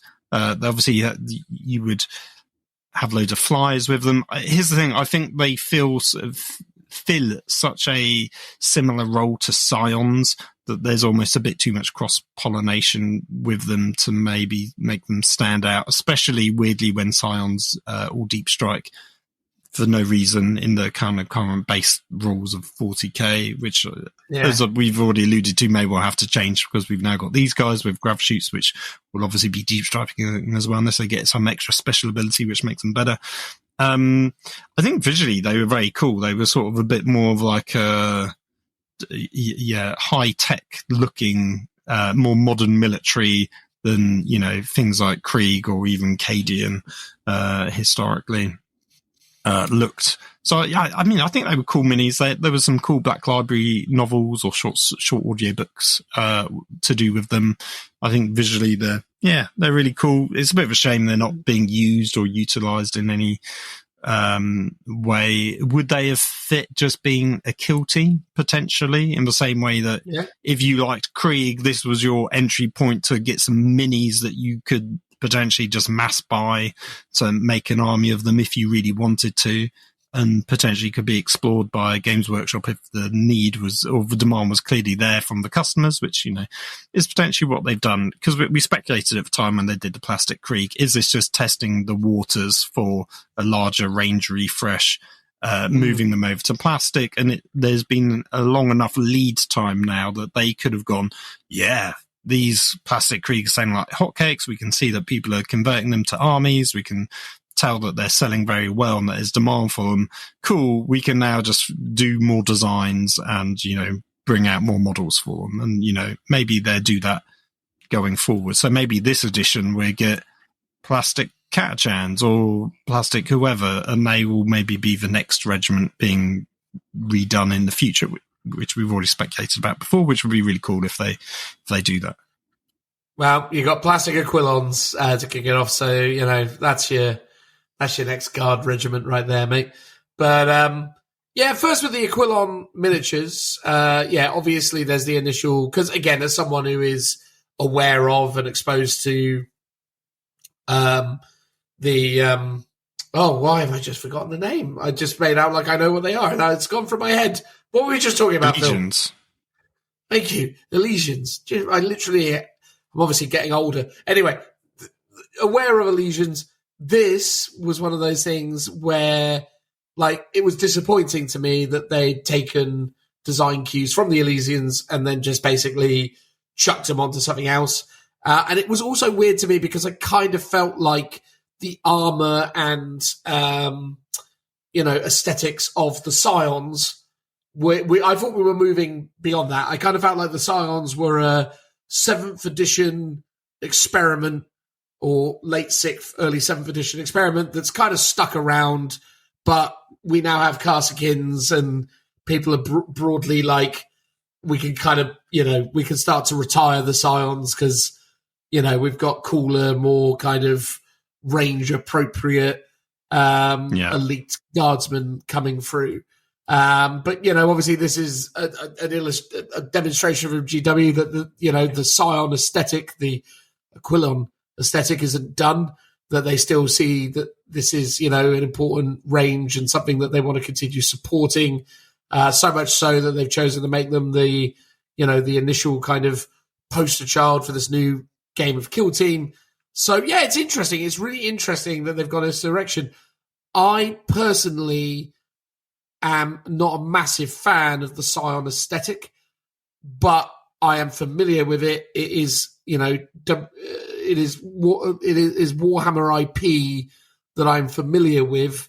So I'm much like, say, with Space Marine Centurions, because I've seen them for a while. I'm not as critical of them as a design as I might be if they were like fresh, new, off the line. But the thing is with these guys is I've never been a massive fan of the aesthetic of the Scions, and this hasn't really changed that. But I do think these look better than the Scion kits, and I think there are some really nice bits of design in it that really stand out. I think the posing is quite nice. I think some of the specialists look quite cool. So yeah, there's a lot to like about it.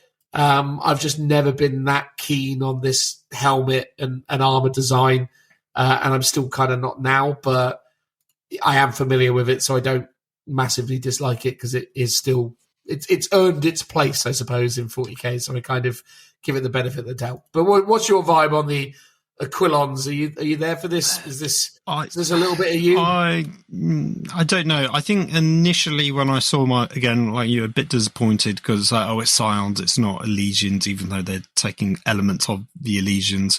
Stormtroopers / Scions have always had sort of a baroque sort of plate, of like chest plates on them, and the little fiddly design flares to them.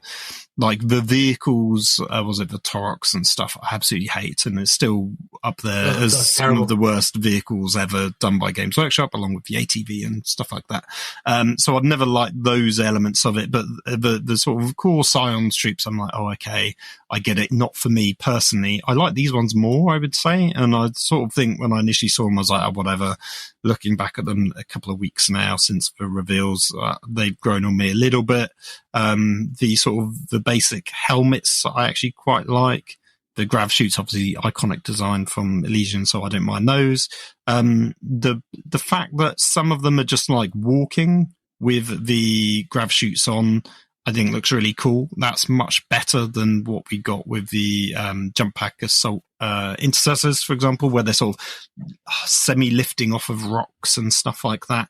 I would have quite liked maybe one or two where they're a bit more like floating down and shooting, and instead you've got maybe one or two that is like, it looks like they're literally just about to touch down, and I would have liked some a bit more vertically in the air, by an inch or so off the ground, as opposed to one. There are a couple that are like sort of jumping or landing off of a rock, which is a bit rubbish in comparison to what I would have liked. And the little Sentinel guy doesn't really do it for me. But overall, I think some of the cool, I like the kind of girder basing material that they've used. I think that's cool. Some of the poses are really cool. Like the sort of the scale of the weapons is nice, I think. I mean, the bear heads don't really do it to me personally, but the helmeted versions I think are quite cool. And I think, would I use these in any way? Probably not. As I think I explained earlier, I've been weirdly using the Scion rules to represent my grenadiers for my Krieg. So I've had a long-term plan to convert up a kind of grenadier command squad to represent the Scion command squad. And I've done that in a couple of games. Where I've done like a Tempestor Prime using one of my Krieg models. So for access to these Aquilon rules potentially gives me access to more conversion possibilities for my Krieg army. But then the aesthetic of the grav chutes doesn't really fit the Krieg, I don't think. So while I think these are cool, they don't necessarily fit with my hobby journey for my guard. So from that point of view, these aren't really doing anything for me. They're not a purchase that I will be making, put it that way. No, that's fair. I quite like the head sculpt for the Tempesta, but the Precursor, that's not really hitting the high notes there. But on the whole, I'm relatively moot about the Aquilons. I think, at the end of the day, I think because of Games Workshop showing the big gun and showing the jump pack or jetpack guardsmen, people were obviously of the opinion they were going to be Elysian. So in a way, I think all they've really done with this is just disappoint Elysian fans. And that's a bit of a shame, really, because it's very evident that they leaned into that to kind of get some hype and some eyeballs on their announcement. Maybe. Yeah. I think the point you made where Scions have sort of been replaced with Kazakins from a base troop choice is like, they could have just gone, well, actually, if we're going to do the Krieg range, we've got Grenadiers for their elite units, which are the same as Kazakins because they've all got hot shots. So do we need Scions to be their own thing? And I've always found, partly the aesthetic, but partly the narrative of what they are just not as appealing as Kazakins and Grenadiers for the more regiment-specific stuff. It's a little bit odd that they've actually let into it and go, we're going to do more for Scions. And in a way, it's like, if you're going to keep them around, you do need to add on to them. And personally, it's a bit like Kroot in a way. It's like you almost need to make them their own like sub-faction in a way and build them out and give them more stuff. Or just don't have them around. That's the way I would look at it. So, this is all potentially a sign that are they going to do more with Scions? Are we going to get more Scion minis down the line? That would be actually quite interesting if they did that, because it just opens up the design space for what Guard could be on the tabletop. No, totally.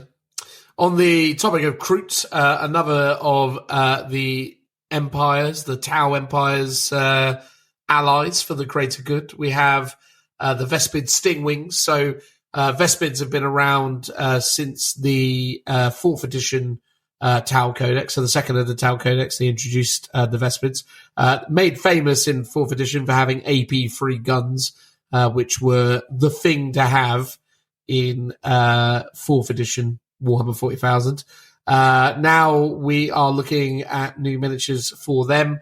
At first, I was a little bit kind of shocked because I'm, again, very used to seeing the old Vespids and certain design cues from then. But as I've kind of spent more time looking at them and more time has passed since they've come out, I think I have a more kind of measured appreciation of their aesthetics, and I genuinely actually really like these guys. I think there's a lot to like about them. I think the base designs they've put on them is really cool.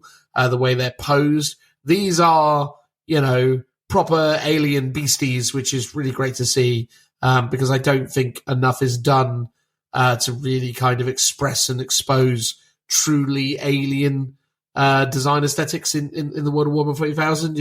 Obviously they are humanoid. They have, the bearing and the upright stature of a humanoid creature, but there is something truly quite unique and alien about these creatures, and I think that's really compelling. And I think the poses are really nice. I think the weapons look really cool. I quite actually like the orange paint scheme contrasting with the white Tau armaments. I think there's just a lot to like about these guys. I think I genuinely really think they've done a great job with this kit, and I think it will add a lot of really great variety to people's Tau armies. I think between this, the Kroot, and obviously the very robust range of Tau miniatures, I think Tau players are now really in a really luxurious spot where they've got a lot of really great choices, not just in terms of units and flexibility in terms of how they express themselves on the tabletop from a gaming perspective, but I think they've got incredible potential to build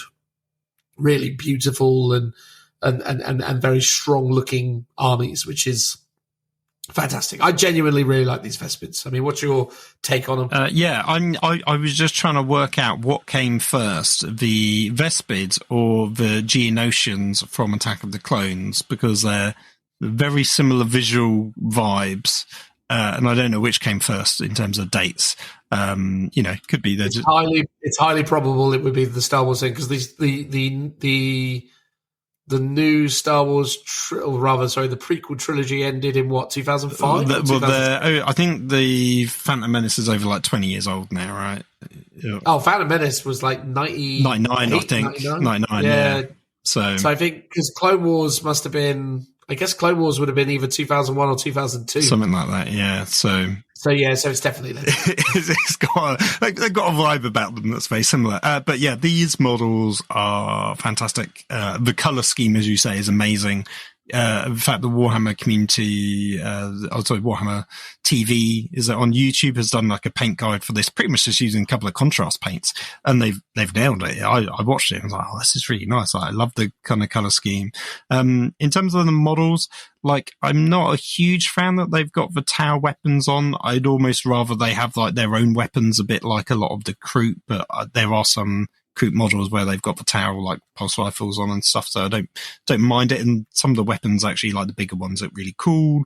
The only two models I don't like are the ones where they've got like the weird Tau sort of face masks on them. I think that just looks a bit silly. They've tried to sort of explain it away that it's like some kind of mind control thing on them, which is whatever. But visually, I sort of want to see the Vespids because that's why they're there.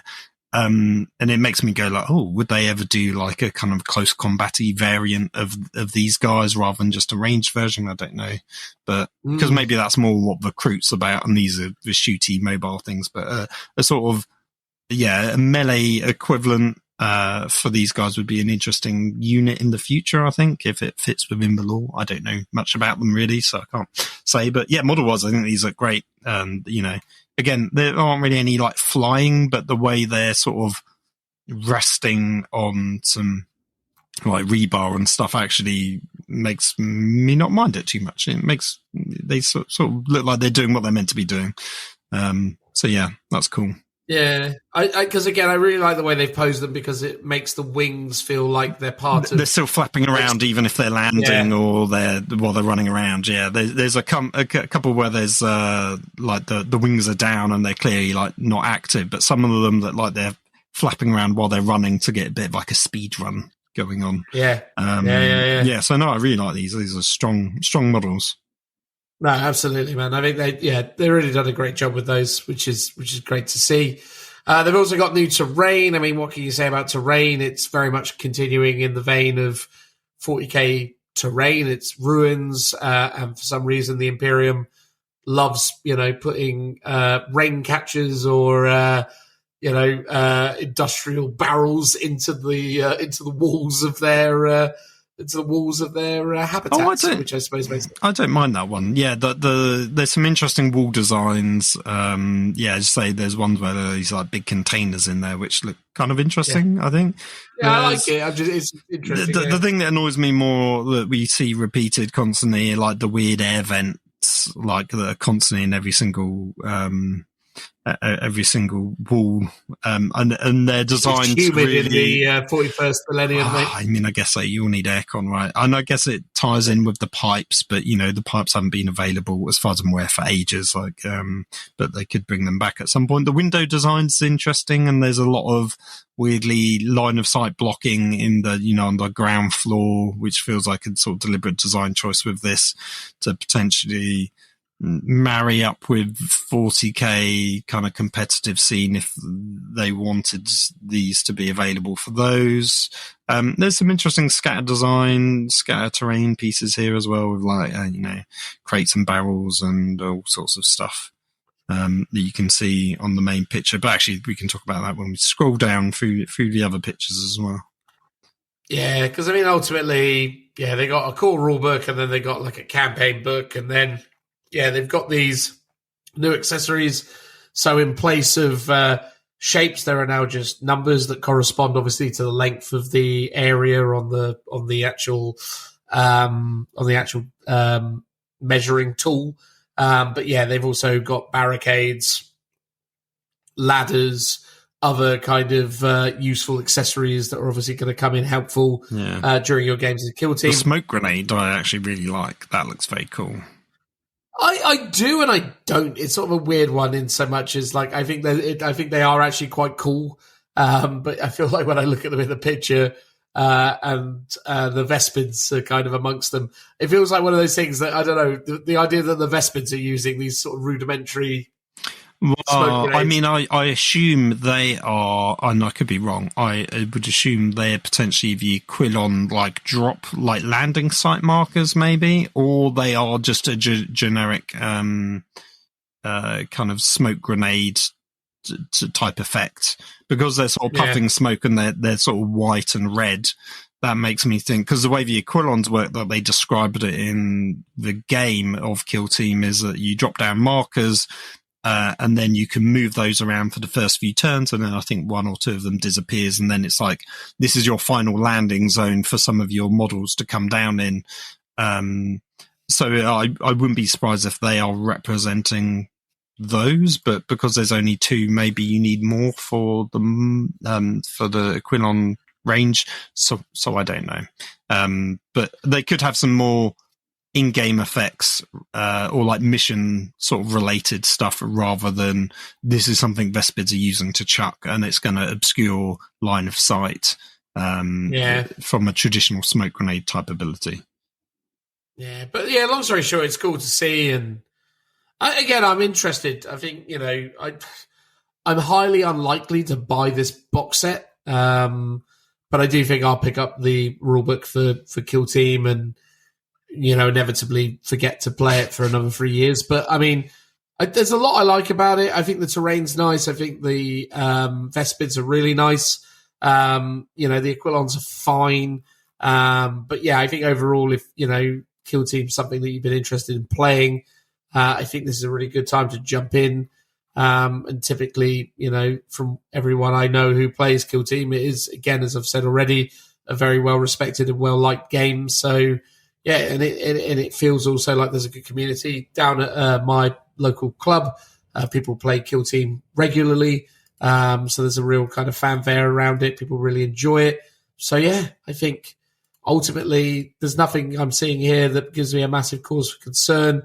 Obviously, we're not really in a position where we can talk really thoroughly or completely about the rule set, but we'll endeavour to try, won't we, Phil? We'll try and get into it. We'll try and give it at least one game. I mean, I guess part of me, a bit like the last edition of Blood Bowl, is like, if I want to play Kill Team, I'll just play the rules that I have, which is the last edition. So yeah, I mean, I could be persuaded. I don't think I'm going to buy this. I don't need more Kill Team that, as you say, I'm not going to play. If I was in need of more scenery, I would imagine this box is going to be a good value proposition. It's kind of a cool way of getting some, again, generic Imperial scenery.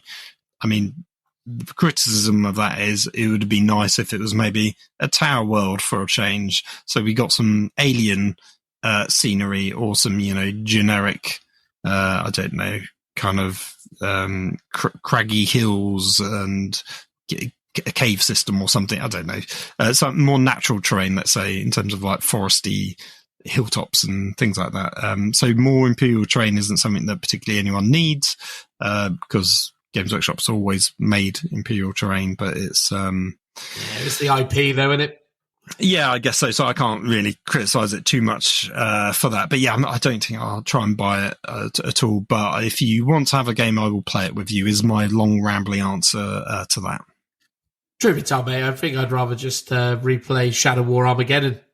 I mean, that would be fun to play for nostalgia's sake as well.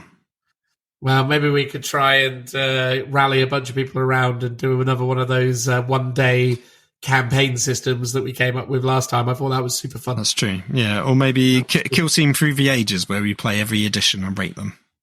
Well, there you go. All the possibilities. There you go. Anyway, that was a bit of a chat about Kill Teams. Let us know what you think about it, because obviously, we're excited if you're excited, but otherwise, transitional noise.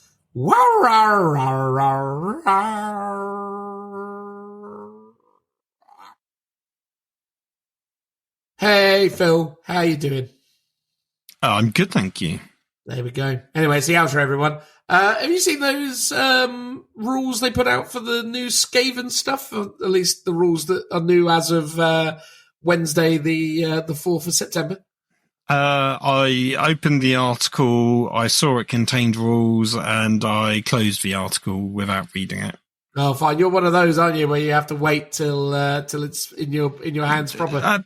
Not even that. It was because it's to do with Skaven, and I don't play Skaven, so I'm like, an opponent will tell me about them. I don't need to necessarily. I think I read the first one, which was it could re-roll, the Vermin Lord can re-roll its chant rolls once per game, and I was like, that seems pretty rubbish, but okay. Yeah, I mean, well, that particular priest mechanic they've got on their big new rat guy is quite weird because he needs an 8 to get it off. So he needs 8, and obviously when you pray, you do D6. So you basically have to at least do 2 prayers to get the baseline, and then if you want to do the super duper version of it, you need 12. But he can't pray twice a turn, though. I think. Oh, is that the deal with him? He prays twice now, does he? I think it said that, yeah. Oh, yeah, there you go. Oh, he's a priest too. A priest too. Oh, fine. So he does double prayer. Oh, that's all right then. So, yeah, all right, fine. Well, maybe if he spikes it and gets a double 6, he can get that going off in an opener. I mean, the ability is quite nice, though. I mean, it's essentially a second activation at fight last step, which is pretty good. That is, yeah. I mean, I guess the vibe there is as you would go in, murk something, or rather hurt it to the extent that it's not going to do very much back to you, and then you can finish it off in the fight last step. Yes, yeah, I guess so. Or kill something else. Do a tour. Well, that's true. Assuming, something else is within combat range of you. Or, because I assume he's relatively okay in combat, because he's a big monster. Yeah, I'd imagine so. But obviously that also stacks if he's... Oh, no, it's just that he's not giving that unit fight last. So I was thinking another unit is going to benefit in some way that he's with. But if he's just attacking twice, and obviously every time you attack twice, the second attack is always fight last step. So, yeah. Not always. There are some examples where that's not the case. The cheaters. Well, no. So I think Varangard, in combination with new Varangard lady, can do activations that don't go into the fight last step. Ooh. But that's like a specific combination, a specific call out. But yeah, I really love the Storm Vermin figures, though. I just think they're so nice, man. Yeah, they're cool. They're cool minis for sure. Have you seen? I think they previewed the second Spearhead box, which is the new Skaven clan rats. But everything else, I think, is like a really old mini, and it's like, oh, that just looks bad. I thought the Rat Ogres are new. No, they're the. I think they're the old ones that came out in End Times, because they're the gun arm ones. No, they're not the gun arm ones. They're different.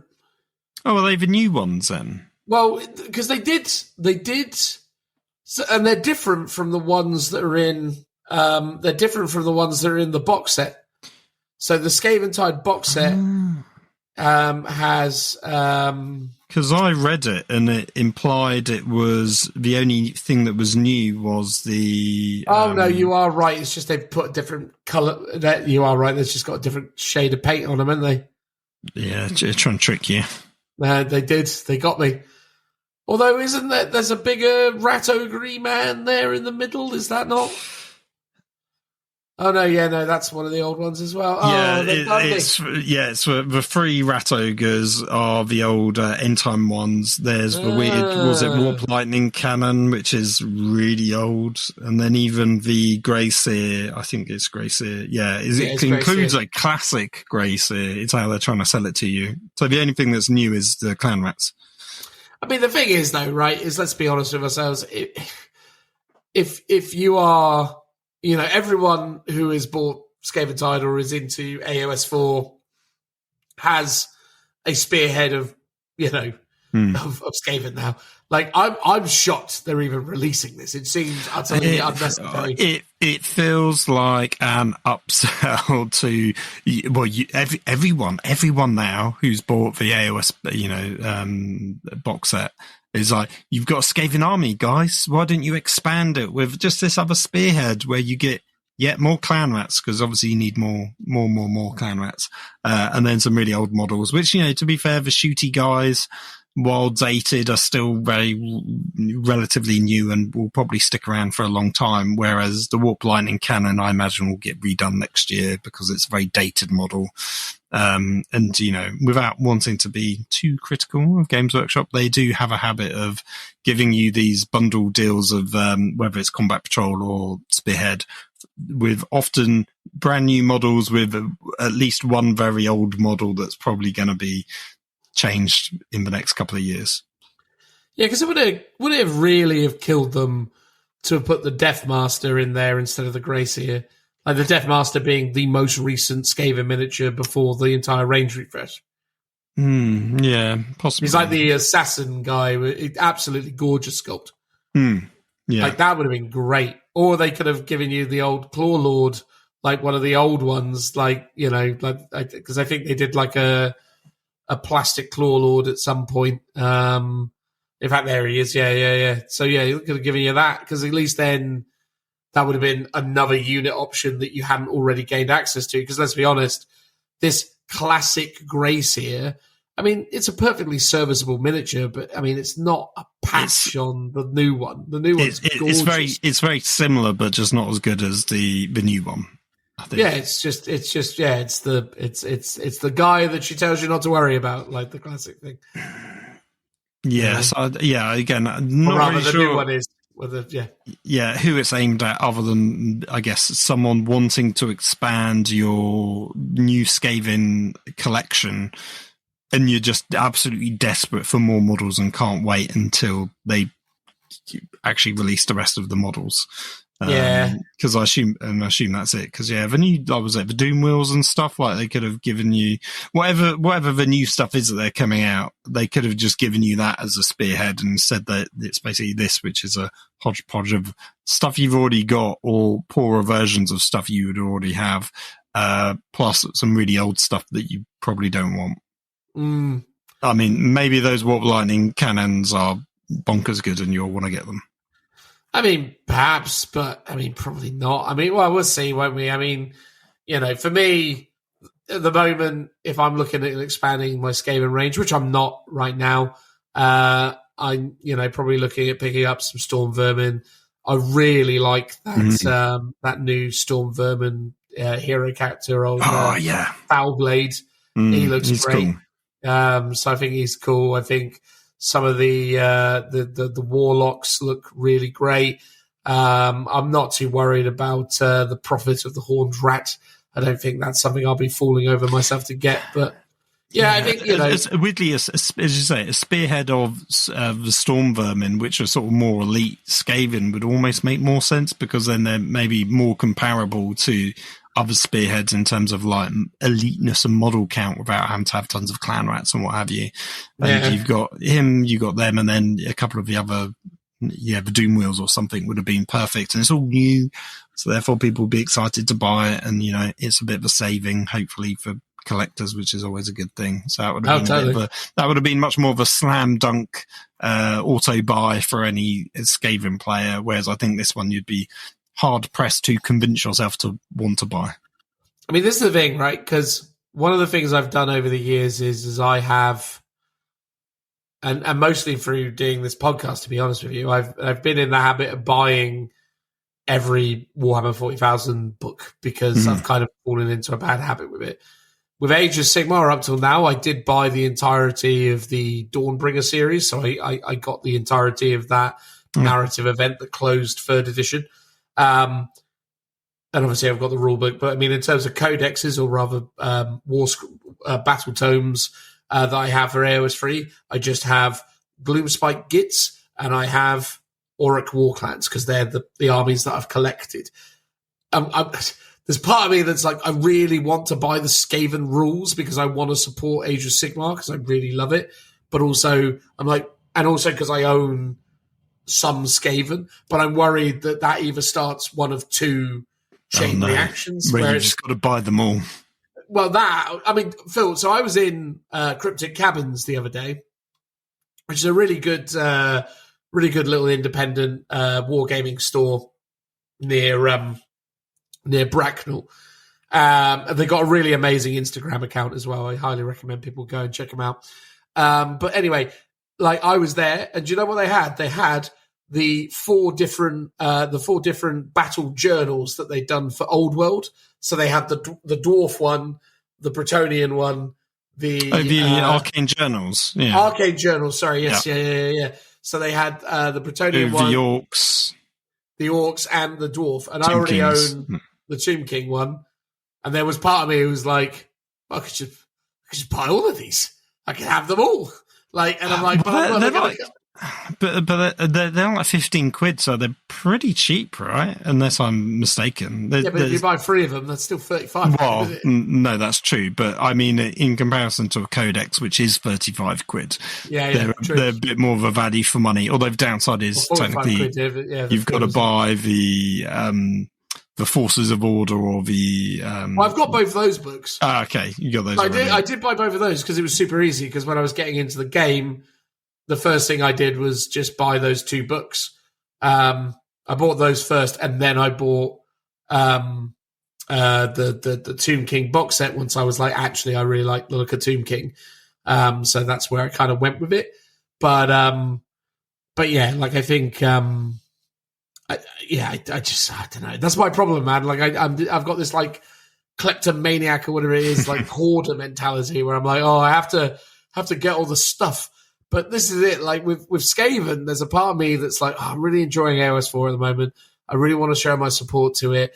I obviously own the Skaven army now because they've, obviously got me to buy one as part of the new edition. So there's a part of me that's looking at it going, all I got to do is buy like a couple of boxes, and I'm basically, I'm done essentially. I've already got 1,400 points worth of Skaven from Skaven Tide.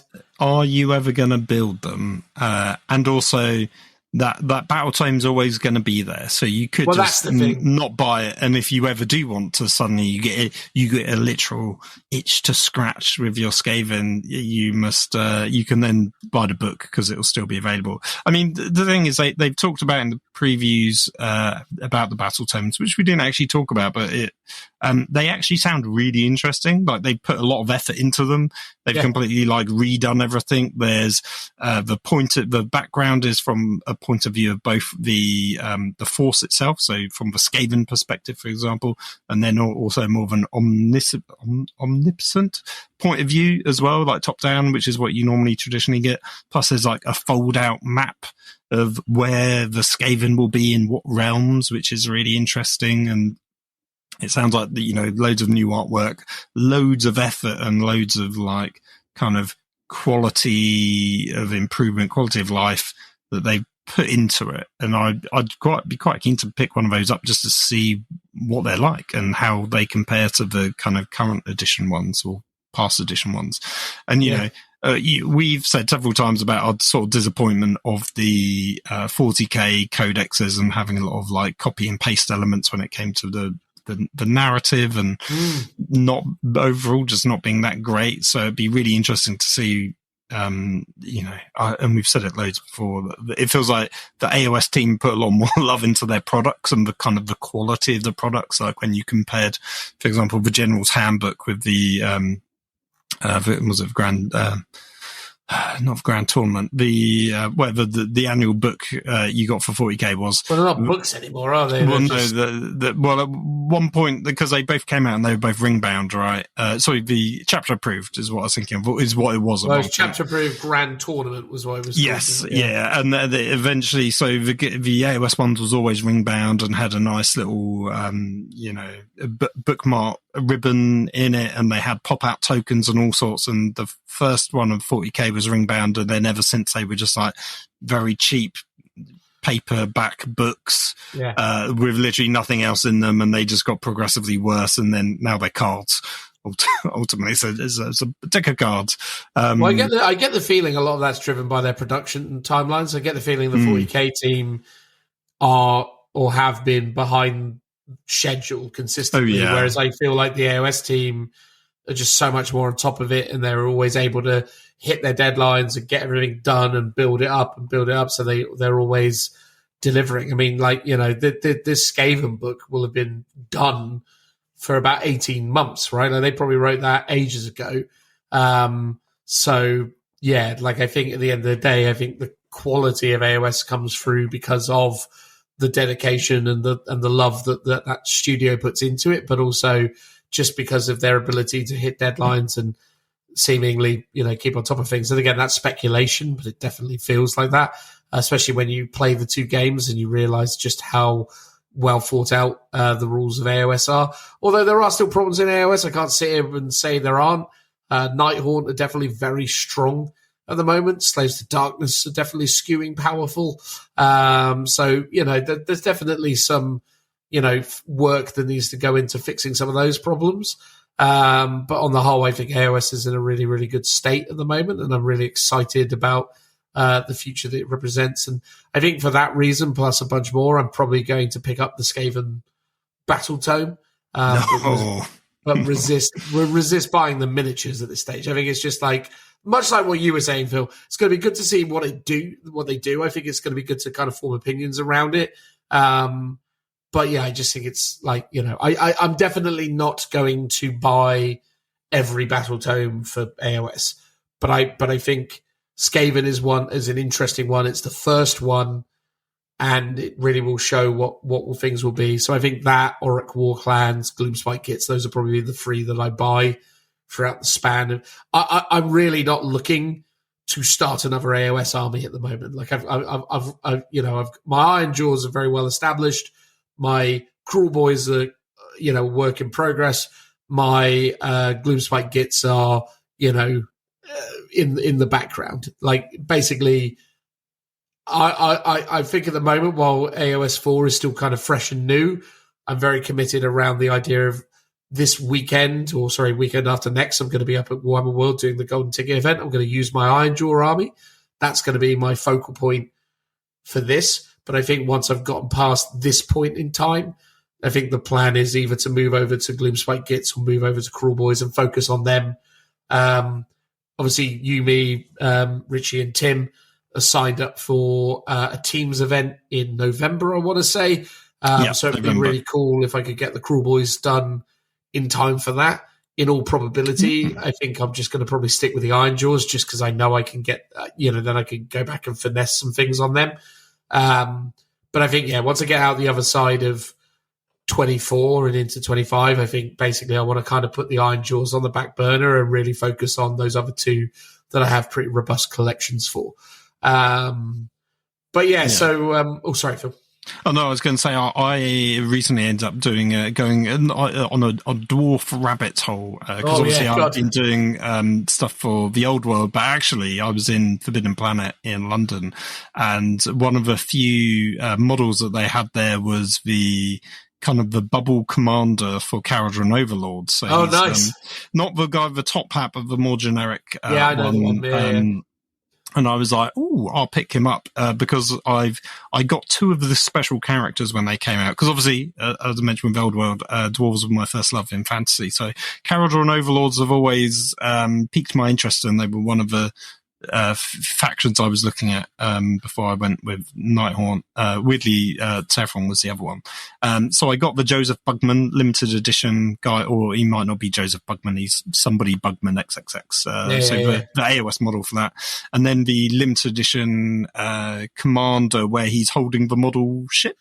Yes, which was, I think, the event exclusive one. So I managed to get those. So I had those two. So I got the bubble guy from Forbidden Planet because he was cheap. So I was like, okay, cool. And then I was like, did a bit of a eBay search to see if I could get any other bargains and managed to buy.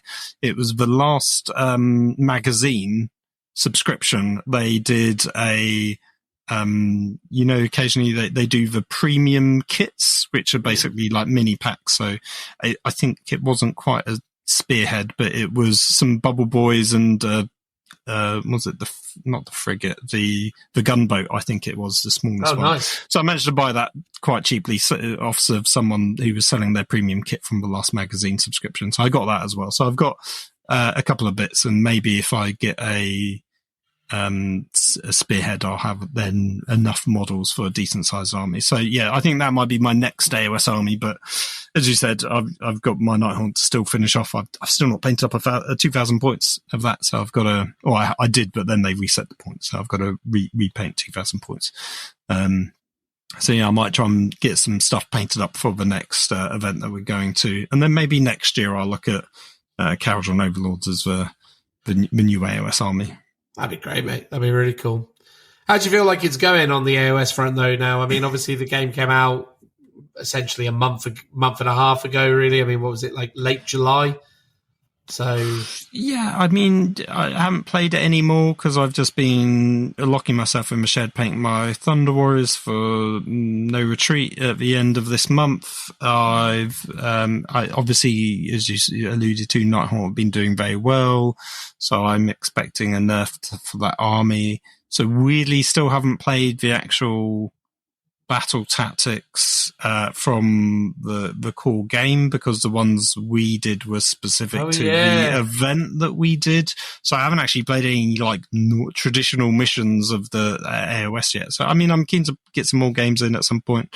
Hopefully I'll get some more practice games in before we go to the Teams event, and then obviously I assume the Teams event will be using the General's Handbook missions and stuff like that, so that'll be quite I'd assume so, yeah. Good. I mean, it seems like it's in a healthy place. It feels like people are enjoying the game. As you said, Nighthaunt sound like they might be a bit overpowered, but as a Nighthaunt player, I'm hoping they don't get hit too hard, because they've always been one of the most underperforming armies. So I would worry that they will sort of overclock them in terms of the nerfs that they're doing, and then they will just be back at the bottom, and then they'll forget about them for the rest of the edition. So that's my sort of concern with that. Whereas if they sometimes do a bit more fine tuning here and there, and they subtly knock them down, hopefully that will be enough without overcorrecting too much. But yeah, it's cool. I mean, there's not a lot of 40k stuff coming out this year, so I'm hoping there's going to be maybe some more AOS stuff coming instead to fill that gap. Yeah,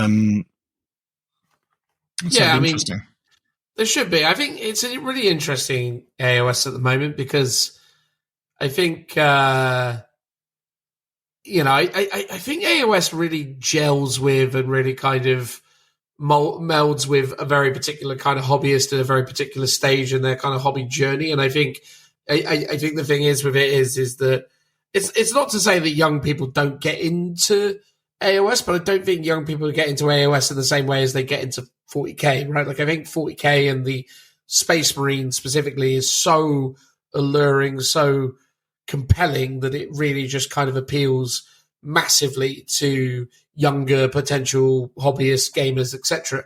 Much like it did for us. Obviously, it was much more of a kind of entry point game. Although, not to say that, things were, better or worse back in the day, but I think, the hobby such as it was more of a niche back when, you and I were children. Like, this hobby was, a lot more of an obscure thing than what it is now. And I think this is the thing. I think like the Space Marine in particular is so big and so popular, like, and 40k is so popular that it really kind of rules the roost when it comes to kind of content creation and when it comes to sort of everything, right? And I've really observed that although I think the health of the game is really good and I think they made a really great product, I think AOS is in an interesting space because it's becoming more and more evident that people kind of obviously gave it a go, and a lot of like creators are already like 2 months on kind of moving away from it as it's starting to sort of show that it's not performing to the same levels of 40k.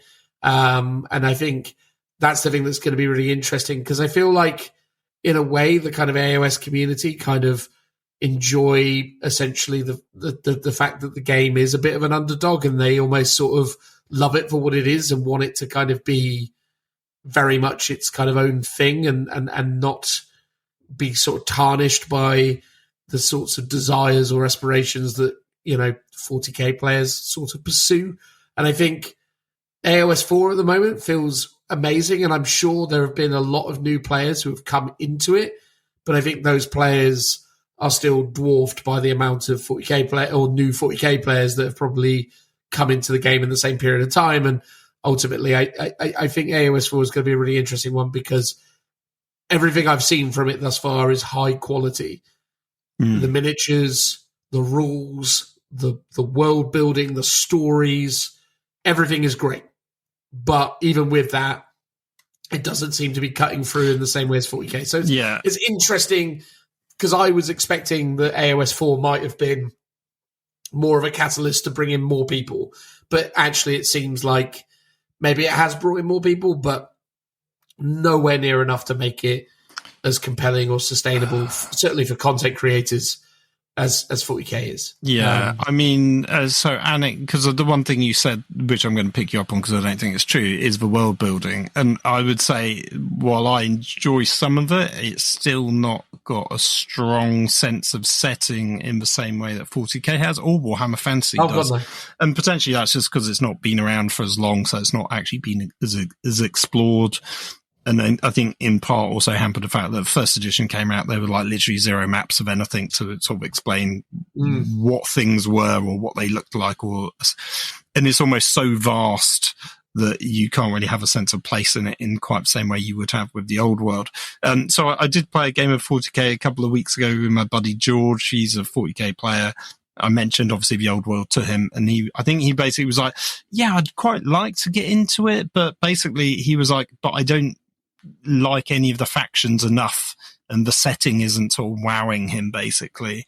And I can imagine lots of people are like that. They all know objectively that the models are really pretty and they're very cool sculpts, and that the game might be great, but I don't think people are kind of having the grasp or the hook to a particular faction in the same way they do with 40k. And I don't know if that's because, there aren't, because I think he got into 40k because of the Dawn of War series. So he had like a gateway into it. And I don't think there's a game like that for AOS that is going to draw in outsiders into the game because they played something or they've watched a video or anything like that. Like if you had an Astartes level video for AOS, people might be like, oh wow, Stormcast are amazing and I really want to play that faction and draw them in. I think Old World is probably having a renaissance because a lot of the Warhammer Total War game players are wanting to play in that sort of that sandbox setting. And I just don't think AOS has that draw in the same way, and that might be because of those sort of the licensed products that are drawing. Licensed products are basically the marketing material to draw non-gamers into the hobby space, if you think about it. And there isn't anything like that really for AOS, sadly. And I think just there just isn't enough hooks for people to be drawn to a particular faction potentially. It's like as someone that really loves dwarves, I think Fire Slayers are terrible and the sculpts aren't great and what have you. And then Caldron Overlords I think is cool, but I do still think there's something missing with them that is maybe quintessentially dwarfy, even though I think conceptually I think they're fantastic. And I think maybe that's the problem of there's not enough almost traditional fantasy elements in those factions because they've all been completely hyped up, turned up to 11, and you're getting that more casual person that just wants an elf to look like an elf and a dwarf to look like a dwarf into the game because they're not getting that in the current setting. Yeah, and maybe I've been a bit too generous in terms of saying that the world building has been especially strong. I think it's developing and it's becoming really interesting. I think, to the credit of Phil Kelly and the team crafting this world, I think they've built it into something quite substantial, but in a weird way because it's such an open, it's like, again, to use gaming terminology, it's like Gary's Mod, which is maybe an obscure reference, but basically Gary's Mod is a game that uses like the Half-Life 2 Source engine. It is part of the kind of suite of products that came with Half-Life 2. You had Half-Life 2, Counter-Strike Source, and you also had Gary's Mod. And Gary's Mod was is like a sandbox where you can import assets and create all sorts of like mad things, basically. And in a way, that's kind of what like AOS is. It's like a blank canvas by design. You're supposed to be able to kind of inject your own kind of ideas onto it or into it. And, it was designed to be very broad. And as a result, they've kind of now had to start trying to really layer things up. And I think they are developing interesting ideas. But then I think, as you say, maybe because they don't have the time to really, really dive into those ideas or explore them more completely.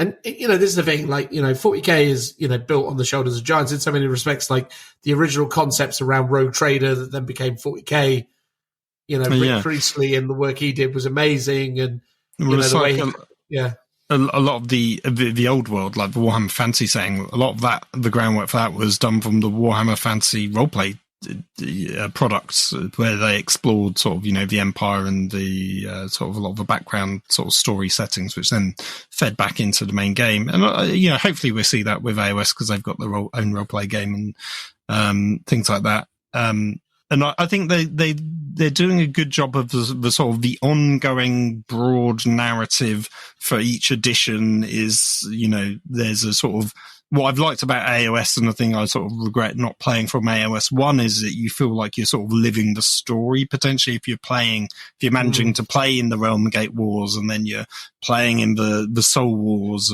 and so forth, and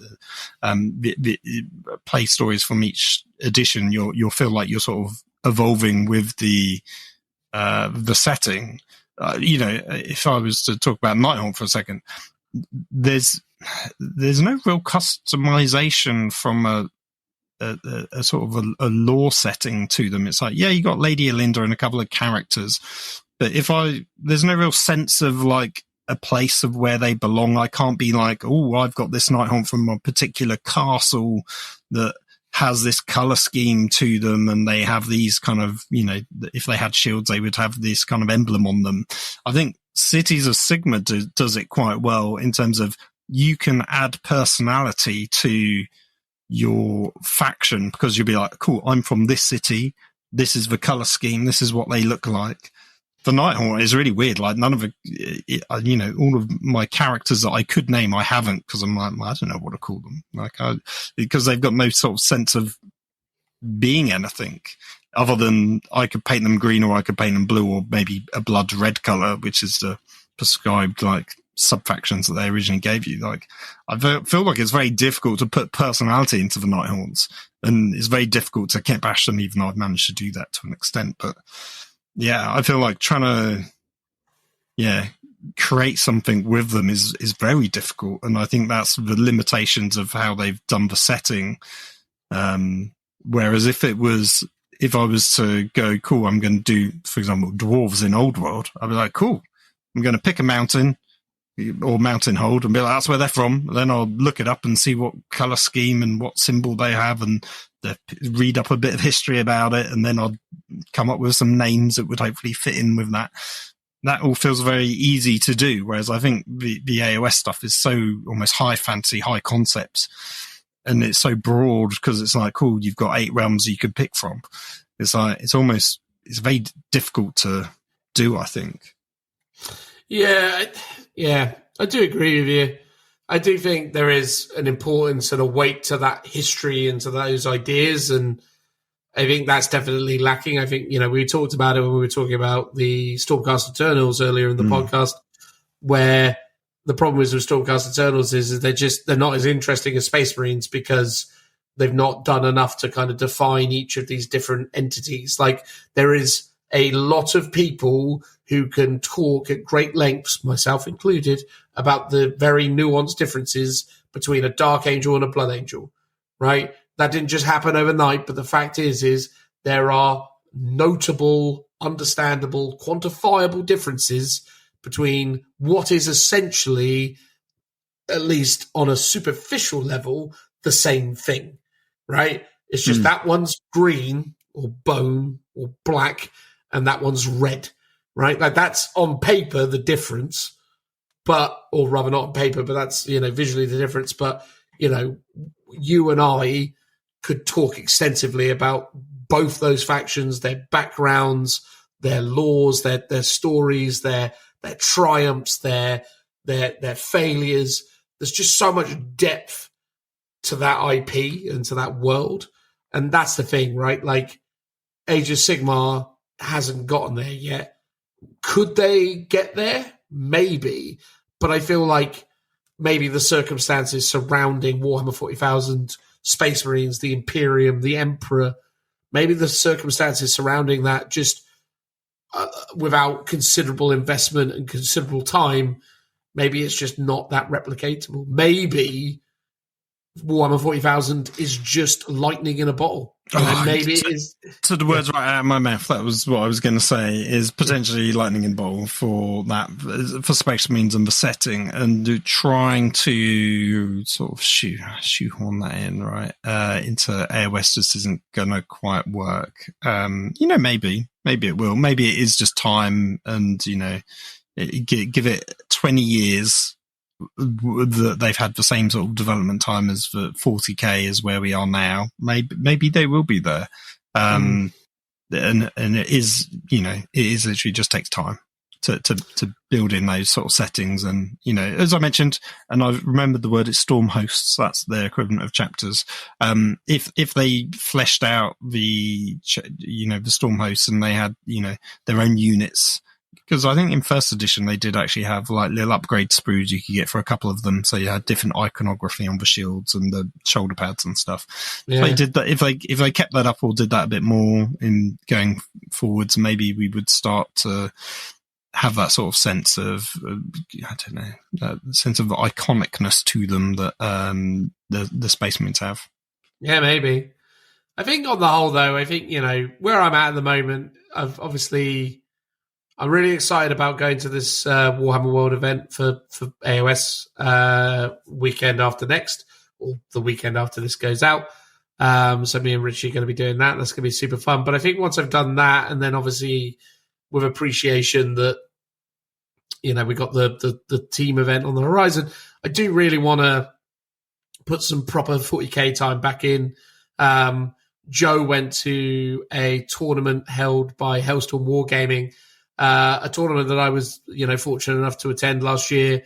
And, I had a really good time at that tournament, and watching those live streams, having been playing so much AOS lately, I definitely was starting to get that itch where I'm like, I really quite fancy a proper go at 40k again for a bit.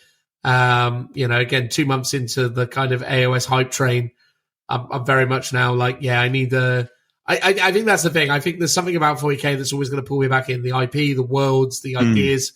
It's always going to grab me. It's always going to pull me back in. And that's the thing. I've been reading Agents of the Imperium, which we'll talk about in the next episode.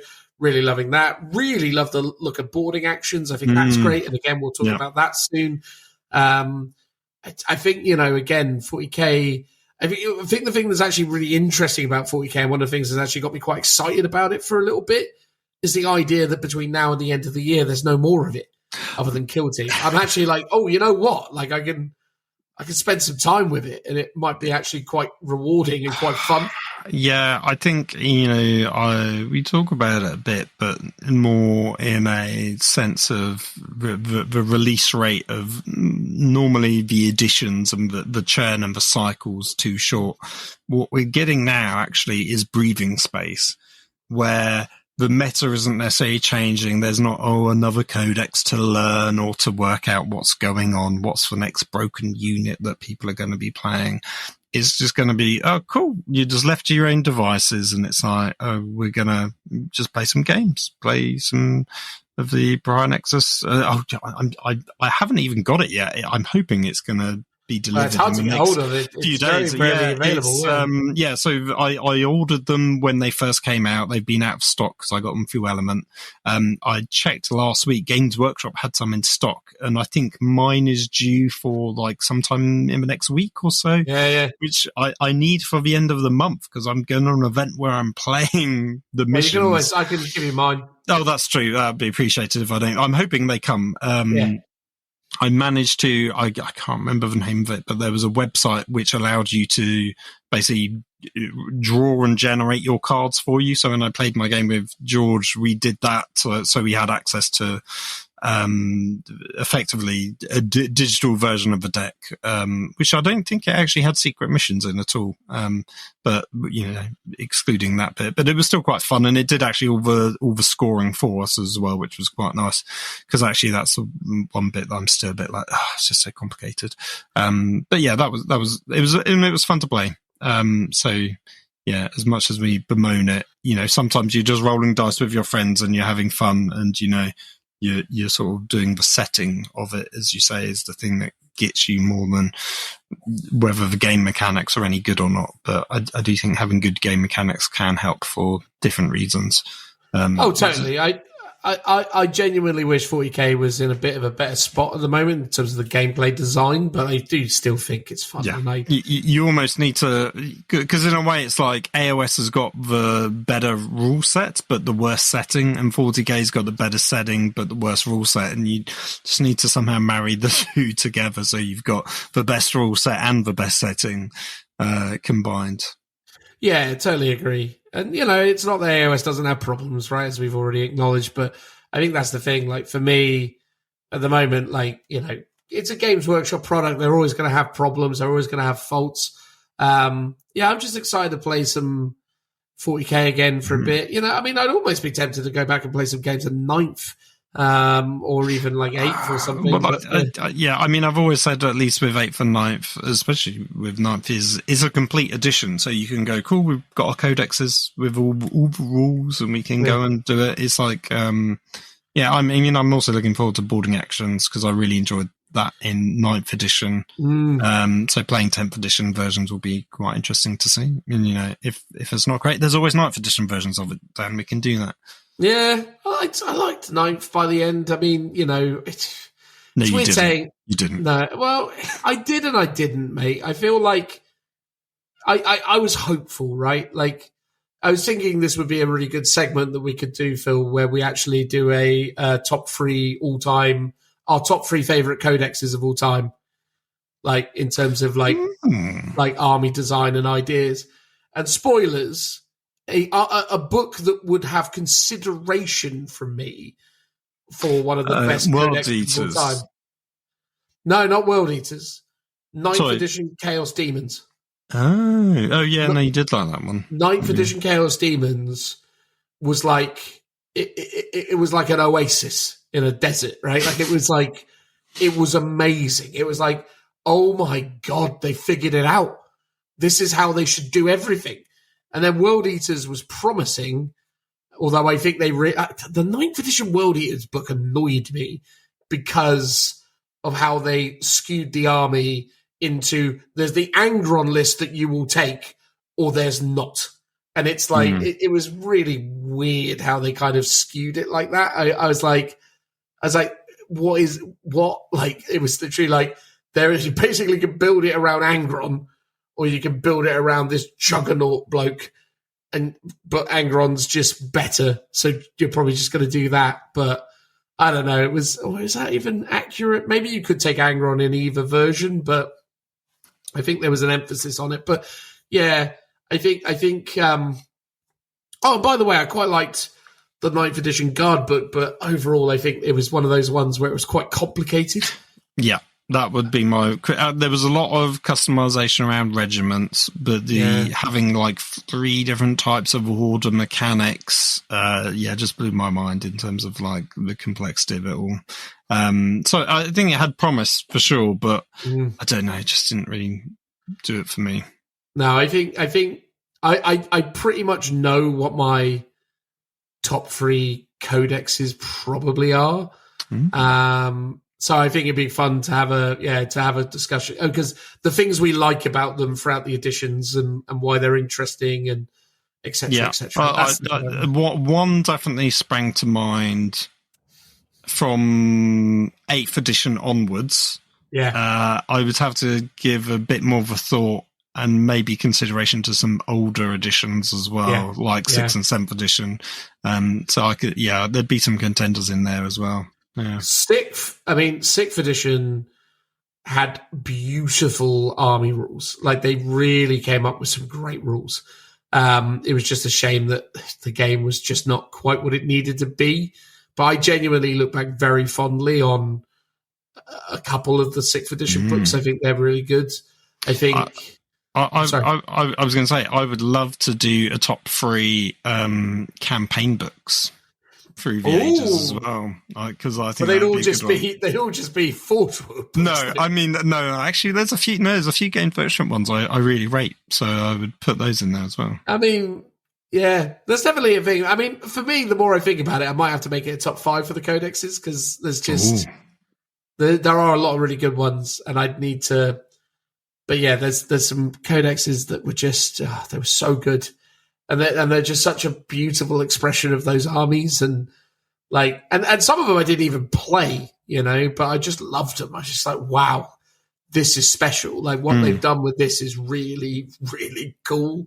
Down to how they respected the overarching systems, how they created like nuance within the builds, the ways that they manipulated the force organization systems, for example. Oh yeah. It was really clever. Like, I genuinely feel like there was some great codexes over the years. Well, here's the interesting thing. Other than Agents of the Imperium and I guess Blood Angels, there'd be potentially no 40k content to talk about at all. So, we've got plenty of, as you would call them, filler episodes coming up over between now and Christmas. So that can be one of the topics that we'll discuss. Yeah, I'd love that. I genuinely, I think that'd be a really fun chat. Weirdly, I don't. Oh no, that's not true. There's actually quite a lot of contenders within 5th edition that I could probably say are my favourite. Well, there's at least 2 in 5th edition that really stand out to me. But anyway, I think there'd even be one for me. Yeah. I know there would be, because I think one of yours is one of mine. But we can talk about that in the future.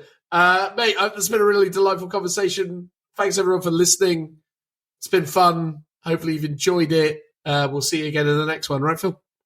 Yes, indeed. For probably Codex Agents of the Imperium. Almost certainly. Anyway, goodbye, everyone. Bye-bye. Bye-bye. Bye-bye. Bye.